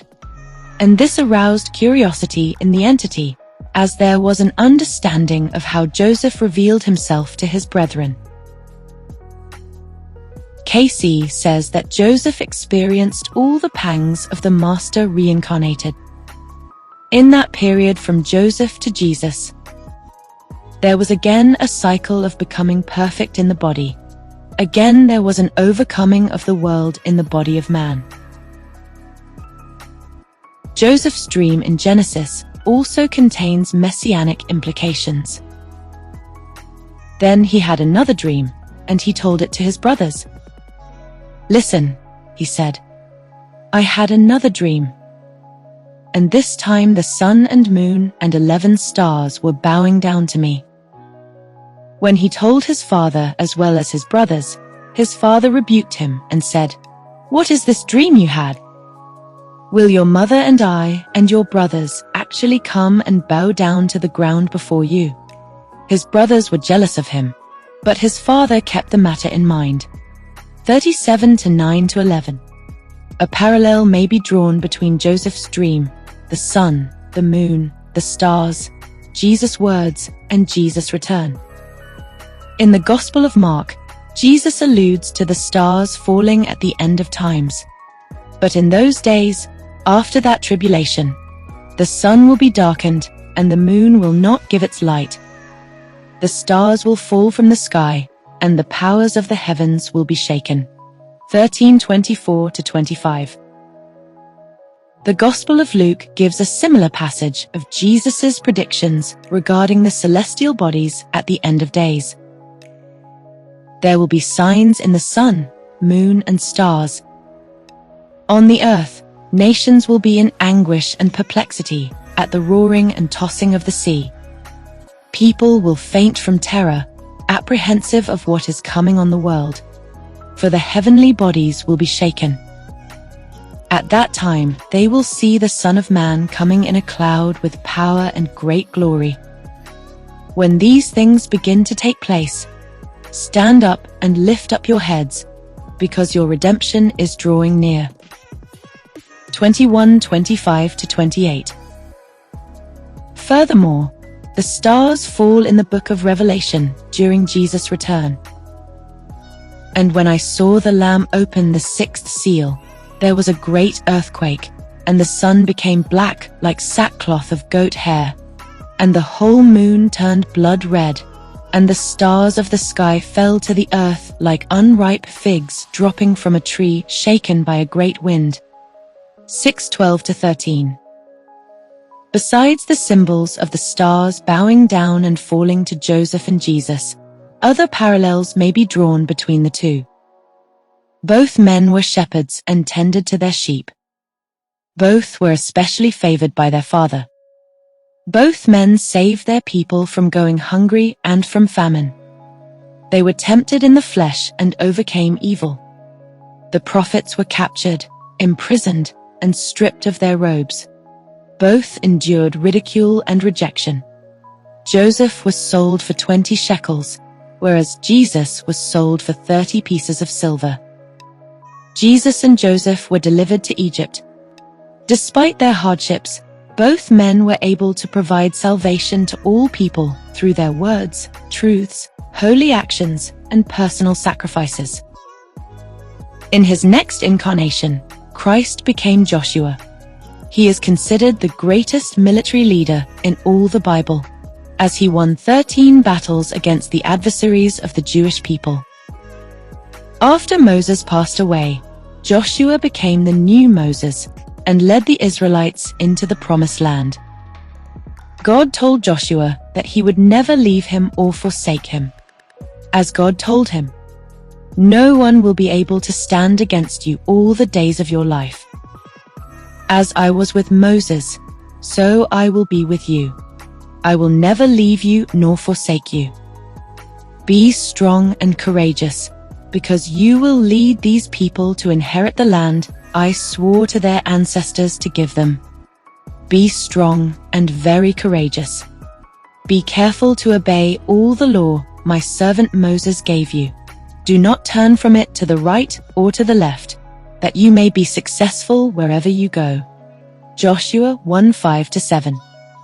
God had sworn to his people that he would deliver them to the land of their inheritance, and the responsibility was placed in Joshua's hands after Moses departed. Moses left the people with a message prior to his passing. Then Moses summoned Joshua and said to him in the presence of all Israel, "Be strong and courageous, for you must go with this people into the land that the Lord swore to their ancestors to give them, and you must divide it among them as their inheritance. The Lord himself goes before you and will be with you. He will never leave you nor forsake you. Do not be afraid. Do not be discouraged." Deuteronomy 31:7-8. Joshua prepped the people for the new nation, and they put all their faith in him. With the aid of the Lord, Joshua and his people would overcome impossible odds. After first defeating the Canaanites, God commanded Joshua to take the Israelites and cross the Jordan River into the Promised Land. As a parallel, just as Moses parted the Red Sea, Joshua parted the Jordan River, and the Israelites were able to carry the Ark of the Covenant across the river and into novel territory. The book of Joshua represents the importance of trusting God and his law. It signifies the importance of listening to the prophets and trusting in their God-given words. God would take care of everything for the Israelites, but they had to follow the words of Moses and Joshua, with whom God worked to deliver proper instruction.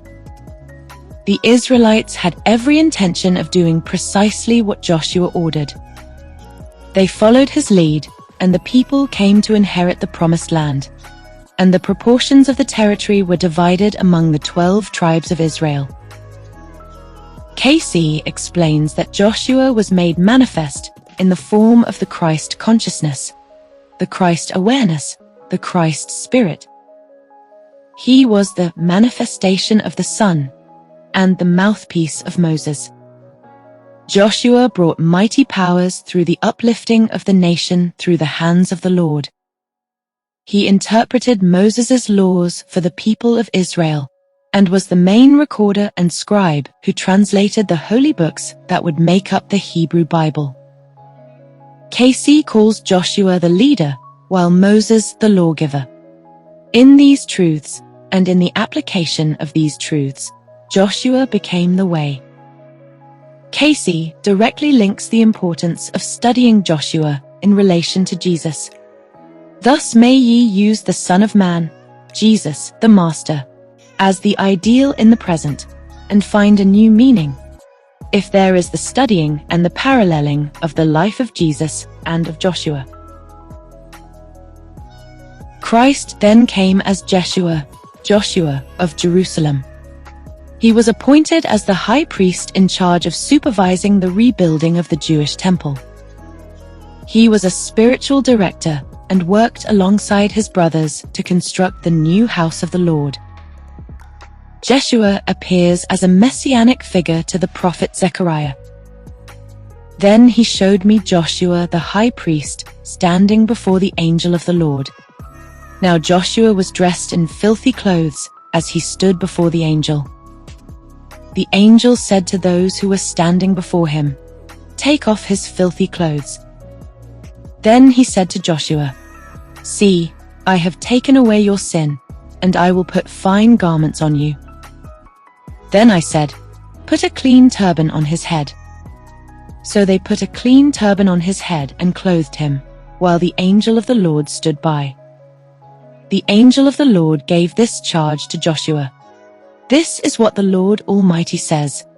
If you will walk in obedience to me and keep my requirements, then you will govern my house and have charge of my courts, and I will give you a place among these standing here. Listen, High Priest Joshua, you and your associates seated before you, who are men symbolic of things to come. I am going to bring my servant, the branch. See, the stone I have set in front of Joshua. There are 7 eyes on that one stone, and I will engrave an inscription on it, says the Lord Almighty. And I will remove the sin of this land in a single day. In that day, each of you will invite your neighbor to sit under your vine and fig tree, declares the Lord Almighty. Zechariah 3, 1-10. In the previous passage, Zechariah sees a vision of the high priest Jeshua, dressed in dirty clothes, standing alongside an angel. The angel orders him to remove his filthy garments and put on clean clothes. This represents the removal of sin for God's chosen people. Also, in the book of Zechariah, God tells his prophet to make a crown of gold and silver and place it upon Jeshua's head. The word of the Lord came to me. Take silver and gold from the exiles Heldai, Tobijah, and Jediah, who have arrived from Babylon. Go the same day to the house of Josiah, son of Zephaniah. Take the silver and gold and make a crown, and set it on the head of the high priest, Joshua, son of Jozadak. Tell him this is what the Lord Almighty says.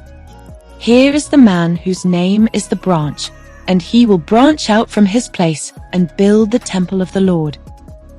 It is he who will build the temple of the Lord, and he will be clothed with majesty and will sit and rule on his throne. And he will be a priest on his throne.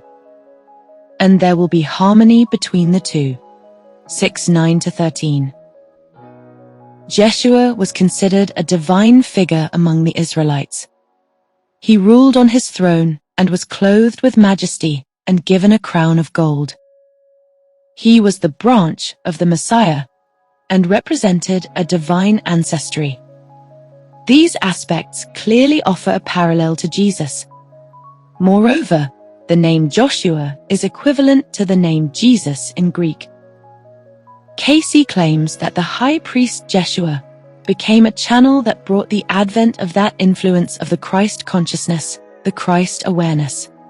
Then again, the expression was in that entity as he entered through those channels indicated as necessary for the functioning of the material, mental, and spiritual mind, for the advent of that influence manifested in what ye call the Christ consciousness, the Christ awareness, Jeshua. Following Jeshua, Emilius finally came as Jesus, the last Adam. Once again, Christ overcame the world and the flesh and all the pangs of sin and death. Jesus became the new guide and the new master of the new age. Jesus has never abandoned any generation and still seeks to guide lost souls back to the glory of God's spiritual haven, where flesh and blood cannot enter. Only by following the commandments of Christ may one begin to overcome the world and the flesh and eventually ascend back to the Father. Cayce claims that Christ was the first soul to attain perfection in his earthly lives, including his planetary sojourns. Jesus attained perfection long before he was incarnated in Bethlehem as a babe. He became perfect in the flesh through the past prophets and already returned to God. He accomplished oneness with the Father early on, but took it upon himself to continue to enter the earth to rescue trapped souls. This was a voluntary mission on the part of Emilius, Adam, Enoch, Melchizedek, Zend, Asaph, Joshua, Joseph, Jeshua, Jesus. Like a good-hearted warrior, Adam first put on the armor of Christ and planted himself on the grounds that had been tainted by the fallen sons of God. As Emilius took on the daunting task of saving the world, God left the earth in Adam's care. It was up to Adam to bring the knowledge of the one Father to the people of Atlantis and uncover the path that leads to eternal salvation. Adam and his good angels first entered the earth and began to reason with the elements, to initiate an escape route for the souls who became the sons and daughters of men. Man's body was fashioned in every way to function well within his environment to achieve spiritual success. The human brain was reformed, and anatomical features such as the spiritual glands and chakras became the mechanical means of attaining inner divinity. After the proper human vehicle was designed, Adam made it his goal to always walk alongside man and explain the truths of God that will set man free from the earth. Still today, Adam desires to rectify the spiritual divisions that first transpired when spirits were overtaken by the carnal forces. Adam never intended to abandon man, and he will continue to walk with man and restore his relationship with the divine until the end of time. Adam still seeks to be humanity's savior and continually strives to raise up all souls who have fallen far into the pit of the earth. The Christ Spirit is near. He is in every individual who chooses to live in line with Jesus.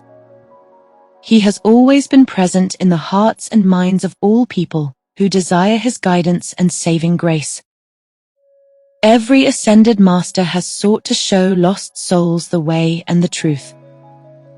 Christ hasn't only come in the form of the Jewish or Persian patriarchs of old, but also in the form of modern man. Jesus may be found in any nation, in any city, or among any individual who chooses to walk in his ways. Jesus is everywhere within all individuals who seek the mind of Christ, the Christ consciousness, the Christ awareness, the Christ Spirit. Jesus may reside in the hills of the east or the mountains of the west. He may reside in India, Africa, Europe, or America.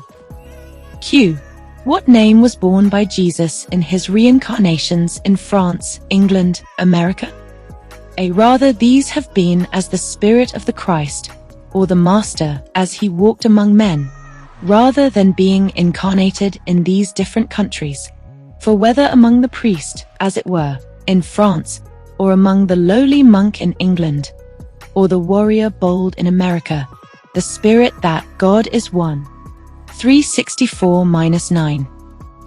Modern America eventually became the offspring of Atlantis. Just like the Atlanteans, Americans too have similar technologies: trains, aircrafts, aerial navigation, underwater vessels, robots, and automatons. Americans certainly possess an abundance of pleasure vehicles, as mentioned in reading number 440-5. People of today also utilize healing rays in the form of radiation for medical applications.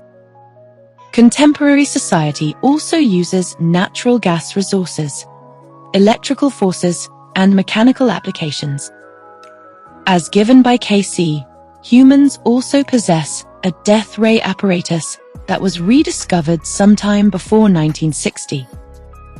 Countless similarities appear to be apparent between the two ancestor nations. Unlike Atlantis, America doesn't seem to have the uncontrollable animal problem it once did. Animals have become domesticated. Dogs have become man's best friend, and cats are our most comfortable companions. Zoos have been established where animals are comfortably confined to be enjoyed by human onlookers. There are no more giant, grotesque entities that roam the fields. There are no more one-eyed monsters looking to ravage the lands and destroy man and his villages. There are no more horrible beasts. There are no more satyr, nymphs, goblins, demons, or angels. There are no more gods who camp out on Mount Olympus looking to burden the humans who disobey them. It appears that Poseidon no longer has his hand in the workings of America. As secular schools of thought emerged and conservative institutions came to be, man no longer had a connection to the gods he once worshipped. His scientific mind took precedence over the supernatural revelations from the gods, and the ancient gods responsible for establishing Atlantis disappeared into the depths of mythology. Scientists claim that the Earth is 4 billion years old. If this theory is valid, it took 4 billion years before Adam appeared on the grounds of the planet. In the context of such a vast time span, 10,000 years ago, or even 200,000 years ago, is not that long ago. It can be considered yesterday. It may be difficult for modern culture to envision what the culture and technology of the Atlanteans were like. However, the Atlanteans could never have predicted what their future people would be capable of. If man is not careful, he soon may find himself as an automaton, stuck in a rut of humdrum procedures with zero free will. Luckily, we have some golden information provided by the sleeping prophet on how not to become an automaton. Today is being set before thee opportunity. Choose thou. Would thou become an automaton, to be pushed about or handled by any force outside of thyself, and then lose thine own association or connection with thine Creator? The choices must be made by thee, or else ye become only as an automaton, only capable of doing that to which ye have been set as unchangeable.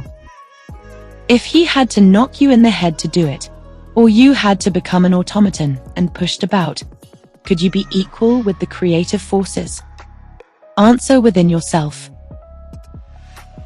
It is vital that man retain the original willpower given to him by the creative forces. Men were meant to be creatures of God, not mindless machines made by men.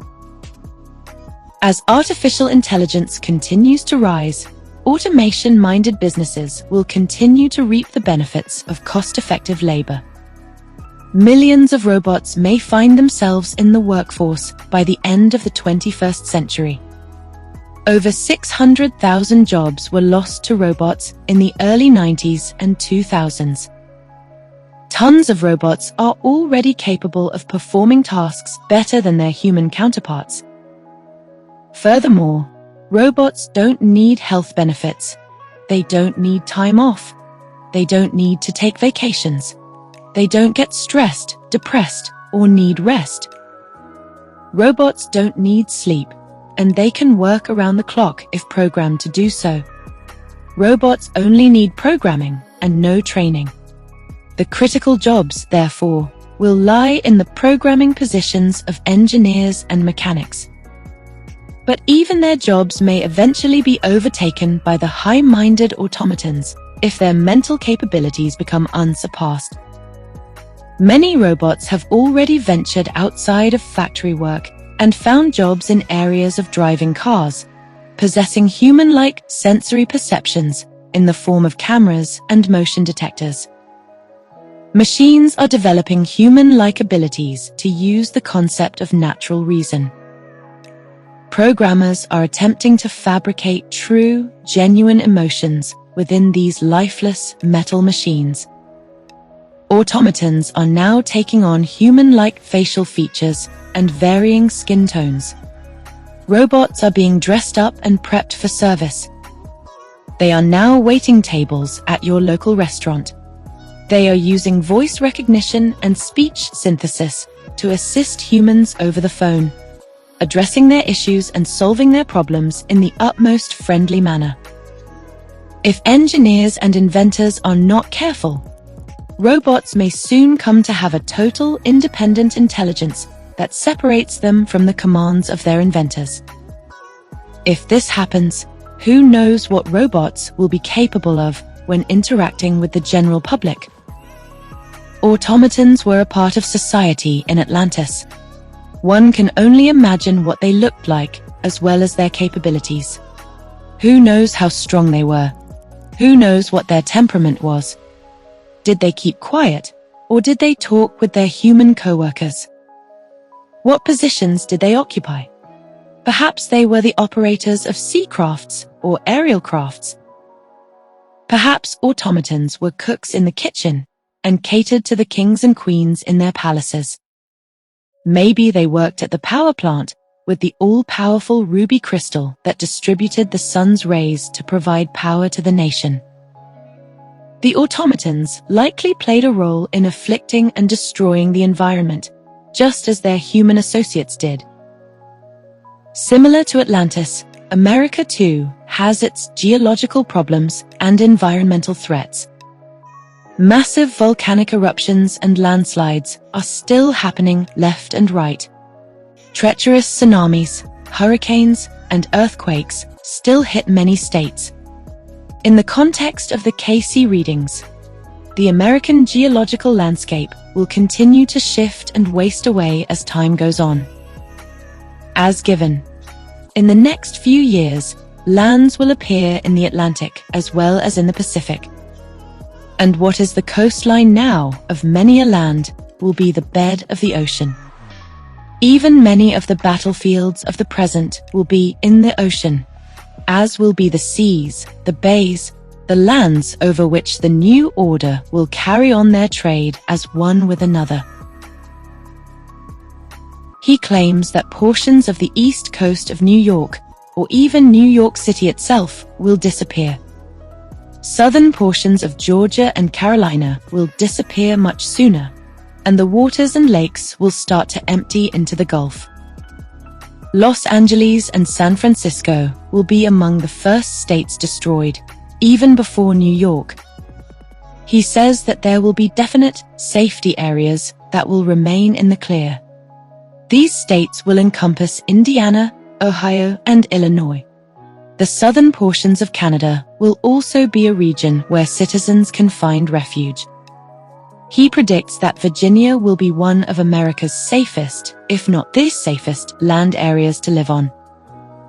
Outside of America, Edgar prophesied that geological changes would come about in the year 1934 and onward. He claimed that continents would break up in many places. There will be open waters that appear in the northern portions of Greenland. There will come a falling away of India. New lands will come about in the Caribbean Sea. He also stated that a pole shift would occur in the year 2000, at the beginning of the new cycle. On September 22, 1939, a Catholic housewife came to cayce with a geological question. Is Atlantis rising now? Will it cause a sudden convolution, and about what year? In 1998, we may find a great deal of the activities as have been wrought by the gradual changes that are coming about. These are at the periods when the cycle of the solar activity change between the Piscean and the Aquarian age. This is a gradual, not a cataclysmic activity in the experience of the Earth in this period. Luckily for Americans, things will happen gradually, giving people ample time to travel abroad or inward to the center states, within the safety zones if necessary. The Atlanteans also had a lot of time to figure out an escape route. However, periods of total desolation can happen overnight. Volcano eruptions don't always happen gradually, nor do hurricanes, tsunamis, or earthquakes. In its natural state, the Earth can be considered a volatile environment.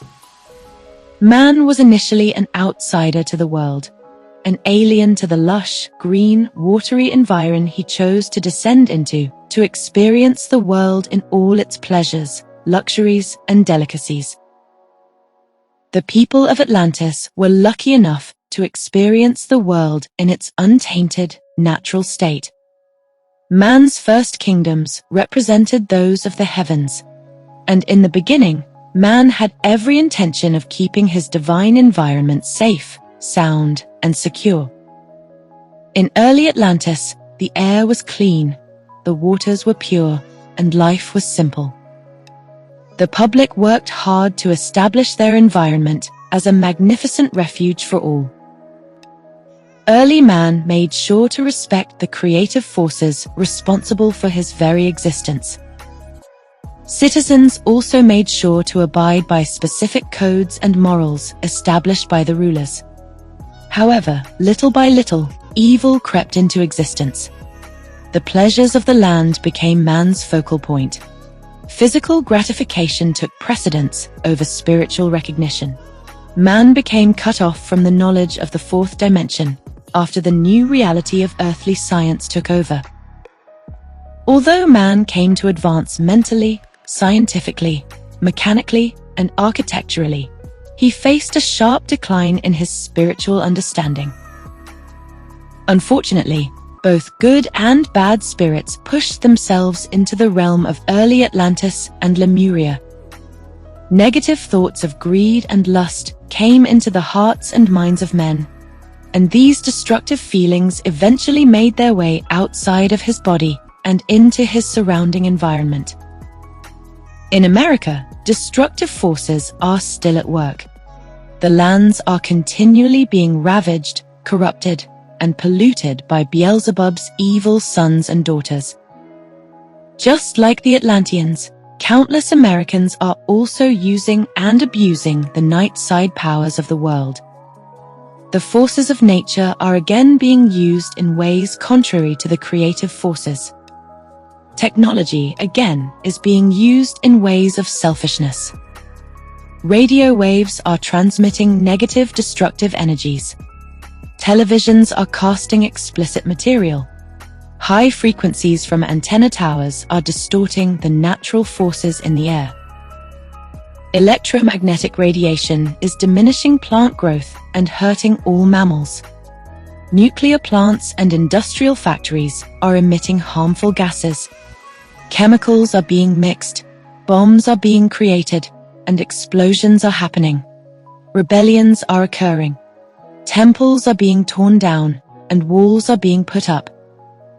Man has once again found himself in a state of sin and turmoil, having lost touch with the knowledge of the universal forces given to him by the powers on high. America is mirroring its deceased ancestor, and if America is not careful, it may soon meet its desolate fate, its lowly resting place at the bottom of the Atlantic Ocean. Significant changes are on the horizon for America and all nations. Politics and governments are ever-changing. New presidents are being inaugurated. New kings and queens are being born. And new princes and princesses are coming into play. Religious and spiritual conflicts still present themselves, however. Codes and morals are being challenged, and rebellions continue to rise. Technology and the geographical landscape are building up rapidly, and the world is transforming into a new entity, and a new order is upon us. When one thinks of the new order, several concepts may come to mind. There are often ideas of Freemason men, Illuminati members, one-eyed pyramids, mystic seances, ceremonies of food and drink, or perhaps secret acts of worship and sacrifice. One may imagine society's elites, the rich, the powerful, and the people at the top tiers of government. Society's past most popular elites belonged to the Freemasons. The great composer Mozart was a Freemason, as was the former Prime Minister of the United Kingdom, Winston Churchill. Former President Harry Truman was also a Freemason, including his predecessors Benjamin Franklin, Andrew Jackson, and George Washington.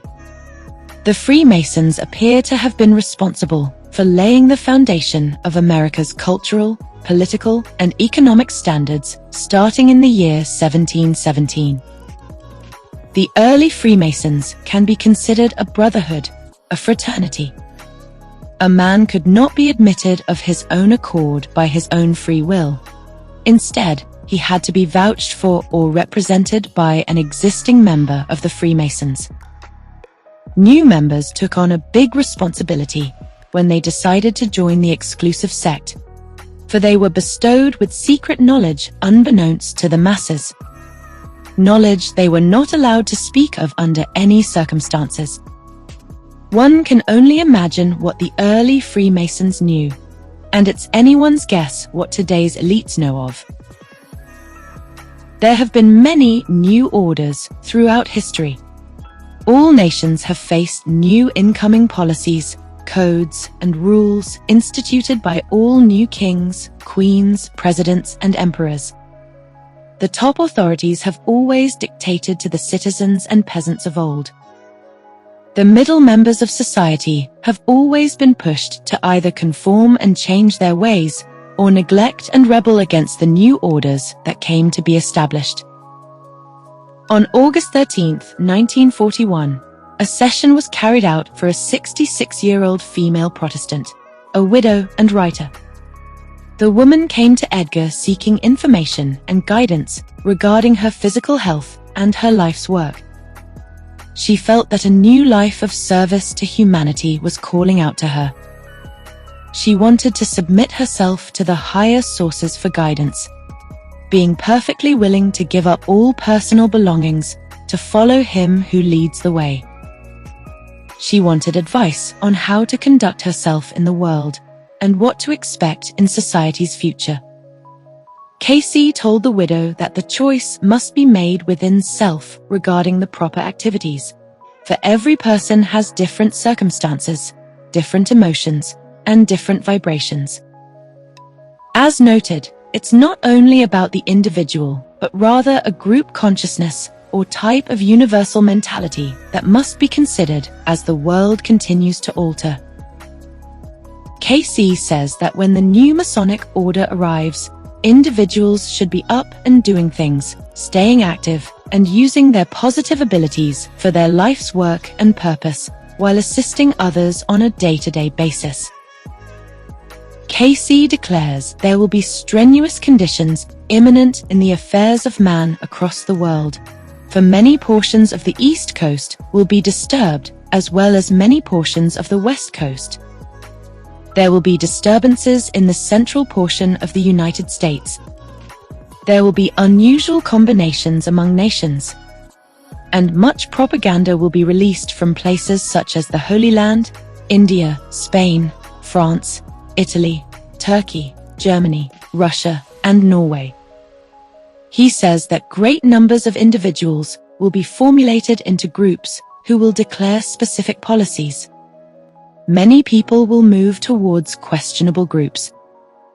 Edgar reiterates that this will not happen immediately and describes the changes that will transpire in America. For with those changes that will be wrought, Americanism, as expressed by the Masonic order, will be the eventual rule in the settlement of affairs in the world.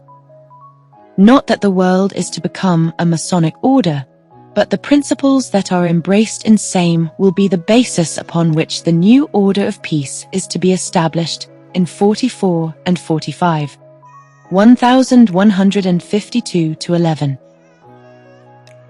Nearly 3 years later, Cayce's prophecies came true when, on September 19, 1944, a peace treaty was signed between the United Kingdom, the Soviet Union, and Finland. This was known as the Moscow Armistice, which concluded the Continuation War. The Paris peace treaties were also established after World War II in 1945, just as Cayce alluded to. These policies brought a new order of peace, unity, and appreciation among the nations worldwide. These are the principles that should guide the new order. On Independence Day, July 4, 1939, Edgar spoke with a 31-year-old Protestant music teacher who was also a member of his research association. The woman had indeed been a past Atlantean, incarnated as a new American. This entity is one of those of the new order of the Atlanteans that will either make for a great development or cause conditions in the experience of self and others that will have much to do with the mental and spiritual aspect of the world in the present.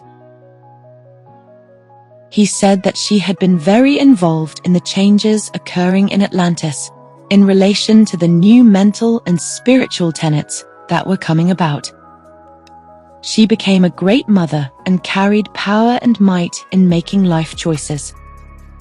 She had pursued the desire to be helpful to others in her experience. He told her to hold fast to those good-hearted Atlantean qualities and to use them in the present. A 47-year-old male accountant and Protestant approached Cayce in August of 32. He had been suffering from mental and physical health afflictions, and he came to Edgar in hopes of gaining some holistic advice. At the very end of his session, the man had one more valuable question for the sleeping simpleton. Question: with the entire world in the throes of a new order of things, is there anything else that you would care to say concerning its relation with the present or future? Answer: if there will be considered carefully that which is the basis upon which there must become adjustments to the worlds, to the nations, and apply same in self's own experience, the spiritual awakening must be the basis for all activities, whether individual, group, masses, nation, or world. Cayce endorses a strong spiritual outlook when considering the new order, and that there must be a spiritual awakening in the lives and minds of all people, all nations, and all worlds. In giving past life readings, numerous individuals were very much against the New World Order. Cayce spoke with a 70-year-old widow and told her she was among the new order of things in the Grecian land when groups traveled to Persia. When the new order came, the entity was not happy about it. She did not intend to conform to the novel rules established by the controlling authorities. She found herself vexed and highly against the new orders put in place. She was among those people who loathed the new order of things pertaining to moral, mental, and religious thoughts and codes. Although the widow disapproved of the new rules, she eventually came to accept the new order of things regarding the moral and religious applications brought into society at the time. Although she received the new order, she still encountered ridicule from the authorities based on her previous decisions. Alongside the widow, another woman, a female bookkeeper who lived in the 1920s, experienced a time of a new order in England under the command of Alfred the Great. She worked in the courts with the rulers. She had trouble adjusting to the new order and the new conditions of society. She had pursued personal interests and lost in soul development. On the good side, many individuals wanted to make the best of the new order. Cayce spoke with a 59-year-old female in April of 35. In a past life, she was a part of the new order in the Roman period under Caesar that followed after Augustus. She embraced the spiritual side of the new morals and codes, and found herself singing songs of worship among her friends, reciting psalms, making praise, and supporting the workings of the Spirit. In the later portions of her sojourn, she truly embraced the teachings of the new order and delivered them to the people. As given, a 38-year-old female math teacher lived in Atlantis by the name of Axelenta. As she was told, in the experience, the entity gained, the entity lost. For, with the returning of the priest, and the new order that was set by the regenerating of the peoples in body and mind, there came the awakening necessary for the entity's greater advancement and development. Edgar told the teacher to study herself approved unto God. He said to analyze self, not to judge others, and to keep to the words of truth. He told her to avoid condemning anyone, to keep herself unspotted from the world, and to know thyself. In 39, the prophet spoke with a 50-year-old male labor management mediator. He was a leader who aided the people in progressing in the activities of the new order while making their way to the land of Emmaus in Jerusalem. This was likely after the resurrection of Christ following Jesus' appearance to the two disciples in Emmaus. Luke 24:13-16. The man had prompted the principles of the new order as established in Christ. He became one with the new Christian movement and came to accept and promote those teachings associated with the resurrection of Jesus. 1151-23. and he could build upon these qualities, provided that he spiritualize his body and get a grasp on spiritual things. He was told to be influenced by the notion of, "But take heart, for I have overcome the world." John 16:33. This idea, or ideal, would allow the entity to find himself and overcome the world himself, and become a channel for the greater awareness of the new order, the greater awakenings as to God's purposes with man. 3343-1. Cayce does allude to the new social order in the context of Christianity. It is generally conceded by those who are students in the Christian faith, as well as in many other phases of spiritual evolution, that there is the expectancy of a new order, or a fulfilling of, or a return to those activities that may bring about the time for that redemption of the world.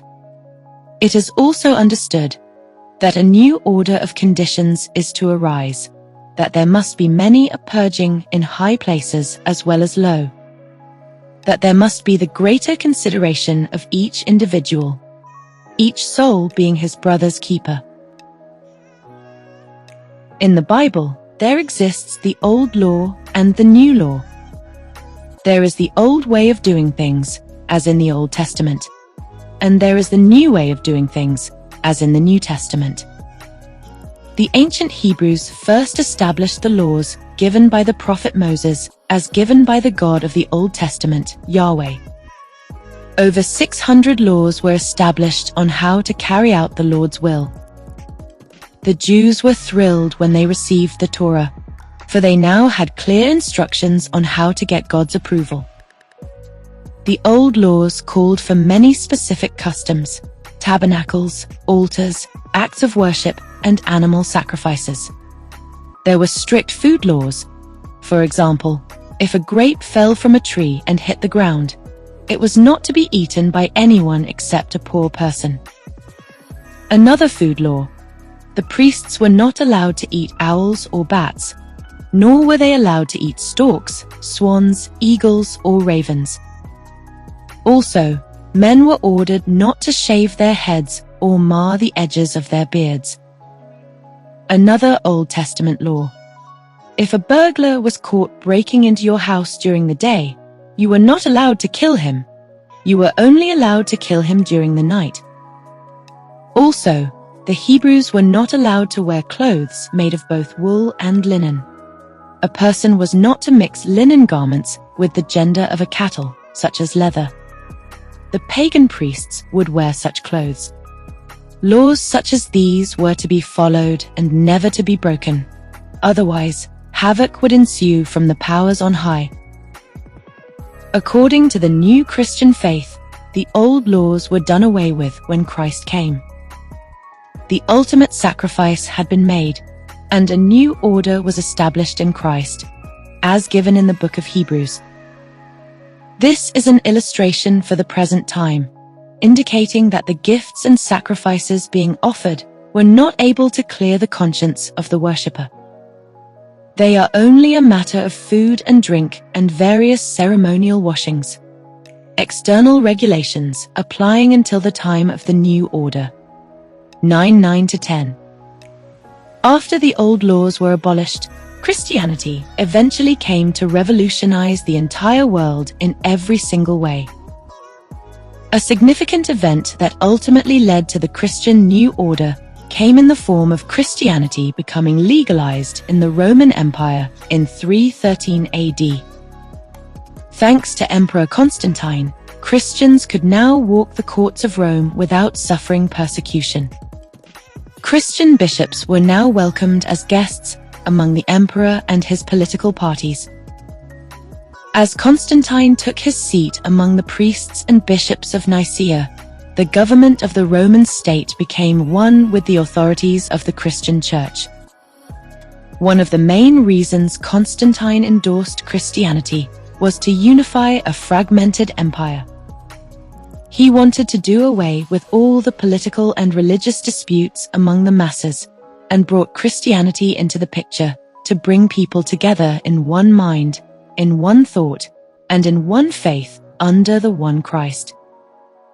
It wasn't until 380 AD that Christianity became the official religion of the Roman Empire under Emperor Theodosius.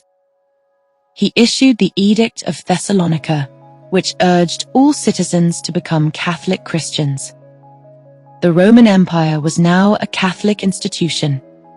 Christianity had become the dominant social, political, and economic force that would completely transform all future nations. Roughly 1,000 years later, Christianity sailed over to the new Atlantis and found a home in the hearts and minds of the new race. Similar to Constantine, the Founding Fathers also wanted to unify the states and bring people together as one nation under one God. The early American patriarchs saw nothing wrong with having religion as a central doctrine in America. However, upon the separation of church and state instituted by Thomas Jefferson, the right of the First Amendment overshadowed religious dominance. Jefferson put up a wall of separation that restricted religious denominations from over-influencing rational, secular political constructs. The notion of the separation of church and state is not in the Declaration of Independence, nor in the Constitution, nor in any state laws. The concept is an allusion to the First Amendment, which opposes the idea of the American government taking on the form of a religious institution. Religion eventually became a contrast to the atheistic values of the political state and its secular-minded citizens. The US nation has grown to be quite chaotic since its founding. Wars continue, and poverty increases. Strife, riots, and rebellions are an everyday occurrence. The anger of the masses has become an overwhelming force. There continue to be many anxieties and fears in the hearts and minds of Americans and nationals who are becoming more emotionally on edge. There is vast turmoil in America today, including the rest of the world. Edgar gives us some insight as to why this is occurring. Why then the turmoil in the world today? They have forgotten God. Not that it is merely a karmic condition of a nation, of a people. For know ye not that the prayer of one man saved a city? Cayce also addresses the supposed racial dilemma plaguing the nation. Question: is there a racial or social problem facing America in the US?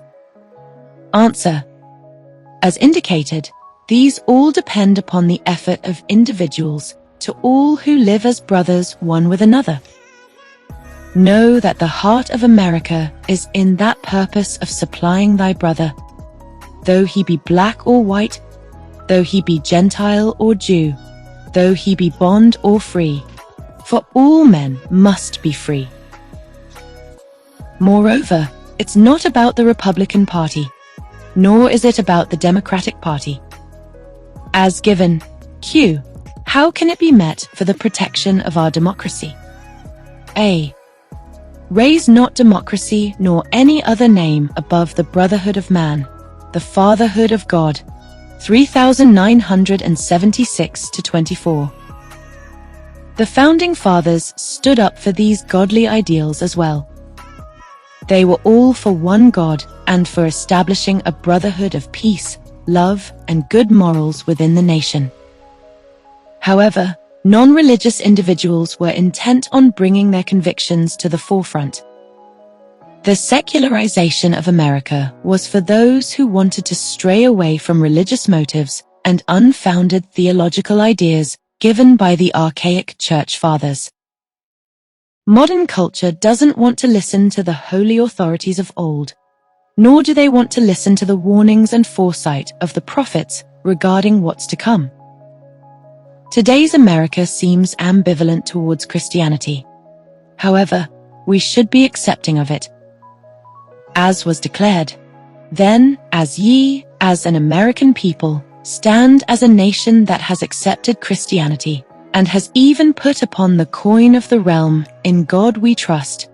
Ye must not trust in the might of man, nor in political or economic conditions.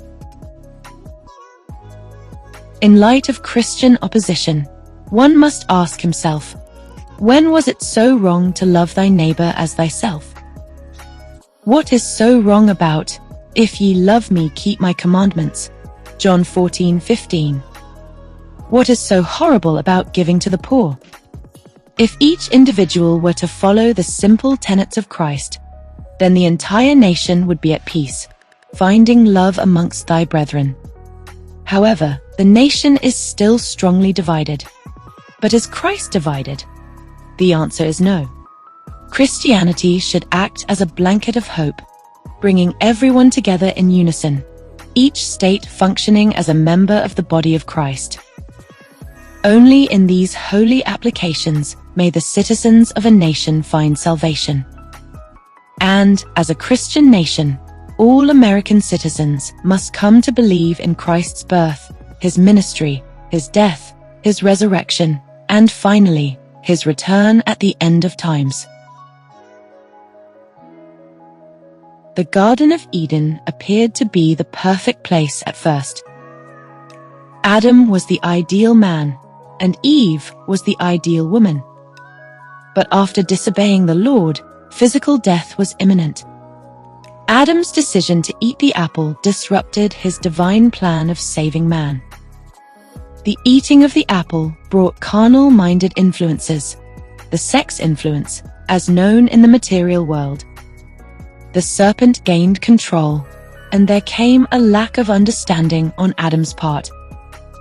The carnal forces overtook all the good spiritual emanations that graced the earth.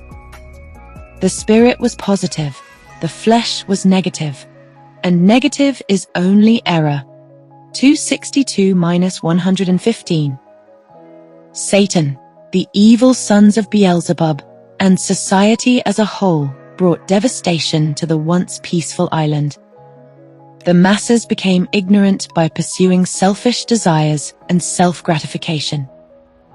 The people of Atlantis eventually became obsessed with the pleasures of the earth. The people's evil ways, their sins, and their wickedness caused the downfall of the perfect early world. The pursuit of physical pleasure trapped souls in the earth plane. The joys of the earth became more important than the reality of the spiritual realms, and the creations of the Creator became more important than the Creator himself. Fourth-dimensional entities now find themselves in a third-dimensional state, trapped in a hard existence of confusion coupled with anxiety, self-indulgence, depression, pain, and faithlessness. Man now looks solely to the material world for answers, instead of seeking the timeless truths of the spirit. A type of spiritual amnesia has overtaken the culture.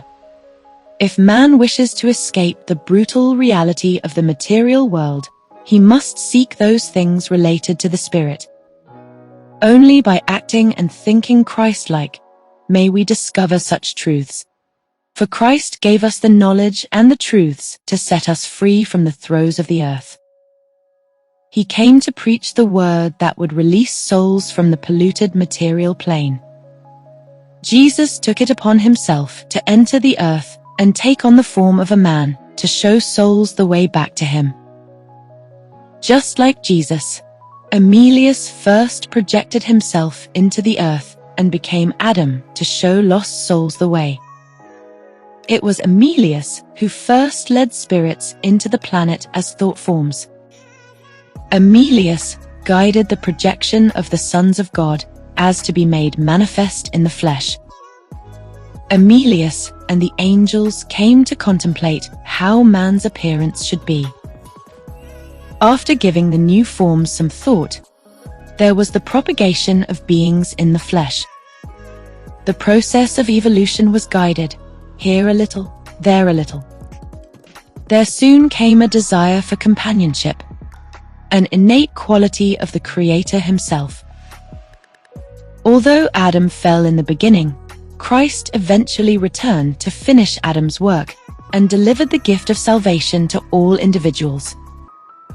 Just as Jesus walked the earth in the past, he will return and walk and talk with men of every clime. When the time comes, the faithful and the just shall be caught up with him to rule and deliver judgment for 1,000 years. The dead will be judged according to their dark deeds and tossed into the lake of fire. A new heaven and a new earth will be established, and there will be no more death, pain, or tears. When it comes to the book of Revelation, it's no secret that it's filled with an abundance of cryptic spiritual messages that have spawned countless interpretations. Many attempts have been made to decipher and uncover the hidden meanings of all the visions, sounds, and feelings. cayce addresses all the complex metaphors and undecipherable messages. Why then is it presented, ye ask, in the form of symbols? Why is there used those varied activities? These are for those that were, or will be, or may become, through the seeking, those initiated into an understanding of the glories that may be theirs, if they will but put into work, into activity, that information they know in the present.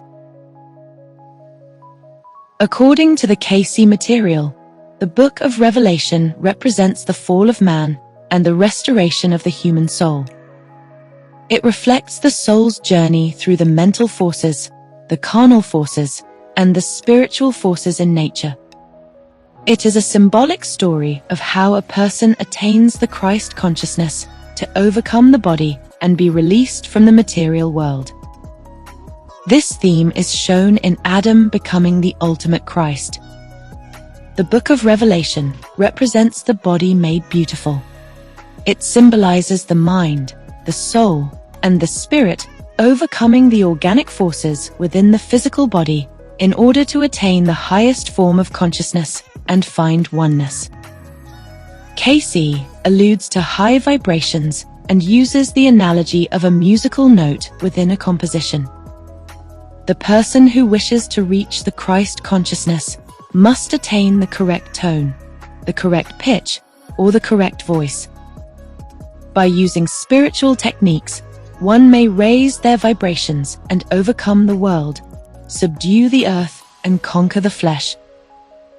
The ultimate goal is to be liberated from the physical realm, and the book of Revelation is a symbolic work of how the soul escapes from the carnal body and the material mind.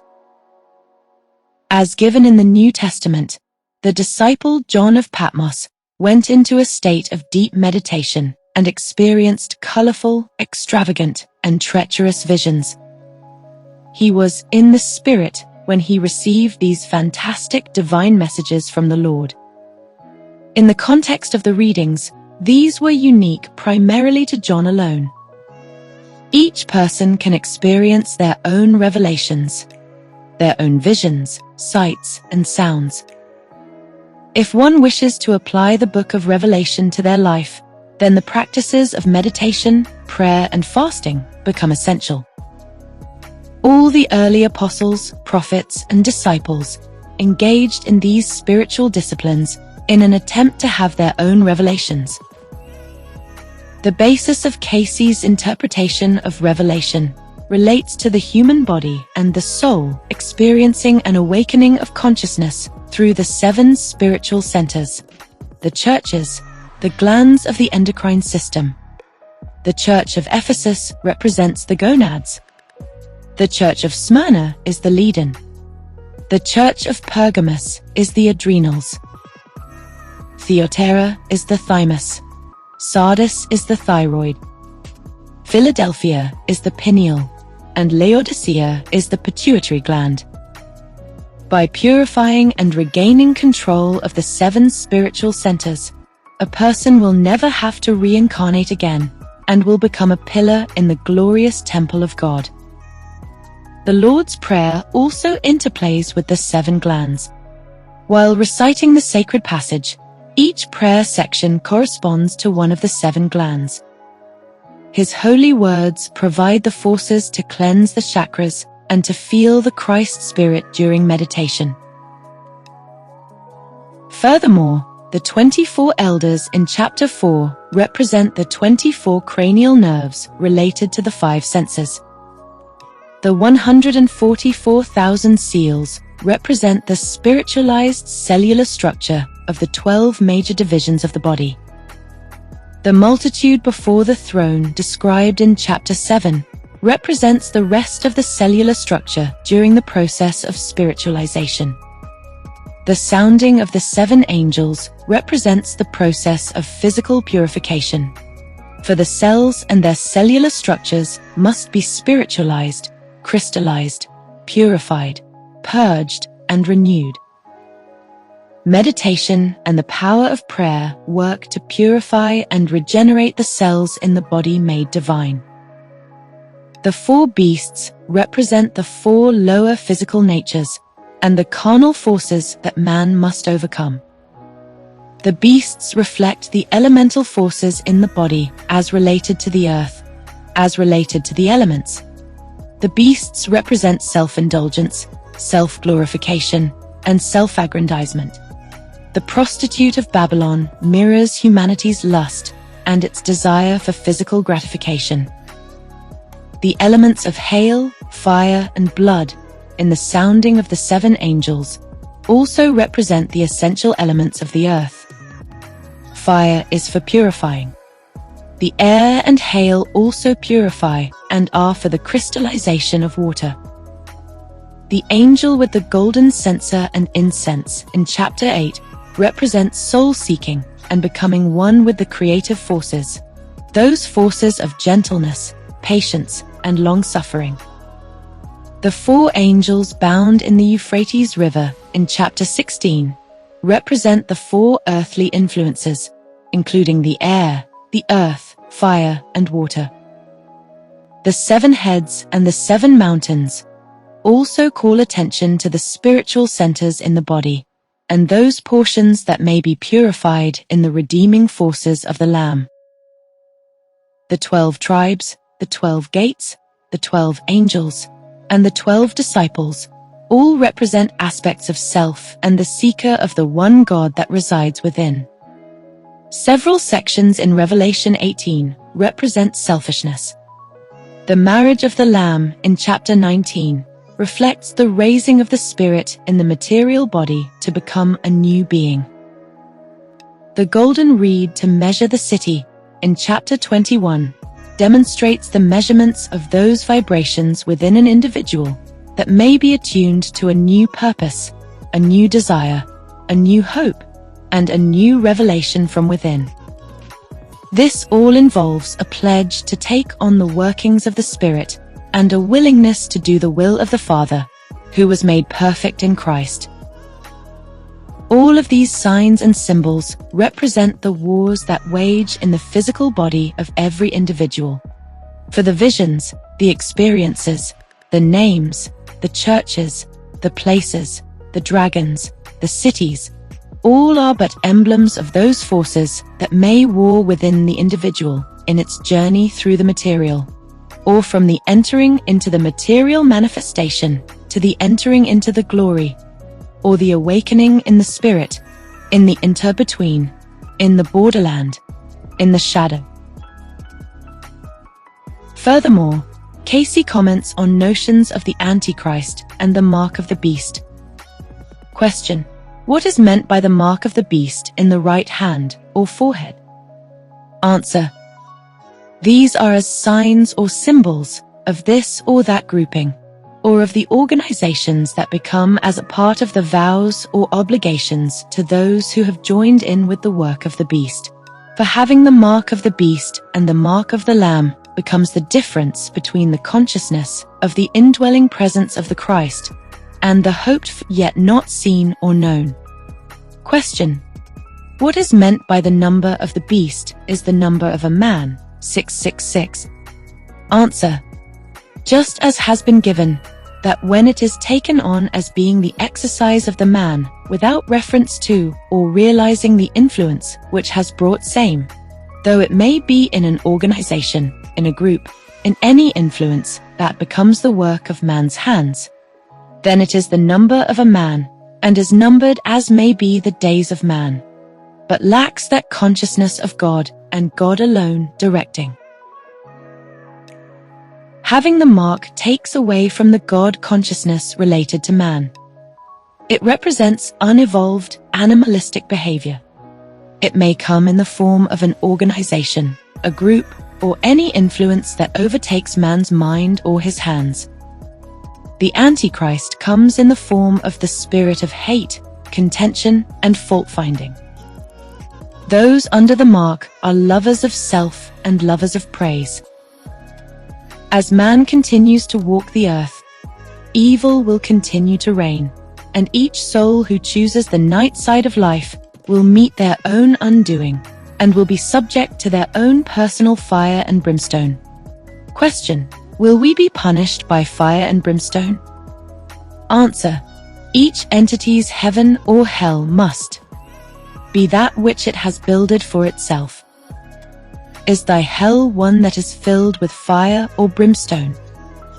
But no, each and every soul is tried so as by fire, purified, purged. For he, though he were the Son, learned obedience through the things which he suffered. Nothing lasts forever, including the earth. When the time comes, destruction will befall America just as it has before. For the believing Christians, the return of Christ is imminent. And upon his return, the lands will again be destroyed, the continents will sink, and the earth will be shaken. There will be hurricanes and man-made disasters happening. The sun will turn black, the moon will turn red, and the stars will fall. Jesus will descend upon the clouds with his angels and sit on his throne before all people. He will separate the accursed souls from the righteous, and his followers will reign in his kingdom forever and take part in the new age. Christ could come at any moment. He could arrive today, tomorrow, next week, next month, or next year. For Christ's followers, preparation is key. Jesus said to be prepared in the Gospel of Mark. Therefore, keep watch, because you do not know when the owner of the house will come back, whether in the evening or at midnight, or when the rooster crows or at dawn. If he comes suddenly, do not let him find you sleeping. What I say to you, I say to everyone, watch. 13:35-37. The sleeping prophet gives us some valuable advice when preparing for the Lord's return. Question: regarding the second coming of Master, what should be our attitude? Answer: as has been indicated, be prepared each day to meet thy God. He will bless those, as is the promise, who love his coming.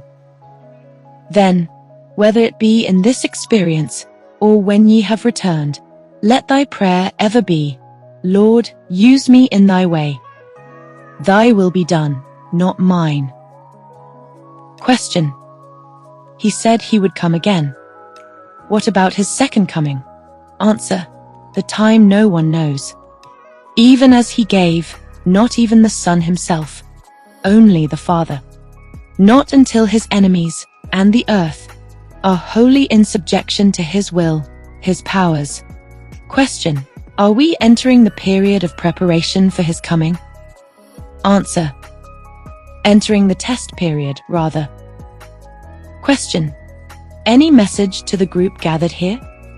Answer: in that ye seek to know the manner of preparation of him that would be your guide, seek also to prepare yourselves to be his subjects with that same diligence as that which has prompted the seeking here. We are through. Throughout millennia, there have been countless catastrophes to strike and destroy nations of all sizes. Evidence of this can be seen in the multitude of underwater cities that have already been discovered by modern oceanographers and archaeologists. One of the richest places for aquatic finds lies in the ruins of the Italian city of Pompeii. For thousands of years, it was believed that Pompeii was mere legend until the late 16th century, when architect Domenico Fontana discovered the lost metropolis while excavating land to build a canal. At the time of its prime, Pompeii was one of the most beautiful establishments on the western coast of Italy, developed during the Bronze Age. The Italian town was annihilated by the eruption of Mount Vesuvius on the afternoon of August 24, 79 AD. Superheated rock and gas spewed nearly 20 miles into the air and down the mountain, reaching temperatures up to 1300 degrees Fahrenheit. The volcanic debris covered the city, and the bodies of the deceased were turned into solid ash within seconds. Over 1,000 human cadavers have been identified, seemingly frozen in time during the time of the destruction. Modern excavations have uncovered over 450 artifacts, including jewelry, rings, necklaces, bracelets, earrings, hand mirrors, and keys. Sculptures, paintings, pottery, and frescoes have also been found and restored. Outside the dead city, the daunting Mount Vesuvius is still active today, the last eruption occurring in 1944. Roughly 30 miles northwest of Pompeii, the ancient city of Baiae lies beneath the waters. The city was excavated in the 1940s and is believed to have been founded in the 2nd century BC. The once popular resort was considered a place of wealth, luxury, and indulgence. It was a getaway for the elites of Rome. There were villas, hot springs, and spas built by past emperors. The landscape was truly breathtaking. Beautiful Roman marble statues, sculptures, and figures can still be seen standing in the shallow blue abyss. Scuba divers can easily access the immersed area, which sits a mere 20 feet below sea level. Archaeologists claim that volcanic activity ultimately caused ground levels to plummet. Roughly 2,000 miles east of Italy lies the desolate underwater valley of the ancient Greek city Phanagoria, founded in 543 BC. It was the capital of Bulgaria and a notable center of trade, religious worship, temples, and synagogues. Around 1/3 of the landmass was submerged under the Black Sea. It has become a place of rich archaeological finds since its excavation began in 1822. Many treasures have been unveiled, including golden purses and Bospora coins dating to the 6th century. In 1967, a team of archaeologists from the University of Southampton discovered the lost city of Pavlopetri in Greece. Theorists claim the underwater nation is nearly 5,000 years old. The town remains relatively intact, once having residential neighborhoods, streets, courtyards, marketplaces, and government buildings. The land began to sink around 1000 BC, when a chain of 3 earthquakes ravaged the region and cast it into extinction. There also exists the place of Atlantis, which sits a quarter-mile off the coast of Israel. In 1969, a fierce winter storm hit the area and exposed the remains of the lost people. Excavation of the area began soon after and carried on over the decades. The departed city is believed to be close to 9,000 years old. Over a dozen prehistoric settlements were found, along with many remnants and artifacts such as archaic tools.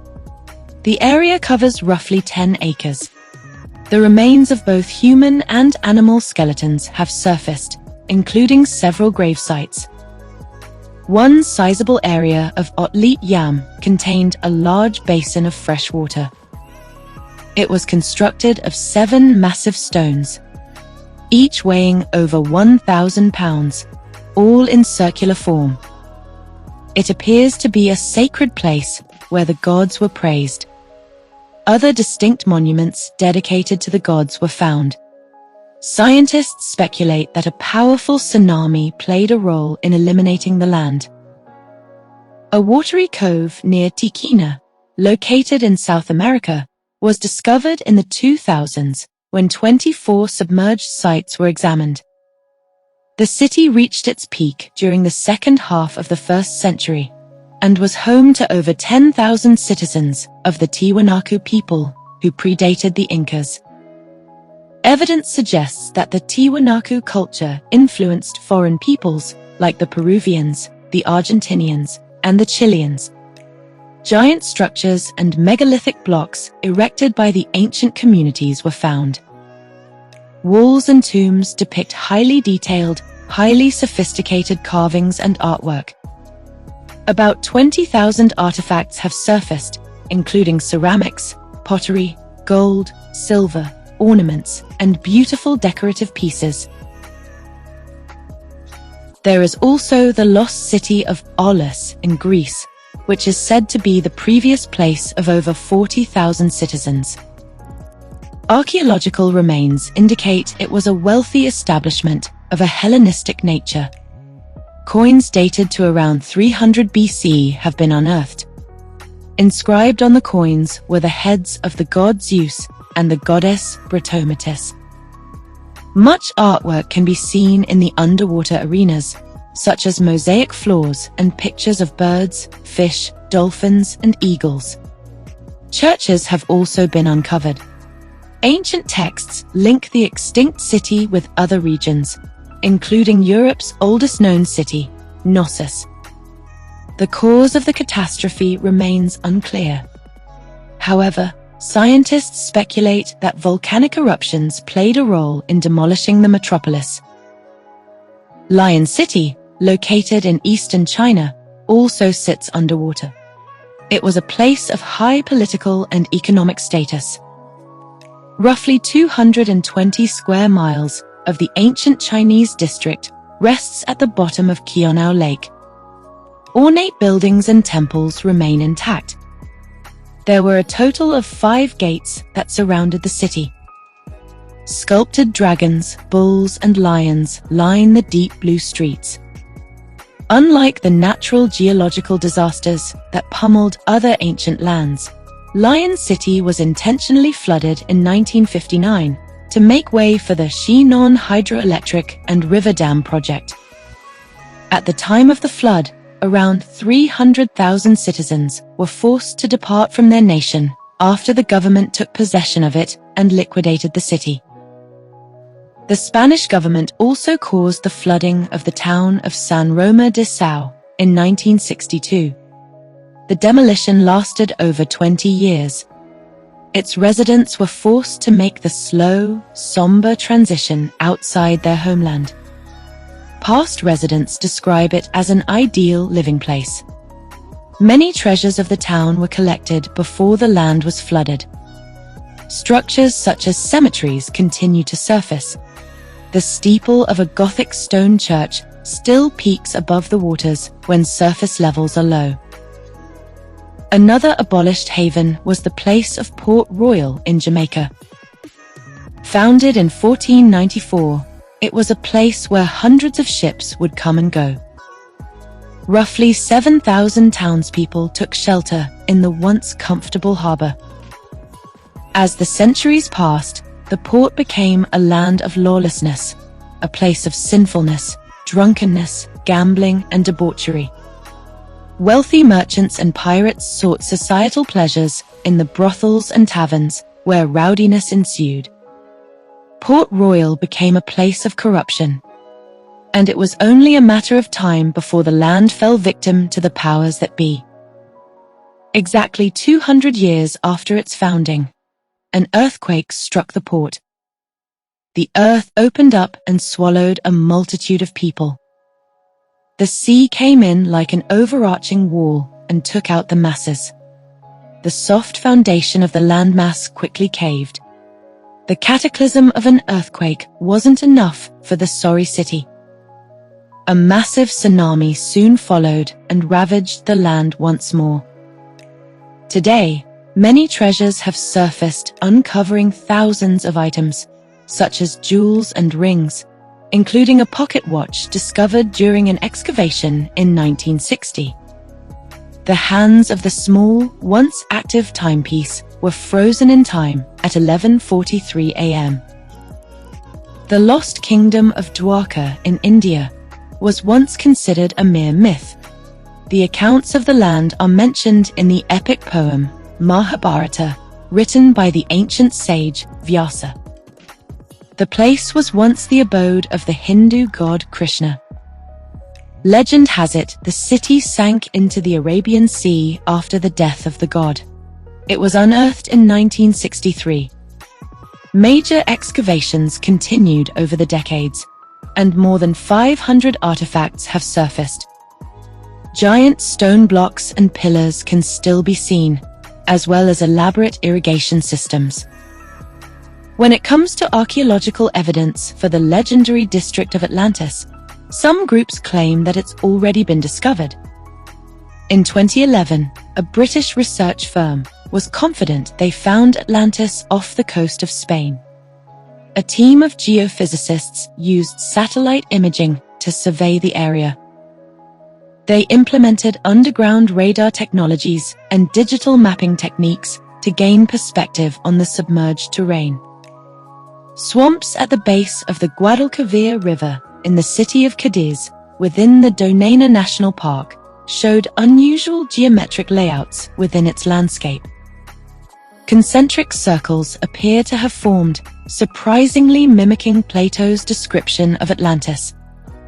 However, the land was supposedly much larger than Plato's assertion. Plato claimed that Atlantis was located near the Pillars of Hercules, which still exists today near the site.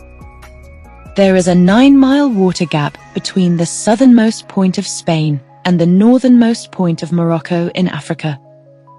On either side of the strait, the two prominent pillars are signified by the Rock of Gibraltar in Spain and the Mount of Jebel Musa in Morocco.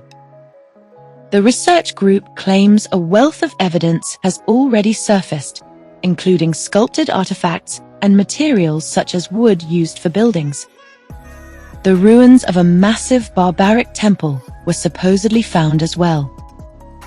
Modern science, geological surveys, archaeology, and oceanography can only take us so far when discovering the truths about the lost city of Atlantis.